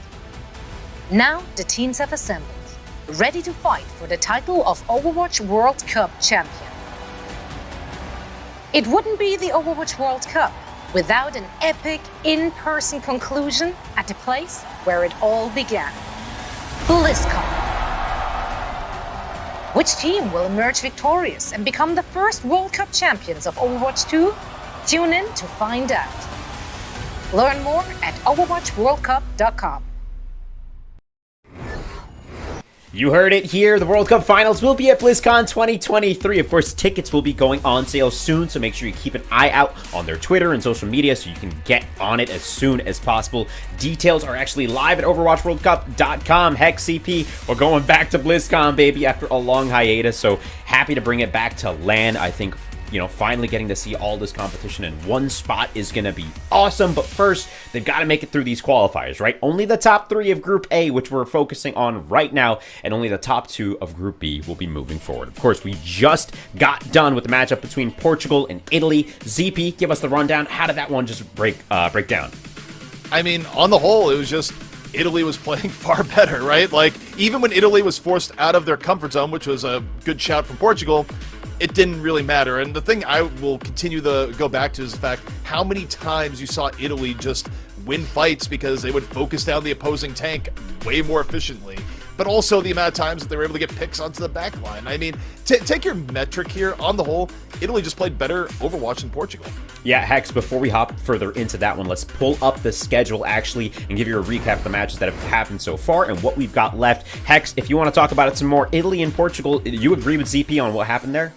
Yes, everything you said. I completely agree. Yeah, I mean, obviously we had a long break in there, but it was kind of went as expected for Italy, and I think, you know, it's nice for them to show us what they can bring to the table as far as compositions go, where Portugal's kind of still running that one trick. Obviously, Spain and Denmark coming up is going to be a big one. Both those teams coming off of losses, and then France and Belgium later today. France, you know, every bit the powerhouse we expected. Absolutely. You hit it right on the head. Spain and Denmark, that matchup coming up right around the corner here. It's 2-1. They're tied in the standings, and they're actually tied for map score as well. 5 wins to 3 losses. So this is a full-on tie, and they're fighting for that 3rd place spot. Currently, Denmark is in that seat, but really this match will determine who's going to make it into that top 3, and then the rest of the days will determine who actually makes it out. With that said, Hex and ZP, Denmark versus Spain, just around the corner. I leave it to y'all, and I'll catch you guys on the other side of this match. All right. We said before earlier in the day here, Hex, but to me, this is a consistency check coming out here for Denmark, where, you know, Denmark obviously not unbruised in the tournament so far, picking up their first loss against a very, very strong team in France. But now you go against Spain. You know Spain has a style play that can be very effective if you don't get them off of it. Is Denmark going to be able to play up to their potential and beat that, or will Spain surprise them? Because if a team could shake things up here in this group, it would be Spain. Yeah, Spain just really needs to rebound. They just came off a tough loss to Italy, which I believe went to map 3. Spain had come hot out of the gates with victories over, I think the Netherlands and also Belgium. Kind of both seemed like upsets because we didn't know much about this Spain team. But the Spain team it's Helv and Hira, who are players that we call out a lot. Helv with unfettered aggression, Hira being the hero in a lot of different games too. And I'd imagine we'll continue to call out those names. The backline has been solid. You know, Canale's been okay. Lauren's been, fine, and it's been a nice wrinkle for Lauren, able to play different heroes. And Gal has been absolutely solid too. But I think when you take the tone setter for this team is definitely Helv on the tank. We saw the personality come out earlier in some matches, and then Hira's just been able to really carry some of these fights on their back. Yeah, I mean, I think to the coordination we've seen between like Helv and Hira and getting into the back line, it's been great. But you talk about coordination, you look over here at Denmark, where Shockwave, Naga, devastating. Molf has been very, very consistent when playing. And look, Kelix, something about these sorts of tournaments in contenders in Overwatch World Cup bring out the best in Kelix in a way, which almost sounds like a accomplice assault, where it's like, if only you did this in the Overwatch League. But I don't know. There's something about national tournaments where you see the very best of Kelix. What more can I say? Yeah, absolutely. I mean, Kelix and Slay, part of Twisted Minds, one of the best contenders teams in the world, have been a rock solid backline. I mean, this is not a team I want to play that's coming off of a loss, such a close loss to France too, which is like, it almost just came down to map picks, really. Denmark got outrushed. A little bit interesting to see Molfig in the lineup. Has been largely Doge has been playing, but I mean, you think of this Denmark team, and we talk about, you know, well, I talk about a lot, France's versatility. I mean, this DPS rotation, Shockwave, Naga, and Shax, like that might be the best three-person DPS line in the entire tournament, so it's going to be a tough team to beat. It's a big ask from Spain here, but Spain's got potential to upset them, and I think Spain, like, maybe you just try to rush this team down. Maybe Ilios is not the perfect map for it, but if you end up being able to choose maps later, like obviously Helve could play some rush, and that's how France beat them, really. They played a really aggressive push rush style, and you know, it showed a small vulnerability for Denmark. Yeah, I mean, on the same note, I also feel like, even though I don't think Denmark has to go to this, and, you know, they're, I would say of the two teams, definitely more versatile. You kind of look at where Spain had troubles, you kind of wonder, is like, but what if we also play the Reaper Man going in here? Because it just seemed to just, there's something about playing Reaper that just completely shut Spain down when we saw them last play, right? So even if it's not your go-to, it's like, well, if they have trouble versus it, why not give this a whirl, right? I would be thinking about this as Denmark, but also knowing the players on Denmark and the attitude, I don't think they're going to adapt their gameplay around Spain whatsoever. I think they're going to play what they would normally play. Yeah, I mean, I think, the one thing I would say for Denmark, maybe, like, if they get a lead and they feel comfortable on the next map, is maybe practicing some of the rush compositions, just because it's, you know, it's the one thing that they ended up losing to France, so maybe get some work in outside of scrims, but I don't know if Spain's really a team that you can just start, you know, using as practice either. So we will kick it off here at the Lighthouse, and it's going to be, yeah, Echo Ash versus the very traditional dive composition from Spain. Yeah, and if you're Spain, you kind of have a timer on you here, right? Is you need to do damage before Echo just does something crucial to your backline. So you have to expect Spain to be playing this incredibly quickly, looking for Slay in the back or Shockwave. Those are going to be the dive targets. Meanwhile, Naga coming in from the back, heavy damage on the Gala, and immediately making his presence known. That's rough. You lose a break that early into the fight, probably going to lose first control of the point if you are Spain. And they're going to try and delay a little bit, but all you're doing is feeding Naga. Yeah, they just had absolutely no idea that Naga was there, dropping down over the top. It's a sticky. That's a, what, third, fourth kill for Naga right there. The Echo is a problem for this composition to deal with. Nothing really shoots up. I guess you can try to play the point against it, but I don't see it. I mean, Helve dove in really early without, like, no real strong targets on the point, and then had to backtrack to try to get back to their team. So, so far Denmark in full control, not only of the map, but the skies as well. Oh, Hira tried to go to the point, just immediately shut down by Shockwave. Both goes down, and usually losing a tank would mean Spain could push in, but right now, okay, that's actually really big. Getting Kellex, not letting Kellex fly away. As Naga goes, we don't have a tank. I will be Winston for a moment to buy us some time as a tank.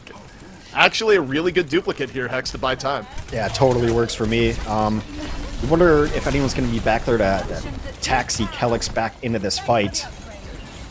It seems like Naga's moving that way right now. Well, Spain not wasting any time. Get onto the point, get the quick flip. And Wolf down again. Rough start here from Wolf. Naga, meanwhile, got Kellex back in his wings. Let's see if Naga can get another pick off. Meanwhile, Lauren to the back here, gets the hack.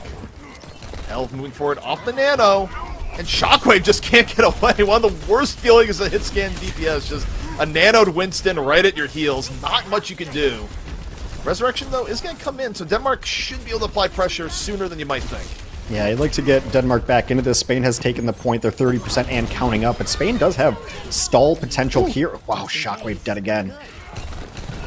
Yeah, that's exactly what you want here. You want your combo, they dive and get kills before Naga is able to find anything in the Echo. You're on a timer, and Shockwave is one of the key targets you want to go after. Lauren, meanwhile, holding on to the EMP, can strip the flight at any point. Got to think Lauren is thinking about it here. The question is, who's the fall-through going to be on?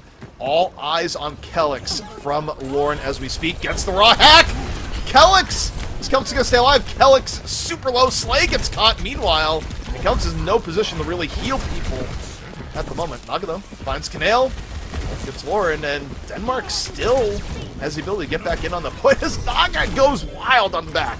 Kellick's living is so critical there. Got hacked really early in the fight, and no one was able to follow it up. I'm a little bit surprised that Helv wasn't there to get the dive in on that hack, because Kellick's was, what, 10 HP hiding behind the little fence there. Yeah, They I would've don't know been how able to- Kellick stayed alive. Yeah, they would have been able to get that kill. It also denies the resurrection that came in on Slay. It's a completely different fight. And right now, Denmark's going to take the lead. Denmark in a really good spot. Hira gets caught immediately. EMP out from Denmark, but Hira was down before there's any opportunity. Yeah. Wolf just going to drop a self-destruct for good measure.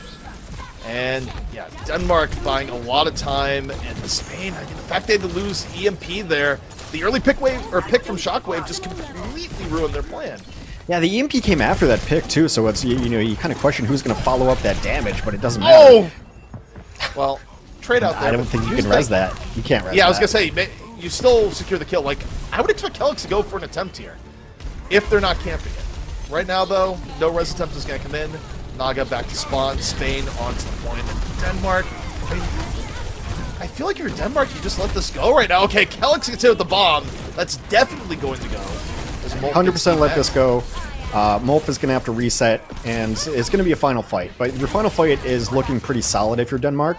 Mostly you're going to have Nano ready, so you can definitely Nano Molf in.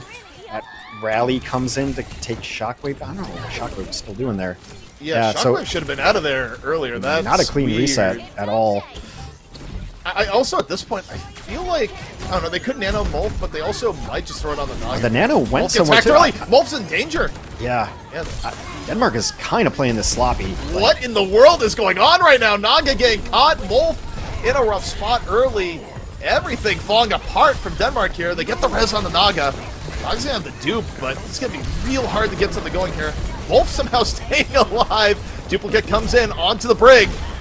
Denmark, though, desperately needing anything to go their way. I think Shockwave, did he just get knocked off? No, he's knocked to the other side as Helv goes, I'm still chasing this. I'm still chasing this. I don't care if it's 5 miles off the point. Hira finds Kellick in the interim.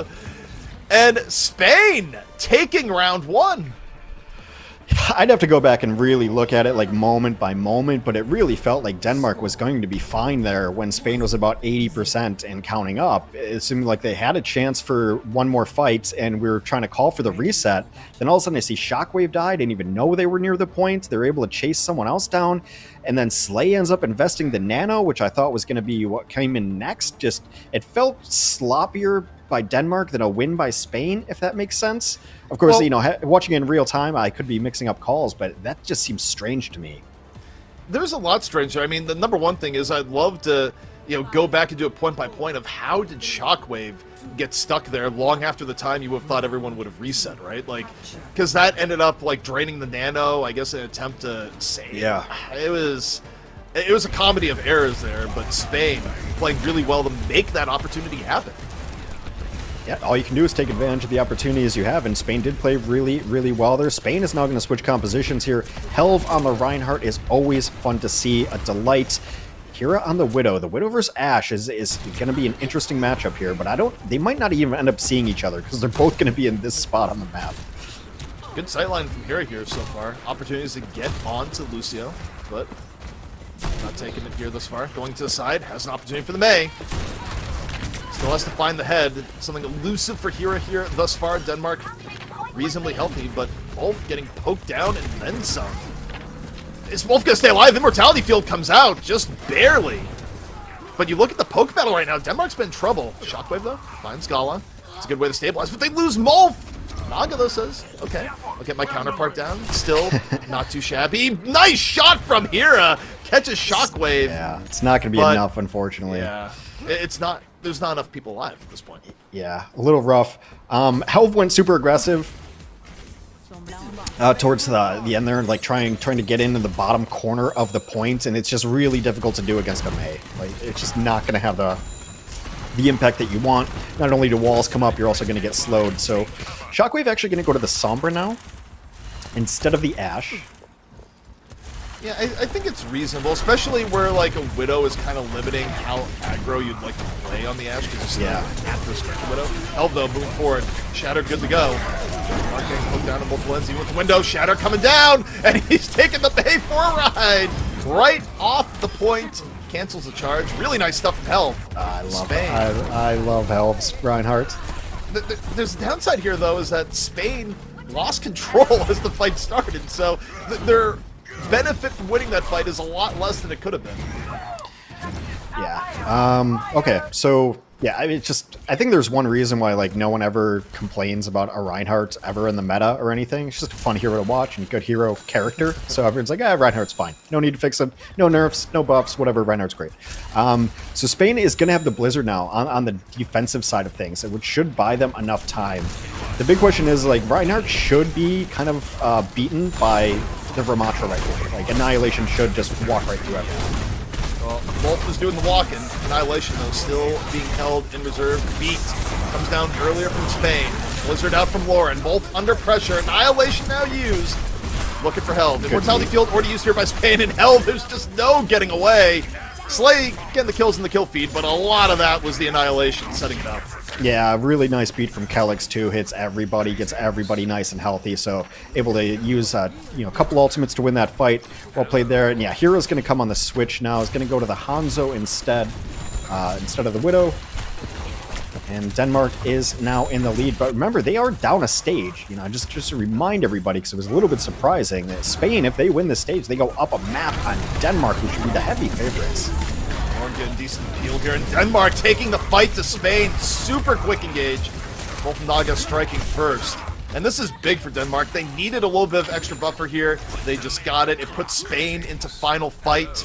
And you kind of look at this next fight. Spain isn't coming in with a lot. Not that Denmark has a lot in turn, but the biggest thing is can Held land a shatter? No, I think that's why Denmark's going to play a little bit forward to make sure that this is sloppy and Spain can't set up like a really nice shatter. Now they're going to fall back and give a little bit of ground because Slay can just sit back and drop a window as well. But really the shatter might be the decider here. Window dropped early from Denmark as they look to put away. Held under a lot of pressure. Drops the shatter under that pressure. Puts Wolf on the ground. Is Wolf going to be there? Held just trying to stay alive. Denmark, though, still at a full 5. Slay able to shake pressure on him. Held moving forward, swing the hammer, 140 HP, in such danger. Shockwave blows him the Kingdom Come. And Denmark now still at a full 5. Tank down for Spain. It's looking like Denmark will force a round 3. Yeah, I mean, when Spain has to fight in that quadrant, which is kind of where Denmark baited them into, those are just perfect sightlines for the Ashe, right? Because they're on that high ledge and just be able to drop in the dynamite, drop in the corner. I mean, if you fight anywhere else on the point, it gets a little bit tricky from that angle to get value out of the Ashe. But Denmark falling back well enough. There was a nice wall to start off the fight, too, that separated Helve from the rest of the team. So it's a focus fire onto Helve, and Denmark baits them back and allows Shockwave to just rain from above on the Ashe. Denmark cleans it up and will tie up the map. All right, so 1-1. Spain continuing to live up to its Dark Horse status where, you kind of look at it and go, people got a little bit deflated on the Spain hype because of the loss to Italy, but that was just one of those weird matchup things, right? Yeah. Like, Italy played above par, Spain got thrown by a comp that they probably hadn't played against as much. Spain, their highs are still very, very high, and as a result, like, Denmark has to take this seriously. Yeah, I mean, Spain going toe-to-toe with Denmark tells you pretty much everything you need to know about them. Like, very, very solid squad. So, yeah, it's still anybody's game here. Spain is going to go to the Tracer Sombra dive as normal. Denmark. No, not yet. That hack real close to sealing Molf's fate. Both teams feeling each other out. No big advantage here just yet. Moran going to get hit by the Bionade. Should be able to get away. Meanwhile, Bionade on the Molf, but doesn't matter. Shockwave and Molf immediately clean up. So big start here from Denmark. Quick capture. Good elf building at the same time. Yeah, and it's really nice to be in control with an Echo comp too. I mean, you saw Spain just kind of trying to dodge away from Naga here and there, and what Echo can do is essentially herd a team where the teammates can come in and secure those kills, what happened in that last fight. So now Spain going to have a hard time getting in, and the huge anti-heal takes down Helve. Taking down Helve is so big. You can see Denmark just going more aggressive as a result. Canale couldn't fully retreat in time. And look at the progress being set by Denmark now as they come online. 40% to 0. And this almost puts Spain into must-win territory sooner than they would like here. You don't want to get further behind than this. No, not at all. And Denmark's been just really well positioned. And I like it, different from the last or from the very first stage. Denmark's been more aggressive these last two stages, trying to take fights before they get to the point, trying to get to the backline and be more aggressive. Oh, the shield! The good reaction from the Brig there. Really nice stuff to deny Shockwave. So Spain gets through one hurdle, but as it happens, Canale goes down. Shockwave might be out of it, but taking down the Ana early just ruins this push for Spain. The healing's not there for Helv or Gala, and Naga is going to feast. Yeah, it's just what a quick duplicate there to save Naga's life, because there was really nice peel coming in that had Naga in trouble on the Echo. So just going to take that get out of jail free card and turn into Tracer real quick. Doesn't get the pulse bomb, doesn't matter. That was not supposed to... it's supposed to be a huge value ultimate. That was save my life ultimate and really good reaction times. And now, like you said, it might have been last fight for Spain. It is last fight now. This EMP has to come in, Nano has to come in, everything's got to come in. Well, the EMP's huge. Brig immediately removed from the fight. Slay in danger. The dive from Spain, when it's good Hex, it's real good. As Spain does that about as cleanly as you could hope with the EMP. The problem is that now they need nothing short of perfection and 2 to 3 stumbles from Denmark if they want to bring this map back into their column. Yeah, Spain is got good stall ultimates too. But obviously you don't want to end up having to stall, but with Primal and Rally up yet. So Denmark is just going to try to find a decent way to initiate without really good initiation ults here. We'll see. Maybe just wait and see if Naga can get a pick, but there's not a ton of great targets. Naga might be super aggressive and try to get to the back line. He's been really prioritizing getting Canale. Garen Loring under pressure early. Denmark return in favor. Both got hacked. Pressure though off. Naga though in danger. Naga down to 5 HP. Meanwhile, Kellick's just swinging the mace here. Helv getting caught. And getting Helv down where he wasn't able to primal is so big in this situation. But Hera! Pulse Bomb comes out. Finds 2. Denmark still in a good spot. And they get the control of the point. Spain, though, is going to be able to come back out here. Helv's going to be back in a moment. Might primal this earlier rather than later, but doesn't have to here. It was scrappy enough, and the bomb from Hera sets the tone enough that Spain was able to go in. Okay, I say that. Helv still used the primal to just aggressively make sure Molt gets out of the fight. Shockwave goes into the pit, no recall either, so Spain should be able to flip this back. Denmark only needs a single fight going forward, though. But Spain, I mean, if they can pull off this dive again... So that's kind of been the question with Spain, like when they end up losing matches and maps, it's when the EMP dive doesn't work. But we have seen how well it can work, so that's kind of the win condition here at 70%. Can Spain get value out of this EMP? That's it. That's the question. It is all about the EMP. Here we go. EMP dropped. And the nano on the Kellick's in response. A really nice nano from Slay. Senses the pressure coming in. The punish onto Helv right after. That nano, really, really good. Keeps Denmark in it. Canale falls. And Spain, it was a great effort, but it might be coming to an end here. Duplicate coming out here from Naga on the hunt. Hera gets caught. Overtime in progress. And that's going to be Denmark here. Likely about to take it versus Spain. Helv gone. Really nice reaction, though, from the Denmark supports to that dive. Yeah, I mean, one thing that I really like about this Denmark squad that maybe we haven't talked about is, like, just how good the support line is. So, I mean, we give credit to the tanks, and then obviously the damage line looks so good on paper. But the support line has just been so strong. I mean, Slay and Kellick's, and you saw a couple examples of it there, too, to keep each other alive in those critical situations. I mean, Denmark might be, like, the most complete team. It's really hard to find a hole in this roster, so very well played. And also the other thing I learned is that if you want to know where the Echo is for Denmark, just look behind Canale, because that's where that is where Naga was the entire time from the very first opening salvo of the very first stage. Just behind the Ana, every time we got on cam, behind the Ana, and that was just critical. You don't think of Echo as like a dive hero or a flank hero necessarily. Actually, more flanky, like setting up good flanks is super important for Echo, but just always putting pressure on the back line. Super strong play there, and after a little bit of a scare, Denmark does pull out map 1. Yeah, and, you know, one of the things, too, is that you think about the ripple effects, right? If you get the Ana pick off early, is like, well, guess what? Helv, you know, a pretty aggressive tank in his own right. The wind gets knocked out of the sails entirely, right? It's one of the worst things that can happen to you as a Winston player, that have a key support just removed, and it's like, oh, who's gonna heal you? Not a lot.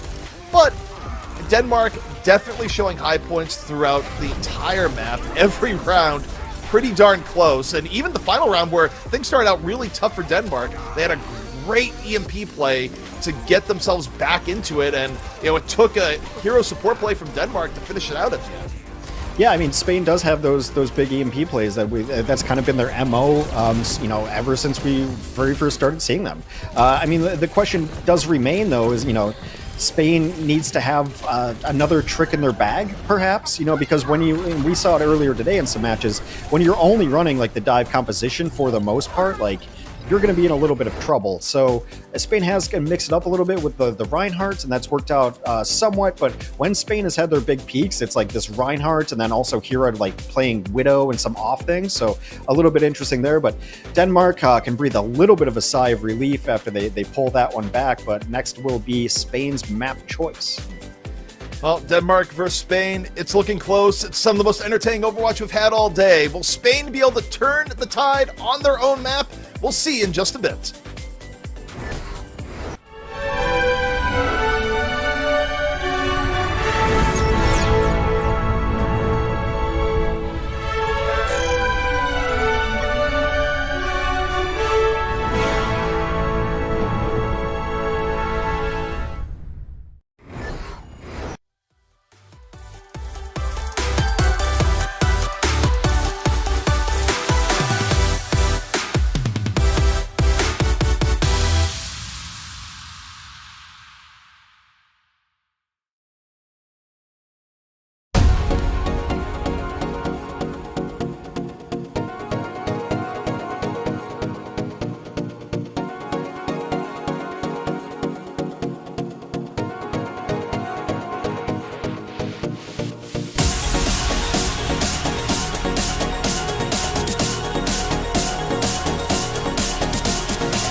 Spain continuing to challenge the upper echelons here in the Overwatch World Cup. Not quite getting the job done on map 1, but Hex, they definitely made Denmark sweat.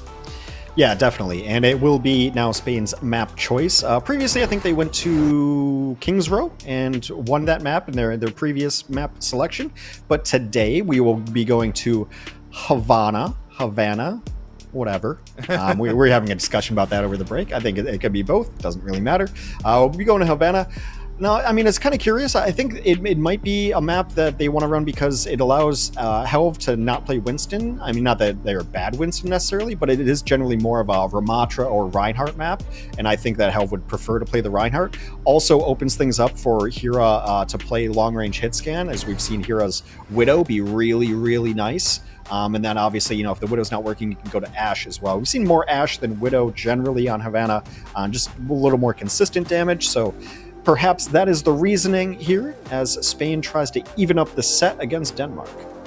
I'd say in general we've just seen more Ashe period than Widow post change, just because you pointed out before, right, is that you still get really good hit scan pressure from the Ashe, but it's more consistent and a little bit less dangerous. More consistent. I mean, the dive is a little bit better, or the anti-dive is a little bit better with the coach gun. So yeah. I mean, not only does the coach gun allow you to escape, but if you're with your team and you get dove, then you can actually push the Winston back rather than just like grapple away of like, see you nerd somehow. Alrighty, so teams setting up here. And Doge will come in for Mulfig. Yeah, so Doge in for Mulfig makes sense. Doge's Ramatra has actually been very, very strong. Doge is a player that, like, I don't think got rated super highly when they played in the Overwatch League for Houston. It was kind of, I think it was a mid-season pickup. It was kind of late. Played like okay. It wasn't like bad. It wasn't like great. But I think so far for Denmark, Doge's Ramatra has actually been super, super strong. I feel like mid-season pickups, it has to be one of the most dangerous things for a player to do for their career, because it's like, usually a team that's doing that, it's like, oh, the team's struggling, and if you don't come in and immediately the team does 180, it's not the best. Not the best. But here we go. Spain on the defense. Hira looking for arrows, looking for heads. See if Spain can find a few to delay Denmark here right next to the spawn. Yeah, I mean, the spawn hold is kind of the thing in fashion right now for Havana, and has been for quite a while, and there's a ton of different reasons for it, but it just makes perfect sense. So generally also, like, you're gonna mirror what the spawn camp is with like a Mei and a Hanzo to try to get out of spawn camp, but really kill on to Slay, tough. Yeah, not bad at all. Spain though, having the burden of immortality, as Helve is under all sorts of pressure here, but should be able to get healed back up in time before Denmark goes out. Got the last pick onto the Mei. So already 1 minute burned off the clock from Spain. So Shockwave's gonna get desperate and just try to get everybody out with the teleporter. Works. They get out at least. You guys still win the fight though. Well, they also have to go back to the payload at some point too. Is the other problem. Like, we got out. The payload though, still there. Still needs to be moved, as it turns out. Shockwave looking for heads on the Hanzo. Spain, for now, looking more like the attackers than the defenders as the teams trade sides. Doge goes down. Oh yeah, Doge gets picked super, super early. Helve really close to a shatter. And if you're Spain, you try and do this as economically as possible. You already use the window, you get Shockwave down, and now Helve, you have the setup shatter for the next fight. Well, 2 minutes almost burned off the clock. Yeah, I think we figured out why they chose this map. Like, their spawn camp looks really well orchestrated. Helve knows how to play the Reinhardt right to the limit, keep his team alive. Denmark's probably going to have to use ultimates to break this. They might have to Blizzard to get out. Well, right now, number one thing, don't get hit by Shatter. Helve on the top rope, jumps down, looking for Doge. Now trying to get position, getting frozen all the while, and taken on down. Doge punches him right after. So not quite the Shatter Engage Helve was looking for. Blizzard comes out here from Lauren, though, and Spain still slowing this down. The Blizzard from Lauren, a lot bigger than Naga's. Yeah, Naga had to use ult there, but I think right now Spain knows that they don't necessarily have the numbers to refight this one, mostly because they lost their tank too. But what a phenomenal spawn camp hold. Only 90 seconds left on the clock, and the cart just starts moving now. Yeah, and the next fight is very, very winnable for Spain here. In fact, next fight going to be crucial. Lauren gets Shockwave early! Massive pick-off for Spain. Helve still hanging on to the Shatter. The window going to be down here soon. A great opportunity for Spain to engage. Now Spain, hold fire. Immortality field used a little bit early. Here comes the Shatter attempt. Gets Naga, forces out the beat. Yeah, it's not that bad, but Doge uses Annihilation response, gets Canale. Helv is going to fall, and the counter engage from Denmark really, really good here. Yeah, I think Spain went a little too big. They were trying to take that really weird off angle for an aggressive shatter rather than just like kind of holding it and playing corner. So they were unable to get any sort of follow-up on that shatter. Spain ended up using a ton of ultimates during that fight, and they get nothing for it. They should have touched, Yeah, not only are they going to touch, they use window here early. See if Denmark can avoid heavy, heavy pressure on the Doge. Immortality field already used for Denmark. Canale finds Naga. Spain looking healthy, Doge looking anything but as Lauren finishes him off. Really nice window engage here from Spain. They had just enough time here, Hex. Only 25 seconds left for Denmark. Their final attempt for point A coming up. Let's give some credit to Canale because it seems like Helv is hell-bent on charging out of Immortality fields. It's like the second time he's done that, but all good. Yeah, if Spain can play like a little bit passively, then they're going to have Blizzard up first. It's kind of enormous here. Naga is 5% behind Lauren. Those are the next ultimates to come online, so it's going to be a neutral fight until the Blizzards come online, and it could be decided by the maze. Shockwave needs to find a head here. It's desperately what Denmark needs. If not that, quick Blizzard. He finds the head! Shockwave! Exactly what was needed. Lauren, though, counter Blizzard comes on. They can't stand the point! Lauren got Naga before Naga could get Blizzard out. What did end up coming down to the maze, Hanzo's look all good, but the area of effect ultimate freezing everybody up.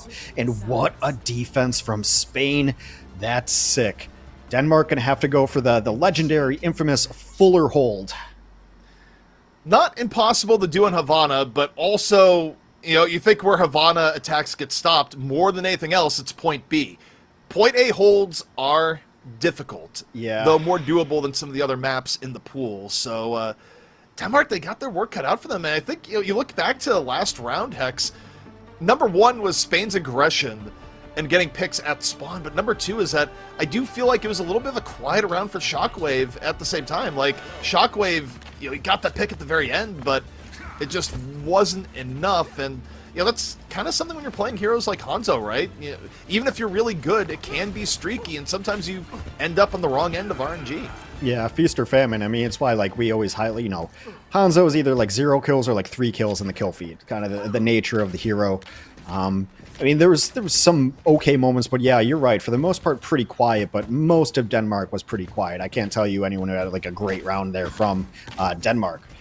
Meanwhile, Spain, I mean, Lord, like I said, like whoever got that Blizzard first and got value out of it was going to be the winners there. Lauren got it down before Naga. Naga considered one of the best Mays in this entire tournament as well, so very good there. I don't see where the defense is set up. Yeah, it's got to be a spawn hold, right? Yeah, I mean, you got to counter for counter, especially when your offense didn't do a whole lot. Like, even if you didn't want to do this, you're doing it now. It's the only choice you have. Both teams right now trading out poke early on. Hero was looking for Hanzo picks on the flank, still doing that on the other side. Playing opposite of where Helv is. Helv going for the pin. Canale is able to find Slay early. Immortality field gone. I mean, that's so much Helv just swinging away. Helv, a perfect spot to be in.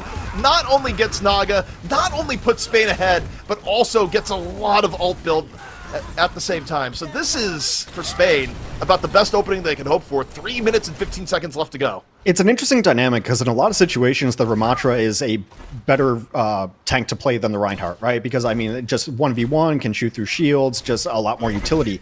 In these specific situations, the Reinhardt's way better because the shield is up constantly, and that's how Spain's winning the poke battle. That's how Helv is getting all this damage, or Canale, rather, is getting all this damage. Hero's getting all this damage. It's because they're safe, and that allows them to just take these shots and do poke. Denmark's engagement is good. The drop down from behind, Canale wasn't able to rotate away in time. And it's just brutal. The snowball escalates very rapidly. And that's pretty much a counter engage that Denmark needed there after how the first fight went. Yeah, that was absolutely critical. And again, it's so important to take out these main supports with Canale going down first. But Canale has done a lot of work, has window up already.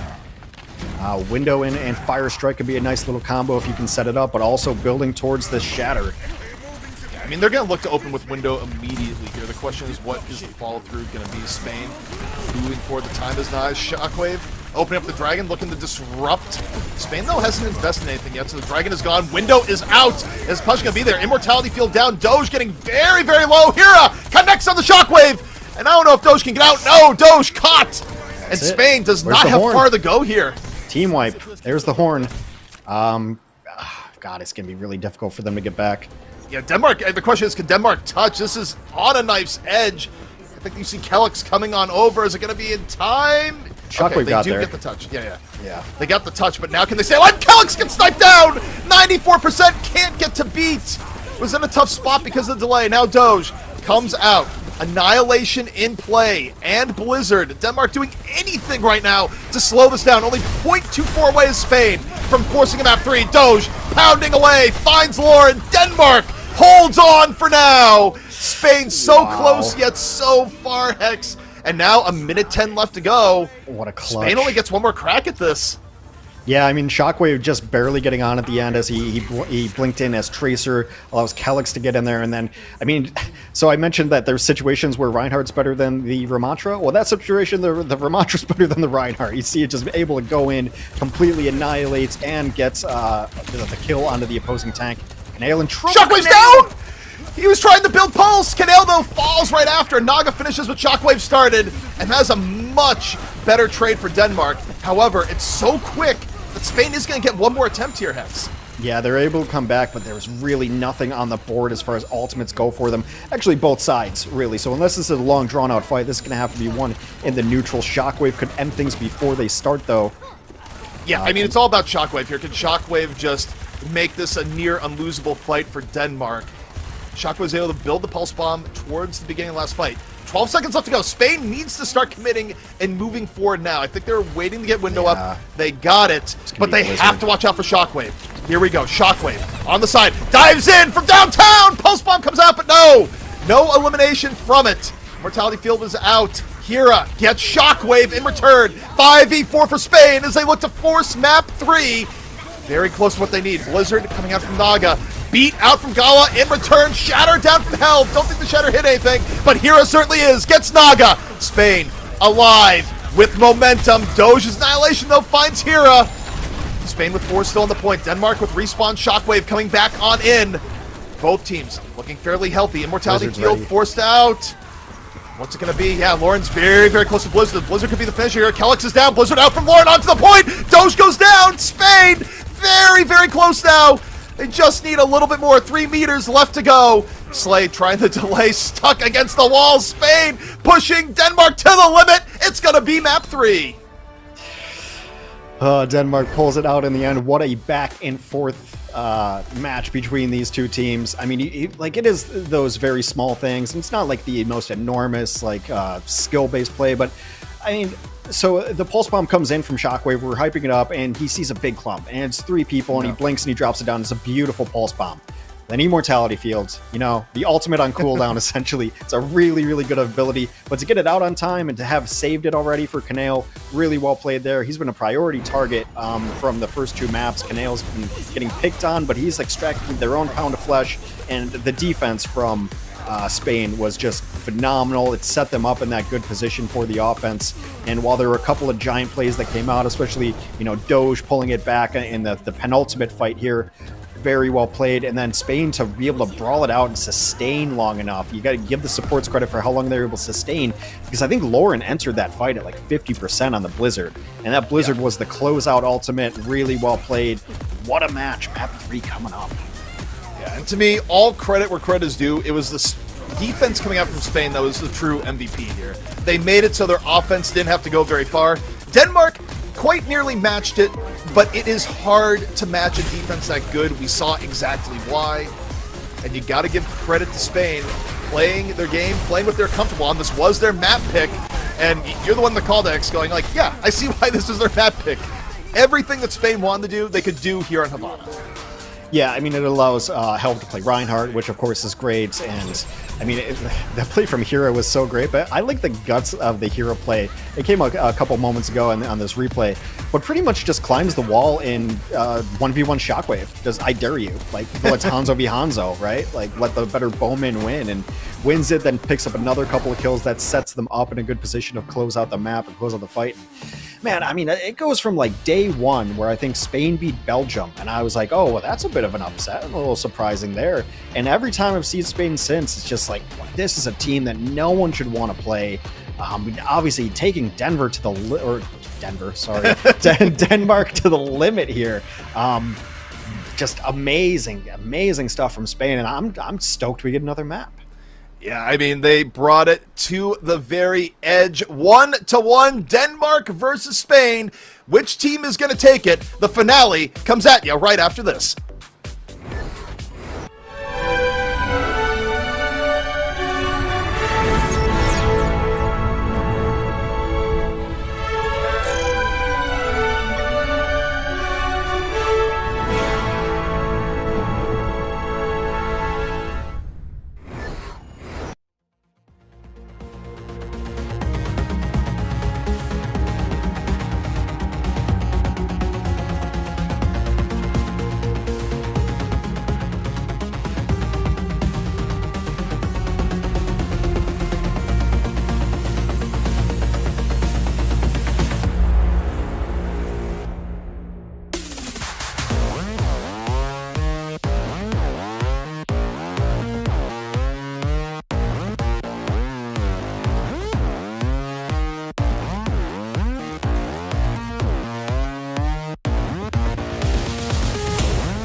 Spain coming back strong on Havana to force a map 3 versus Denmark. And as good as Denmark is, Hex, we knew going into this that it might not be that easy. No, and Spain didn't make it easy. I think it was, the matchup against Italy was definitely a hiccup, an outlier. But other than that,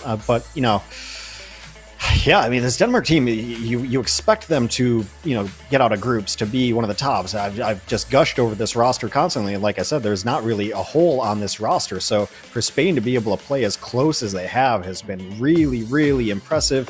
And now, of course, with Denmark losing prior map on Havana, they will be able to choose our next map of the push game mode, and it is going to be Esperanza.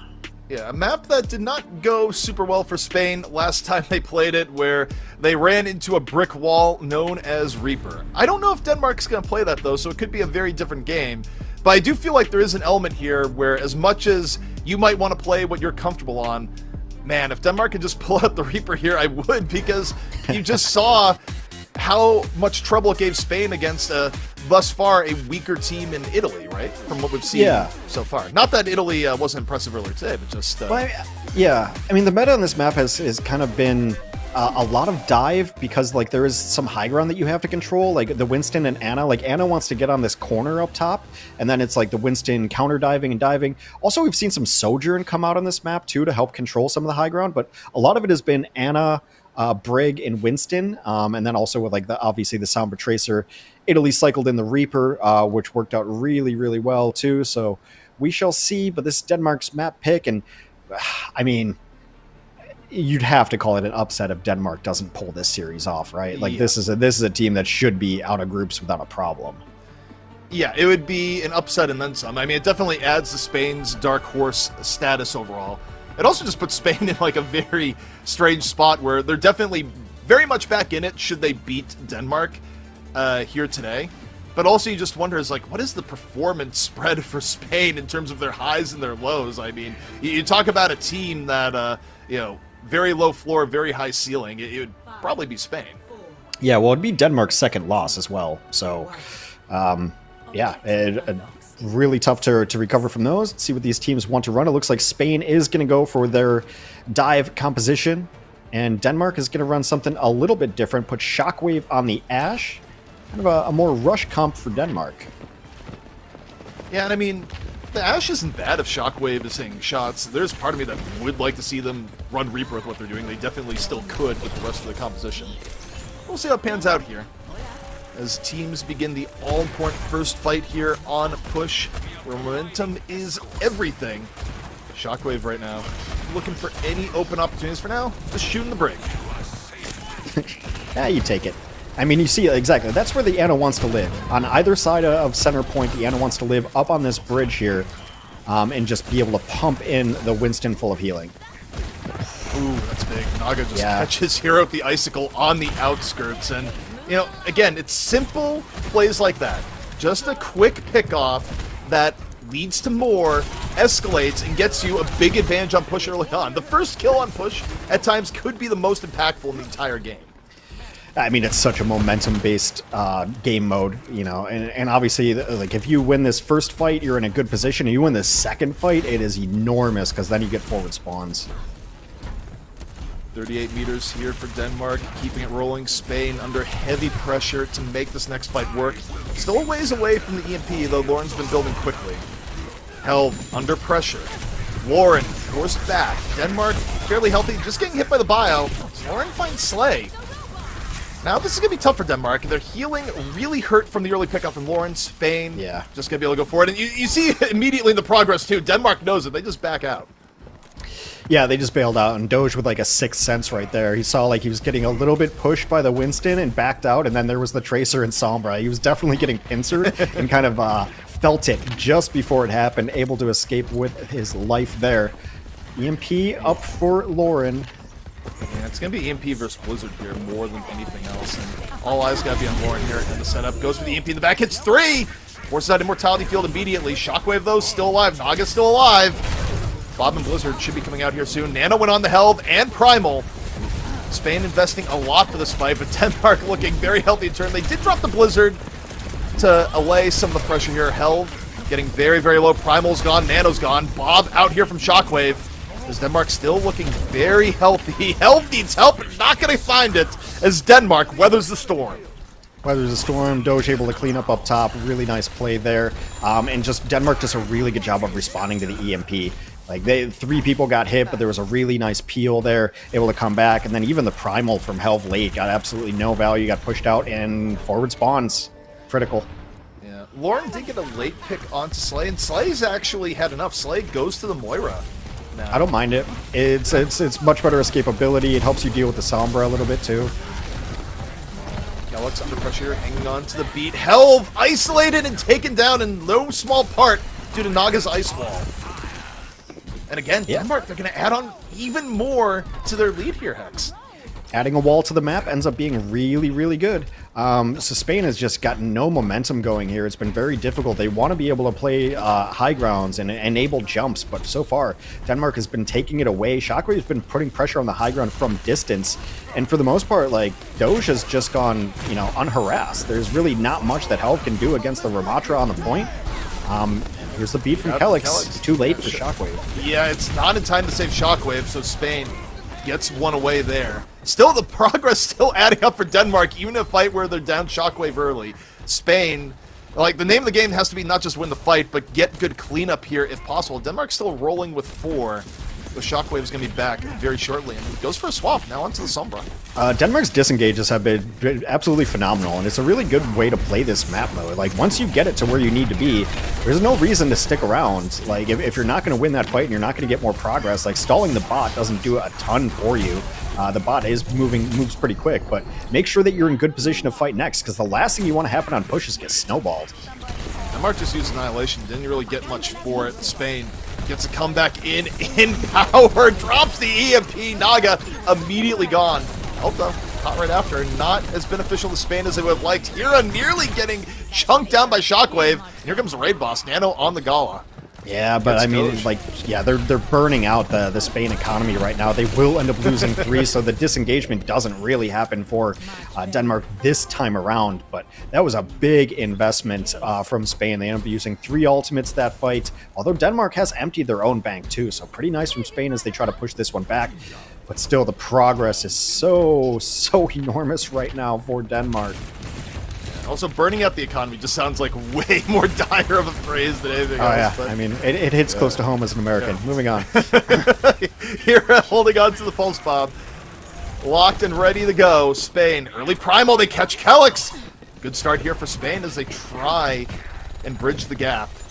Pulse bomb came out from Hira, didn't connect. Doge, though, in a really, really rough spot. Taken on down. I think they're requesting a pause. They're not getting it. Oh, now we go. There it is. I think it was Helv who requested it first, maybe? I'm not sure. I didn't see exactly. But we are going to go into a pause with Denmark leading at about 80. Spain trying to get the comeback here. 2 down for each side. So it's going to be kind of a scrappy brawl. When we get back, we'll figure out what the pause is all about. Wasn't a disconnect, because I think disconnects are auto pauses. So well, that was it might have been. Well, or like at least one that didn't take them out again, because Helv like said chat IDC. Yeah, so maybe maybe a lag out, something like that. But we shall see. It is the nature of online gaming. You know, just happens in our remote world. Hey, yeah. Tech has progressed a lot. Remember in our old online tournaments, way before any of the organized setups, if someone disconnected, you know, teams just had to eat that within reason. Like, you could come back with all the ability you have nowadays. I mean, we could pause, I guess, but that was about it. Yeah, no, I mean, I was responsible for pausing, but there were times where, like, you know, someone would call for a pause, but it's like the dead middle of a fight, and I'm like, I kind of have to wait a second here. Like, yeah, I mean, look. It has been a difficult day for comp ops and admins, and I respect you. I love you. I appreciate you because, yeah, it's been a tough one figuring out rules, getting pauses in, you know, herding teams into the server. So appreciate all the work for the people behind the scenes. I think that's what people don't realize about like a lot of online tournaments. Of course, you and I did a lot of the guerrilla stuff back in the days, but right now, whenever you see a tournament, there's about 30 people working. Like, there's a lot that goes into making sure that everything goes as smoothly as possible. And even with that, you know, sometimes technology is just, you know, there's always that fault point. Yeah, the most support we got back in the day was a guy that would order us pizza on occasion. It was really Alex. One occasion, but yeah. Well, he also paid us. So that was that was the support I cared about. You know, if I could either have a pizza party or more pay, you know, I think everyone would agree. I would prefer to get paid more. Well, that one magic month we had both. But in case you're wondering, we do have a pause. That's why we're sitting here filling. And you know, it is a little bit unfortunate for Spain if it was on their end, if it was on Helv, if that impacted anything in any way, because Spain actually has some decent momentum going right now. The best they've had all map long, and you know, anything along those lines to disrupt that, definitely not ideal timing. Well, I mean, I guess we'll figure it out too if it's a soft disconnect or a hard disconnect based on the ultimate charge, and we're getting right back into it. Helv at 1%, but still like in position. Primal though. Yeah, like, yeah. I don't know. Don't know what happened. Doesn't really matter. This one's scrappy as all get out, but it does seem like Spain does have the bodies and the numbers here to be able to get some progress. All right, Spain keeping the robot moving forward. Canal was just picked off, should be back before the next fight really takes place. And I mean, Spain did have to back up a little bit because of that late pick on the Canal. Now though, Lauren. Yeah, they'll set up the EMP for the next fight. You see Lauren right now just setting up, waiting for the right opportunity. Everything for Spain, banking on this EMP. Goes to the back, hits 3. Is the follow-through going to be there? Naga and Doge still alive. They got really low, but the follow-through from Spain, not there. So Denmark able to weather the storm, not get taken out by that. Now Spain going to have to invest more. Rally should be coming in here in a moment. Doge doing damage on the Ram. Gets slept in the middle fight and immediately woken up. Naga though caught! Hira was able to find Naga mid-fight. Pulse Bomb out for a little bit extra. Hira cracks it wide open with a quick 2, now 3. Enormous plays from Hira and just grab another. That's what we expect to see from Hira. Hira the hero. Those plays on Tracer have become commonplace from Hira. Absolutely enormous switch around. Spain, again, though, still behind. There will be a recontest from Denmark at some point. Spain would love to get these forward spawns. It looks like they will. No, Naga's going to come in and contest. And just Denmark's even way seeing richer. the Reaper. Yeah. Denmark, I feel like you're Spain, you have to be prepared for a very quick disengage here. You have to know your beat in terms of ultimates. Unless you get a quick pick off here, like, you have to know this is going back the other way. Yeah, Naga goes up to check that spot where the supports usually are, but they have vacated the area. A beat comes in from Denmark as they try to engage. Naga ready for the Death Blossom, doing it down Broad Street. Doesn't get much. Denmark spent a lot here for not much to show for it. EMP up here soon. Shockwave, though, solo. I don't think Shockwave feels good about dropping it. Spain has weathered the storm and then some. Now they get their EMP out. Is the fall-through going to be there? Denmark's looking real low across the board, but no pickoffs yet. Doge annihilating. Kellex finally getting caught. And Spain weathers some very difficult circumstances, keeps things going. 53 meters and on the verge of evening it up. Well, Denmark's now just investing late into this too. Slade used Coalescence, trying to get some more done. Maybe they can spin this back. 2 late kills from Denmark. And Denmark's got Shockwave to come back with EMP. Brutal. Yeah, Spain was in a really good spot, and I think just overdove a bit there.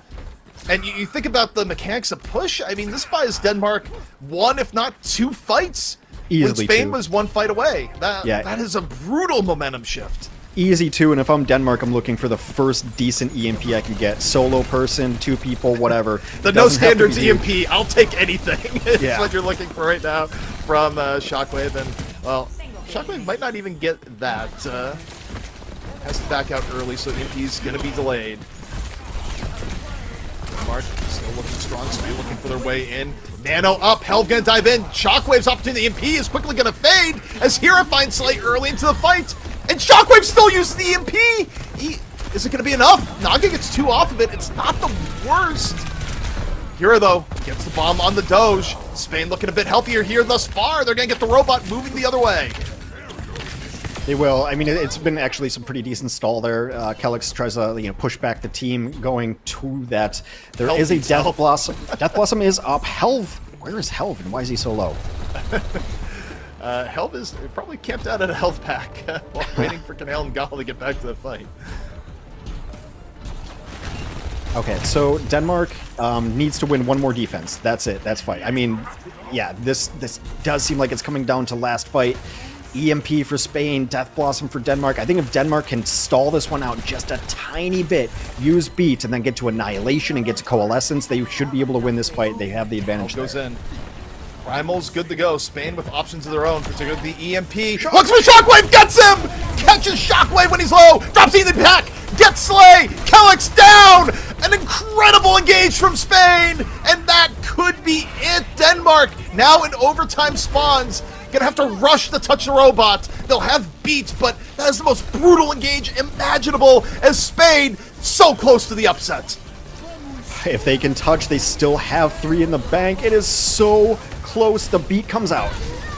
Beat comes out. Denmark. Kellick's got buyout. Is Kellick's gonna live? Kellick's with 1 HP. Barely gets away, but Shockwave picked first once more. Slay, Shockwave, Kellick's all gone. It's just Doge annihilating on the point, but he's been hit with the purple. Gets hit with the bomb. And Spain just a little bit further, and they will take it. They do. Spain upsets Denmark in a 3-map thriller.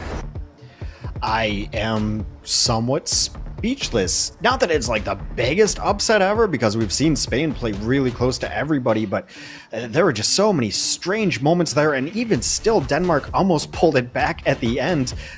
There ended up being so many times where the EMP comes in and Spain's able to capitalize, and also it just felt like Denmark was taking so much damage. There were so many times I look up at all 5 of their bars are below half, and they just can't put out enough healing.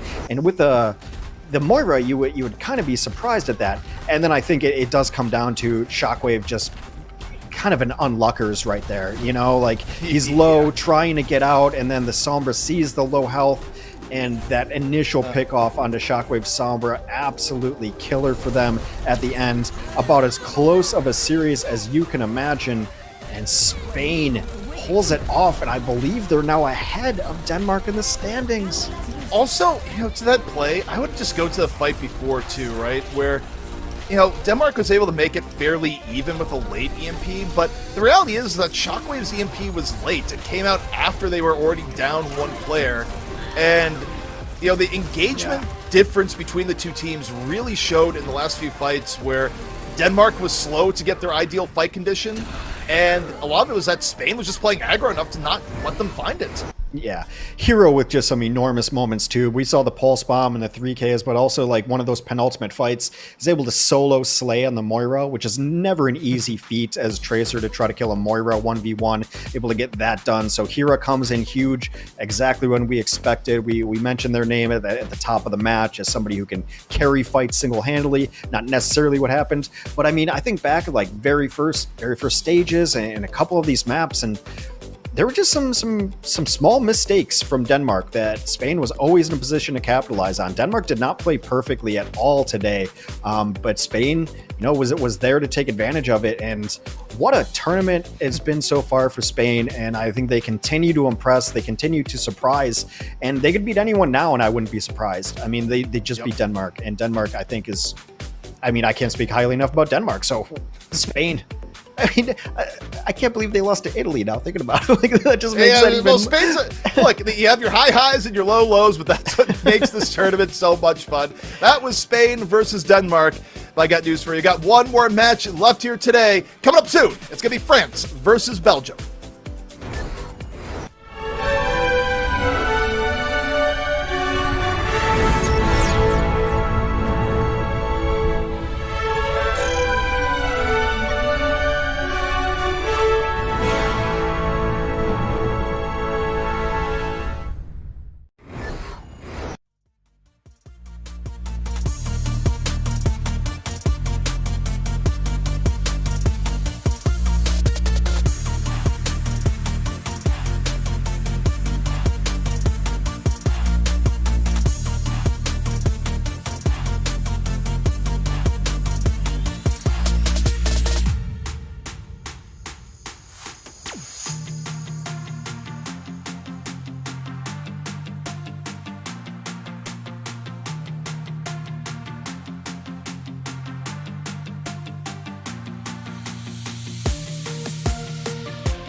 Welcome back to the 2023 Overwatch World Cup online qualifiers for the EMEC region. I'm Jim Basco, that's CP, that's Hex, and we just watched Spain upset Denmark. ZP, give it to us. For those who might just be tuning in, what did they just miss out on?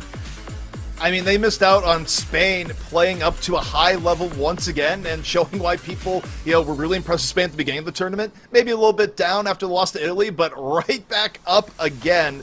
And look, I mean, they did it in part because particularly their DPS able to dive were just so incredibly good. The coordination between Lauren and Hira, the consistency, particularly when they used the EMP. I mean, look, I'll compare the two teams directly. The EMP plays for Spain were far better than the EMPs that Denmark was getting. And to me, with both teams running a similar composition, that was probably the biggest difference maker between the two teams on our last map. It was some uncharacteristically sloppy play from Denmark, and you think about like even back to the first stage of control where we're like, oh, they just reset now and they come back in, right? And they didn't reset and they got caught.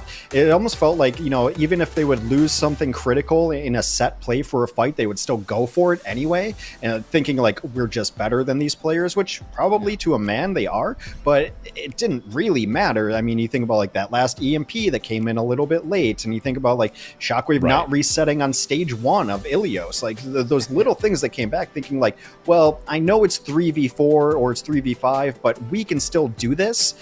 That confidence can work out for you sometimes, but that confidence got punished today. Yeah, man, after that map 2 as well, I'm sure both teams were shaking and ready to roll. Spain just keeping the composure for that much longer and getting the victory there. We've actually got an interview with the team manager of Team Spain. So Hex CP, I'll hop back right with you in just a second, but we've got Ness from Team Spain. Yo, happy to see you again.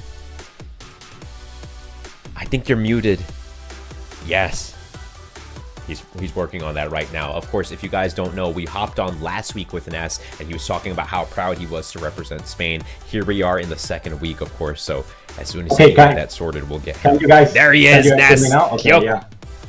Congratulations on the victory, man. How are you feeling? Talk to us. I don't know how I'm feeling. I don't know if to laugh, I don't know if to scream, I don't know if to cry. I'm so emotional. I feel so good. I was there with the guys when they were in the last fight. Oh my god, we knew what it was coming. We knew what it was coming, but like not like this. My hair can't handle this. Yeah, I don't know, we're just watching, of course. I can't imagine what it must feel like to be you. But of course, even map 2 into map 3, both such tight maps. Talk to us about it, right? After you win map 1, or after the loss in map 1, how did it feel for you guys going in through that series and then bringing it all the way back? So we felt, actually, since map 1 was really close, we felt confident. And we were like, let's keep playing like this. We play well. There was some mistakes that, of course, we can actually recover from. But like, Health, the captain, told me, okay, I have a vision. We are gonna play Havana. We play Havana a lot in scrims, and we feel super confident about it. But oh my God, the map was so close. Then we won. We were with a boost of confidence, but we were chilling because we know that we have a really hard composition to play against. We know that they were gonna play Ramatra. They were gonna try to counter the monkey of Health. So we say, okay, our game is dive. Let's play dive. And if we win with dive, we win with dive. If we lose with dive, we lose with dive. But this is the tiki-taka of Spain. This is our game. Yeah, I mean, if you have a vision, you got to stick to it. And when you have a motivated leader like Helv, which we can even see through his gameplay alone, just exudes confidence, right? Talk to us about that. What is the team structure like? What is the dynamic like? These are players who have never played in a World Cup before, but are now competing against some of the most veteran players in Overwatch. So it's funny because I think the most new are the most chill. Sometimes when we are playing, Galan Kenail are a backlane that you have behind you and you know that you are not gonna die. That's why Health it's super confident into the team and it's super confident when we engage with a backline like this behind. Health is the passion, Hira is the brain, and the backlane and Lauren are the pillars of all the team. Oh my god, I feel so emotional right now. I'm sorry if I'm like shaking or saying no sense. You're fine, and I completely understand, man. We've been watching your journey the entire time, and with that victory, you are now in the top 3 of Group A, debunking Denmark from that. But of course, you know, let's take a moment to look ahead in the schedule too, right? Upcoming, you've got France, you've got Great Britain, you've got Portugal. There's so much to come, but you guys have made it so far. What's your message to your fans watching you in the last couple of days of competition here? So we are gonna play to win. We are gonna play our game. We know that our next rival is one of the strongest one of Europe right now, but we're gonna keep like this. We're gonna keep playing and we're gonna keep believing. That's it. You better believe it, and as the entire team out here is cheering for you, and I'm sure everyone in the audience feels your energy and your passion. So honestly, thank you so much for sitting down here with me today. It's been an honor to be able to watch you, and we can't wait to see you play again tomorrow. Thank you so much. All right, Hex and ZP, man, the energy is just contagious. You can feel it in the air. I feel so many emotions for this Spanish team. ZP, man, they've got a mountain to climb still, but boy, was their road not easy to get where they are now.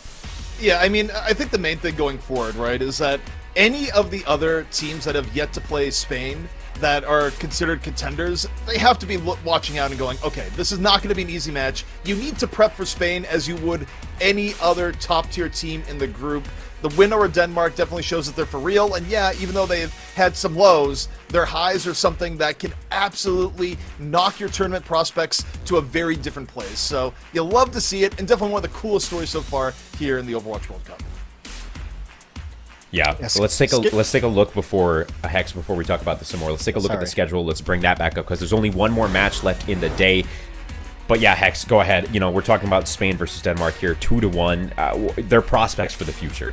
Yeah, I mean, it's a scary team, but also, like, that's just what the World Cup's all about. It's so cool to see that interview and just how happy they are. I mean, Spain should technically probably be undefeated, and ZP, I think you bring up a great point. Like, not only do teams have to be afraid of them and prepare for them, but also I just think what this victory does for Spain's confidence. You know, they get a couple of early wins, and then, like, that helps them out, but to beat Denmark, and to beat them, like, you know, pretty well, like, not super decisively, but to pull it out and to clutch out some of the fights they did, they have to have the confidence that they can beat absolutely anybody, right? I mean, so, like, you got Great Britain and like, you've got teams, but if you do, like, the transitive properties, like, they could absolutely, they beat a team that could beat a team, right? So yeah, this is a team that I don't think anyone had coming out of groups when we looked at it, and now, like, it's firmly in the realm of possibility. Yeah, the World Cup producing storylines that even we couldn't think of, honestly. So you love to see it. You love to see these dark horse stories come to fruition, and we're wishing them the best of luck throughout the rest of the week. With that said, though, we're ready to hop into Match 7. No breaks, no more ads. We are hopping straight into the action. Hex, ZP, enjoy the ride, and I'll see you guys on the flip side. All right, getting into it, and you know, Hex, this is going to be another match where we have an overwhelming favorite. We haven't quite seen the upset potential from a team like Belgium, but you talk about teams that Spain, you know, could take to the limit. France, they went to 3 against Denmark, and if Denmark went to 3 against Spain, you know, what does that mean when these two teams meet? Definitely something to be looking forward to. But the France roster, we've talked a lot about it, but let's talk about not the old here, Hex, but the new. Reviews and Pack, definitely the standouts here, even amongst all this veteran talent. Yeah, and we said it even going into the last match against Denmark that these were the guys to look out for. Like, we know what everyone else is, but I think we started to really understand the value that Reviews and Pack bring to this team. You know, so far France is undefeated. They just took down Denmark, but that was a very close series. I think what we've seen from France is that they clearly favor a rush style because that allows Nico to play Mei, Ben Best to play like a brawler tank, FD God to play Lucio. Like, these are their best heroes, obviously.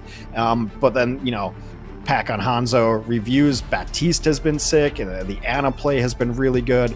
A just stacked team from top to bottom, and I think, you know, the questions that you had about this roster were of the newer faces, you know, the people that we don't know from the Overwatch League necessarily, obviously with competitive play experience, but Pack and Reviews were every bit as good as the rest of the team, if not the biggest parts of their last victory over Denmark. Yeah, and that to me is the most exciting part of Team France here. But shifting gears, taking a look at Belgium. a team that's definitely had ups and downs. I think you look at a player like Ken, right, on the DPS end. We've seen rounds where Ken has played something like a Pharah and been lights out. And then we've had other rounds where Ken is on a different DPS and is simply out, non-existent. Right. Logix is just kind of flailing on his own. So, it's a very inconsistent Belgium team that so far has kind of struggled because of that fact. Well, I mean, here's the thing, too, like, to add some context to Belgium, though, because it looks like, we're kind of giving them a bad rap. They got their first victory last week against, Portugal, which brings them to a record of 1-3. They hadn't won before that. But here's why. They faced Great Britain, they faced Spain, and they faced Denmark, right? And when they lost to Spain, we're like, oh, well, that seems like a bit of an upset on paper. Clearly, it wasn't now. Like, just revisionist history now. I mean, today is not, the schedule's not any kinder to them as they go against France. And, we constantly say it's about consistency, and that narrative hasn't changed. I mean, it's not just the DPS players and Logix and Ken have to be more consistent. They're the ones that it's most visible on because they're playing damage, but the whole squad has to just make better decisions, get better value out of their ultimates. They're 1-3, but God, that schedule is a tough schedule for them. So Yeah. it is still I still am not certain that this Belgian team is not good, but they're definitely the underdogs going against France. Yeah, they definitely won the hardest schedule award, especially given the fact that we Yeah. just talked about all the tough matches they've had. And it's like, oh yeah, they Those got are to the play first against 3 France matches. today. Like, yeah. Great Britain, Spain, Denmark. Like that's how you start the tournament. That's tough. Well, if nothing else, they've had good competition to practice against. And one thing we've seen here in this tournament is that you can't take anything for granted. And if France went into this match, sleepwalking, Belgium can certainly punish them. But we'll see what France has in store as they roll out here. They did have Ben Best in as Yes. center, right? So, Yeah. expect right, is what I'll say. Yeah, I mean, definitely a tank that's going to, a main tank, as it were. Some tank with a shield, very likely. But we'll see. I mean, Ben Best could play a lot of different things, but France does have. I don't think so. Here's my wild out of the box theory. They're not gonna play Diva. That's the one thing I know. Poco's not in the lineup. They're not going to play Diva. But yeah, it seems like France definitely prefers the more brawl compositions. Like I mentioned, it allows their players to play their best heroes for the most part. So no surprise there. I don't think they'll really switch it up. It doesn't seem like they need to try to throw in some practice.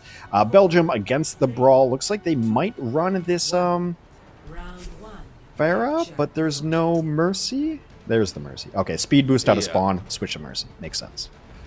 Yeah, and if there's any team that can play we're going to ignore the Pharah and stay on the point and do it well, it's this France squad. Like, I actually have full faith in their ability to not die the rockets. Now that I've said that, watch someone fly off the map to a concussive blast, because that's just how the caster curse works in situations like this.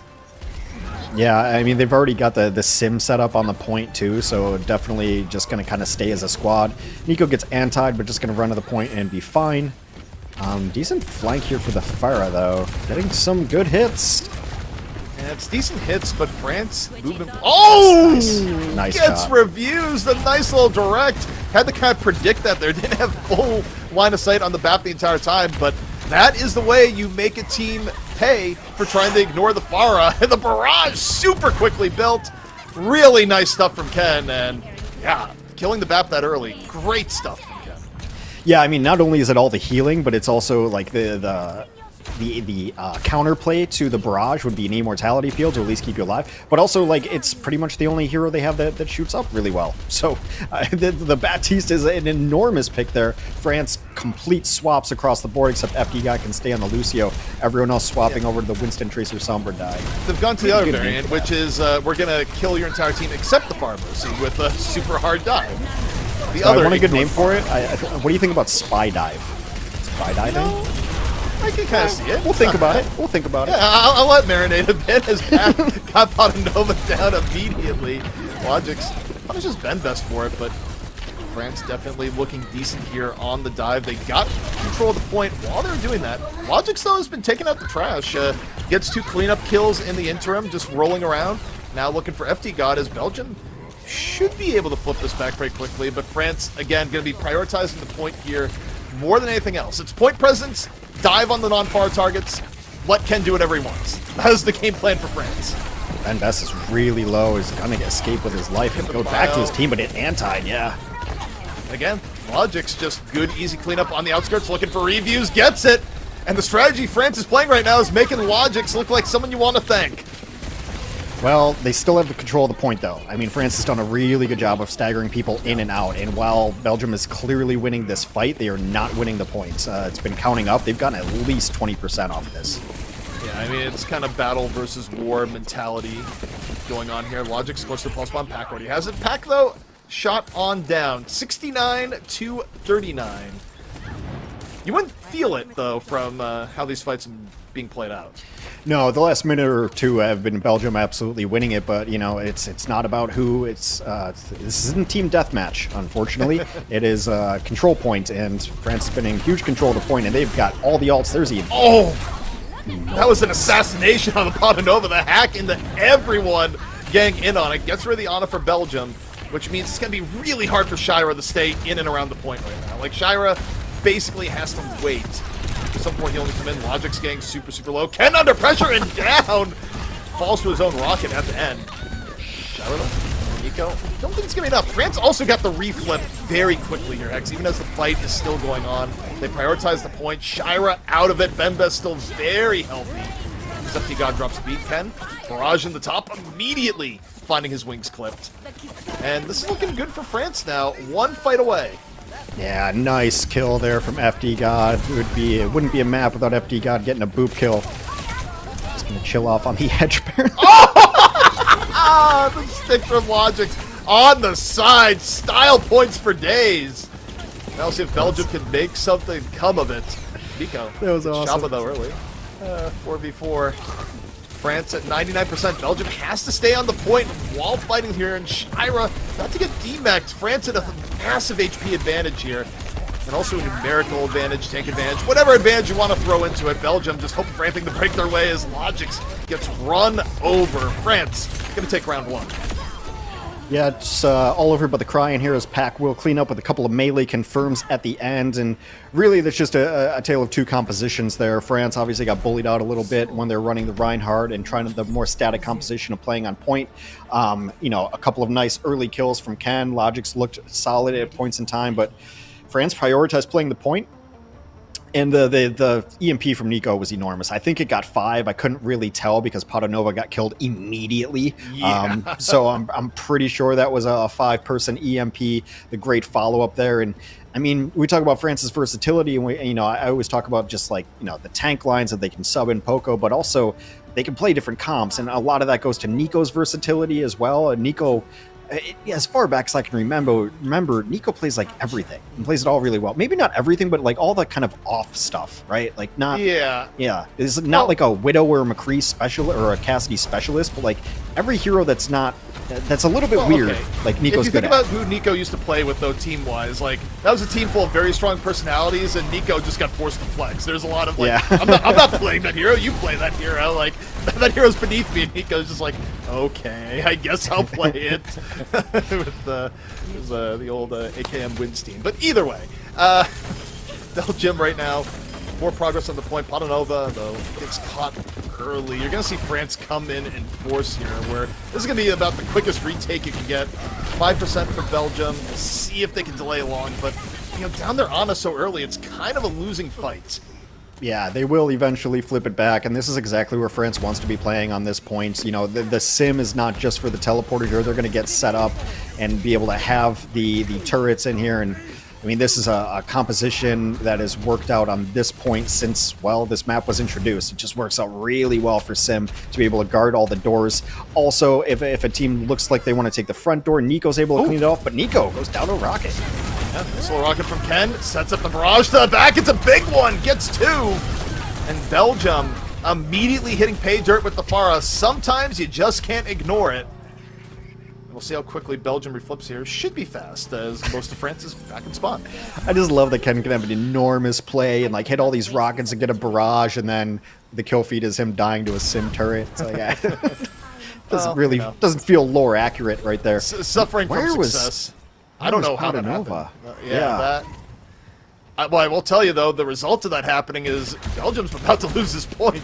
Losing the Ana that early is tough unless they get a miracle pick. They're getting Valkyrie early to try and compensate, but it's not ideal. Ken needs to get pick off here soon. Well, Bendest out of the fight. It's big from Logix. Belgium could hold on here. Logix goes down, though. Beat can be dropped. France can't commit. France does not feel like retreating here just yet. Refuse. Finishing off Shira. They got Pack. Pulse Bomb good to go. Do you use it here? Do you save it? Probably would like to save it, but gonna use it. Get rid of the Ana. Get rid of the problem. Make sure there's no healing. That's what Pack says, as Pack picks up a nice little 3-piece. Yeah, very, very nice play there. I mean, Pulse Bomb's not something that you'd, like, think about holding on to, right? It charges up pretty quick, and if you have both supports in there, you know, go for the stick and absolutely eliminate it. Make sure that Belgium can't come crawling back into this. France will finally take the lead on this stage as they lead in the map, and see if Nico can get another big EMP. Belgium's in a weird spot right now, necessarily, so I don't know if you go for this. EMP is how you set the momentum here. Like, yeah. You just kind of just wait. They're not. Yeah, you don't have to go for it now. But now, yeah, as soon as they group up and the follow through on the Logix just immediately evaporated. As textbook, it was the EMP as you're gonna get. Now 75% for France. One more fight from France, and the map will be theirs. I mean, they've just done a really good job of the moment that Belgium splits off into two squads, which is almost always going to happen when you declare mercy. That is such an aggressive dive. Logix got mugged before he could even consider the point. He didn't even get the name or the license plate of that bus as it came on over. Self-destruct on the point from Shira, just trying to buy time, immediately punished. And yeah, that's one way to win a map. Just, you know, that final fight? Why have a final fight? Just mug Logix before he gets to the point. Yeah, and I mean, I think that is, you know, the mark of like a great team, and I've always been a fan of like just be aggressive. Being aggressive almost always works out better in Overwatch, being proactive rather than reactive. And so like when you see those opportunities and the top level teams and the top level players do it, it's like, I see this and I'm pretty sure I can win this 1v1. Going up one person, especially now in 5v5 Overwatch 2, enormous. It kind of wins you entire fights, and especially towards the end of rounds when teams are kind of scrambling and trying to get back to the point, you will often find a stray, like, you know, off of the herd. It's where lions hunt the people who are straggling behind the pack, and that's exactly what happened there. Well, in that case, it was more like Logix was in front of the pack. They just went for the scout in that case. You know, Logix gonna have to hold the overclock for later, I suppose, but yeah, definitely a tough round for Belgium at points. Still had one of the most stylish pulse bombs I think I've ever seen with Logix chasing FD God off the edge. That was, you know, it's good when you see it and you just laugh. You just laugh. FD God had just gotten the kill onto the Ana, almost got the mercy, and then just beautiful. Oh man, that. I mean, we saw FD God's point. FD God's like, wait, what's he doing? What's he doing here? Oh crap! Like that was probably the line of thought going through FD God there. It's like, oh. But, yeah, I mean, Belgium had their points, but France way more consistent, and you just saw the show superiority at the end where they just go, no one's gonna really guess that we're gonna send 3 people to just murder Logix before the last fight. And they did. Well, and also the composition from Belgium makes sense. Like, first of all, you're not going to beat France at Rush. Like, it's probably not going to happen. It's a great comp for them. Second of all, I don't think Belgium's played Rush at all. Like, that composition that we just saw from Belgium is pretty much what they've been playing the entire tournament, where Ken will pick an Echo or a Pharah, sometimes some other things. Maybe they'll go like Sombra, Tracer, Winston Dive, you know, Spy Dive, as everyone calls it. Everyone. But yeah, I mean, I think that they had to go for that composition. They got a couple of kills, but really, you know, France, you know, got pretty lucky on the stage RNG to be able to play Rush in the good situations. And we'll see where Belgium wants to take them next. It will be Belgium's map pick, but kind of, you know, going according to plan so far. Well, France, they are looking good here against Belgium. Coming up next, map 2. We'll see if Belgium can turn it around.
France looking overwhelmingly strong in our first map against Belgium. Belgium having a few bright spots, but still struggling to put it all together. Just have Logix do more absolutely ridiculous pulse bombs that defy imagination. Just, you know, good 5 or more of those hexa per match, and it might be close. Yeah, two of the more stylish players in all of Overwatch, Logix and FD God, meet each other there. Like, FD God had just made an enormous play and almost got a second enormous play, and then that's when he gets picked off with one of the funnier pulse bombs I have ever seen. So Belgium is down 0-1, though, which means that they will be choosing our next map. Early on in the tournament, they went to Circuit Royale. Okay, we will go back to Circuit Royale. Later, they actually chose Numbani, so a lot of this comes down to, like, who do you want to have their better hero on? Because Circuit Royale allows Logix to play long-range hit scan, whereas Numbani was allowing Ken to play in Echo, so it seems like they're going to go back to Circuit Royale. They've gone to this map a couple of different times. Really opens up long-range sight lines for this squad, so maybe Logix is feeling it today. Probably some Widow, probably some Ashe early on. Also, it's not terrible for you know, the Widow or the Sombra Tracer, but I would expect at least an attempt at some long-range hit scan. Yeah, and it's one of those things where, you know, you go into it and it's not, we're doing it for a huge advantage, because you know what's coming on the France side, you know, particularly for players like Pack, is that you're going to be contested every part of the way, but you know, there just comes a point where you got to play what you feel strong at, what you feel good at, and Belgium definitely has to be in that mindset by this point. Okay, a couple of substitutions, actually. Avo will come in for Nico. Avo would be their hit scan ace, so it makes sense. Poco will come in because Poco plays more of the off tanks, Diva, but also the Sigma. And, you know, this map, regardless of patches and everything that's happened, this map's almost always been Sigma Widow map, right? Like, pretty much you could always run a Sigma and a Widow on this map and feel fine. Even thinking about, like, maybe last year or the year before, or no, just last year, that's when the map came in. But, like, this would have map be that, like, Space would come in and play, right? This was always a map that your Sigma specialist comes in, so no surprise here for France. I haven't seen a ton of reviews on Zen that I can recall, and I've been so impressed with their play on both Baptiste and Anna that I'm looking forward to seeing that. Yeah. Oh, and already, that's a pretty quick start from Logix. Just Avo immediately getting sent back to spawn. Some vintage Logix action there, and something that's going to be forcing France back while they wait for their own Widow to come back in. A lot of easy point game, though. Yeah, that just pretty much gets you to the corner. there's nothing else. There's nothing else to say about it. You don't really have to worry about much. Going to be able to play this corner here. So score 1-0, Logix versus Avo. All right, keep keeping that score. We'll see how. Even though I don't think the Widow v Widow will last too long. Always fun to keep track of. But here we go. Avo to the top, looking to even it up. Looking for the Han zone. Oh, not just yet. Still looking. Ken got Pack. So far, you know, the damage dealers for Belgium are winning this. It's only been 2 kills so far in the map, but almost a checkpoint. Like, if they can rush down Poco, they're going to get this point. Yeah, Belgium's been winning the DPS mirror pretty handily right now. It's been fairly quiet for both Avo and Pack thus far. Reviews just like, I can't wait for the DPS anymore. It will be me.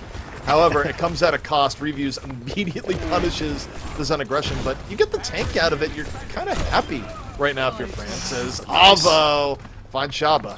Yeah, it was a really nice play to just like get rid of that immortality field immediately and then still be able to track Chaba. Although tracking a Zen, like, you know, I'm a terrible Widow, so don't like listen to this, but Zen is pretty easy to track. Kind of just floats, you know. One of the easier targets to track in the game, but it's still a nice shot nonetheless. Belgium will have now stabilized as France is pushed back. It looked like France is going to pull it off, but really nice kill from Reviews to take down Shira before, and now it looks like they're taking some space. Yeah, well, I mean, Pack was able to kill his opposing number there, so you have the DPS of France starting to warm up, and Belgium has been making negative progress here, Hex, over the last minute and a half or so after a very, very strong start. You know, it goes to show you how your fortunes can swiftly change when you have this DPS comp versus this DPS comp. Yeah, I mean, it's just all about pick potential, right? I mean, double sniper has kind of always been this way, where, you know, it's once you lose one, it just gets brutal. I mean, it really does come down to pretty much individual play, individual mechanics. I mean, more than any other style of composition, this is DPS versus DPS, although Shira gets the worst end of Avo's Widow again. I feel like France has been mixing in a lot more tank pressure than Belgium has, because that's the second time we've seen Shira just go down to pressure. Whereas Poco, on the whole, you know, aside from that shot there, has been pretty healthy the entire way through. Like, France has just been doing a better job at spreading out their pressure between DPS and tank, whereas Belgium is all just, hey, they'd like to kill your DPS. But hasn't happened for a while. Ava, going for the recon site, going for the hook shot, up over the top. That was going to be a hook shot, but it turned into a get away from the dragon grapple. Mortality field down. Transcendence for Transcendence right now. Both teams praying. Neither team down just yet. What a mirror match. Mirror Both match Flux, in more both ways than one. Transcendence. Like, it's just everything's coming out at the exact same time. Yeah, the thing is, though, if you're France, you're a lot happier about it because Belgium's just been stuck at the same point for almost 3 minutes now. This has been fantastic for the defense and nowhere near as good for the offense thus far. Sight lines, crossing once more. Avo getting a little bit low. Logic's just hit him with one. Pack firing back the other way as Ken gets low. There's 20 seconds left, and we're back in the neutral. I don't think anyone's really going to get ultimate anytime soon. It's going to be very close, and that's enormous. Yeah, Reviews picking up his counterpart, Poco finding Ken, and with 10 seconds left, I mean, Belgium doesn't even get a full 5 to contest. They just have to stand the point, but I don't think Shira's going to be living long here. This is a really tough spot to be in, where France has an overwhelming numerical advantage. Poco lands the point-blank rock, Shira gone, and the payload, it's just stopping right here. Yeah, I mean, blows were traded back and forth with the DPS pretty consistently. It was 1 for 1, 2 for 1, etc. The one difference that I saw, and it was Reviews' Zenyatta. I mean, going after people, also the pressure that the Discord was able to put on the opposing tank towards the end, a couple of nice kills from Reviews on the Zen. It was something I wanted to look at coming into this match because I've been so impressed with their play on other support heroes. But I think that ended up being like the small difference. I mean, the DPS kind of went, you know, pretty close. I think France edged it out in the end, but, you know, Poco stayed strong. Poco, I don't think, died at all. Just stunned a card, got nice healing, and Reviews was able to pick up the slack as far as putting out the extra bit of damage in this composition. And, I mean, Zen is a damage dealer. He heals accidentally sometimes. Well, the other thing, too, is I point out is that, you know, even though the Belgium DPS looked good at the very beginning with the early pickoffs, it did really feel like they were mostly focused on killing their DPS counterparts, where, you know, Avo and Pack spread it around a lot more, which is why I think you saw, like, Shira, you know, getting picked off more. And, you know, anytime, you know, especially when you're running with double sniper, if you lose your tank, I mean, you're basically just stuck. You gotta leave. Yeah, you can't do anything. So, yeah, pretty big difference overall. Belgium not able to keep the momentum on, and now to stay alive in the match, they need to have a phenomenal defense. Yeah, only 92 meters to go for France to continue their undefeated streak in the group.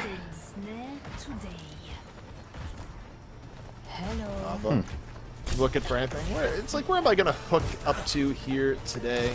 I think maybe he was thinking that Logix might go for that shot. I'm not sure if he can grapple up over that. I try not to play Widow because I like not throwing games. Yeah, you know, good for the rating and all that. But France, right now, not doing anything special, just trading out Poke. Getting a decent amount of free payload progress here. Nice angle from Pack, nearly gets Shaba. Yeah, 1 arrow away from confirming that kill. On again, Storm Arrow's about to be off cooldown. Reviews, a little bit of Zen pressure here from the back, charging up. Hoping and praying. Doesn't find anything there. France just keeping the payload pressure on. Something's got to give soon here for the Belgium defense, or France is just going to push the payload directly to where it needs to go. Well, they've got secondary corner now, too. This is good angles for them. Yeah. Okay, getting low for a moment. Reviews looking. Shara getting low. Immortality Field forced out early. France can be aggressive now once this goes away. Immortality Field is down. France going to push the issue. Back at Shaba, but Belgium there on the punish. Get 2 of their own. As Ken, the nice little flank. Point-blank arrow to the dome. It's going to be Belgium holding it off for at least this first push. I mean, it really ends up coming down to math at a lot of points and times. Like, did this team get more kills than the other? Like, it's such a slow-paced map and these compositions. Like, you're really just waiting for that one moment where, you know, I think there was a nice moment you pointed out where Immortality Field went down that France maybe could have pushed a little stronger, but, like, what are you pushing with? You know, it's like your tank is going to end up being a little bit exposed. If you try to push too hard, you really are just waiting for your DPS to out DPS the other squad. Belgium going to drop window first here. And if you Yeah, look at then France, France France is just just going, we're waiting. We're waiting. Like, we have no intention of really poking this at all. Now the window is down. They have a window of their own, so France Yeah, which gets is weird. a So you slight think Belgium maybe would have wanted to use that defensively at some point? I mean, what did you expect France to do, to hang out in the middle? I don't know. Maybe there was a shot that they thought they were going to get, but did not. Dragon out from Ken. Window out from FD God, and Belgium now also going, oh, they don't respect it enough! Logix gets caught! Logix was the only person from Belgium in the line of sight through the window. FD God does not miss those. And now it just snowballs out of control. France sees a signal to go. They do just that, and France take it in a dominant 2. Reviews with another 3-piece at the end, looking really strong. Like this, it was Belgium's map pick, and I think it was, you know, we're gonna ride or die with our DPS, and I think that's been their strategy throughout the entire tournament. Either Logix and Ken are gonna crush, or they aren't. Like, that's it. I mean, you know, 50-50 chance. Either they are or they aren't, I guess. Well, you know, Hex, we've swapped it up. We've been rejoined by Jimmy, who is here not after the break, but right now. Yeah, I know. I saw him just agreeing with me as I say completely valid and correct points all the time. Appreciate you, Jimmy. But yeah, I mean, it's kind of what we expected from France, but like that pick from Belgium was just like, hopefully our DPS can outplay him. They didn't, and then Reviews Zenyatta looked really good. He kind of forced the issue, the more aggressive Zen at points in time, and I mean, that's all she wrote. Belgium goes down again. France continues to stay undefeated. Yeah, France just looks like such a strong squad, and of course, when you're swapping out tanks and your options are Ben Best and Poco, they're just measured. They have patience. They know how they want to fight. Even around this corner, they were happy to wait for Belgium to overextend just around. They don't want to give them any windows of opportunity. And FD God, even when there wasn't a window of opportunity, found it onto Logix, not giving him the respect that he was due in those last couple of moments of the fight. But with that said, that pretty much wraps up the day of matches for today. We're on day 5 of this 2-week ordeal, and we'll be back with more action Friday, Saturday, and Sunday. And those 3 days will determine which teams move forward to the main event. With that said, let's take a look at the schedule so we can recap everything that happened all throughout the day. We had some amazing matches, some great upsets, some great storylines beginning to blossom. Of course, we started out the day with Saudi Arabia 2-0ing Norway. Then we went to Germany, who also 2-0'd Turkey. Sweden made quick work of Poland, and Finland did the same to Iceland. Italy, much of the same versus Portugal, 2-0 there. The match of the day, I want to say, Spain versus Denmark. A story being written, and of course we'll follow it as the week progresses and France progresses past Belgium. When we're taking a look at standings as well, let me refresh this little page over here. Group A, we've got France at 4-0, Great Britain at 3-1, and Spain at 3-1, comprising the top 3 spots of Group A. And for Group B, Saudi Arabia and Finland lead the way, with Norway in a close third there. ZP, man, we're back in with action. Of course, we've got so many matches throughout the rest of the week. Honestly, if we're looking forward, there are plenty of mountains to climb for many of these teams. Out of today, though, what was your favorite match? I mean, favorite match had to be the match of Spain versus Denmark, right? Where we knew it had upset potential, and it lived up to that potential. I'd say a small favorite match was just seeing Sweden finally get a win on the board. It had to happen sometime, and seeing Sweden just go winless just wouldn't have felt right. So for me, those were the 2 things I liked overall in the game. But, you know, on the whole, you can't really compete with Spain versus Denmark, as not only was it a great match and a bit of an upset, it was also the only match that went the distance the entire day. Well, it mixes up the standings. The standings get kind of skewed there in that group as well. But Spain does have really tough opponents coming up, so let's think about that. But definitely a big confidence booster. And then I look at like Group B, and it just seems like, you know, Saudi Arabia and Finland are just going to run away with it. Like, they just look a notch above everyone else that they're playing. And when they played each other, it went to 3, and it was close. So I don't think we get to see them play again necessarily. But it seems like Group B, like, it kind of looks wrapped up, whereas Group A, anyone's game so far. I mean, I think, you know, you hit the nail on the head. Spain has been like one of the best stories in this World Cup so far, able to come in and just seeing the excitement from Ness and just like how those players have to be feeling. That was definitely the best matchup. And Denmark, you got to be worried. Denmark kind of has to like sweep it out from now on. I think they might need a little bit of help. I think, you know, Spain has to play Great Britain still, so there's definitely some matches coming up. Yeah. Yeah, it's definitely a stacked list that Spain has. If you guys were curious, we're looking at Spain tomorrow plays France, the current #1 seed, right? The day after, they play Great Britain. And then the day after, they play Portugal. So, you know, two of the strongest matches that they could have expected in their group still to come. That said, though, it's been an awesome day 5. The action continues. Same time, same place tomorrow. I'm Jambasco. That's CP. That's Hex. We had an absolute pleasure bringing you the matches today, but make sure you tune in tomorrow. It continues, and we'll figure out which teams make it to the main event. That said, though, it's been an awesome day. Thank you so much for tuning in, and we'll catch you all tomorrow.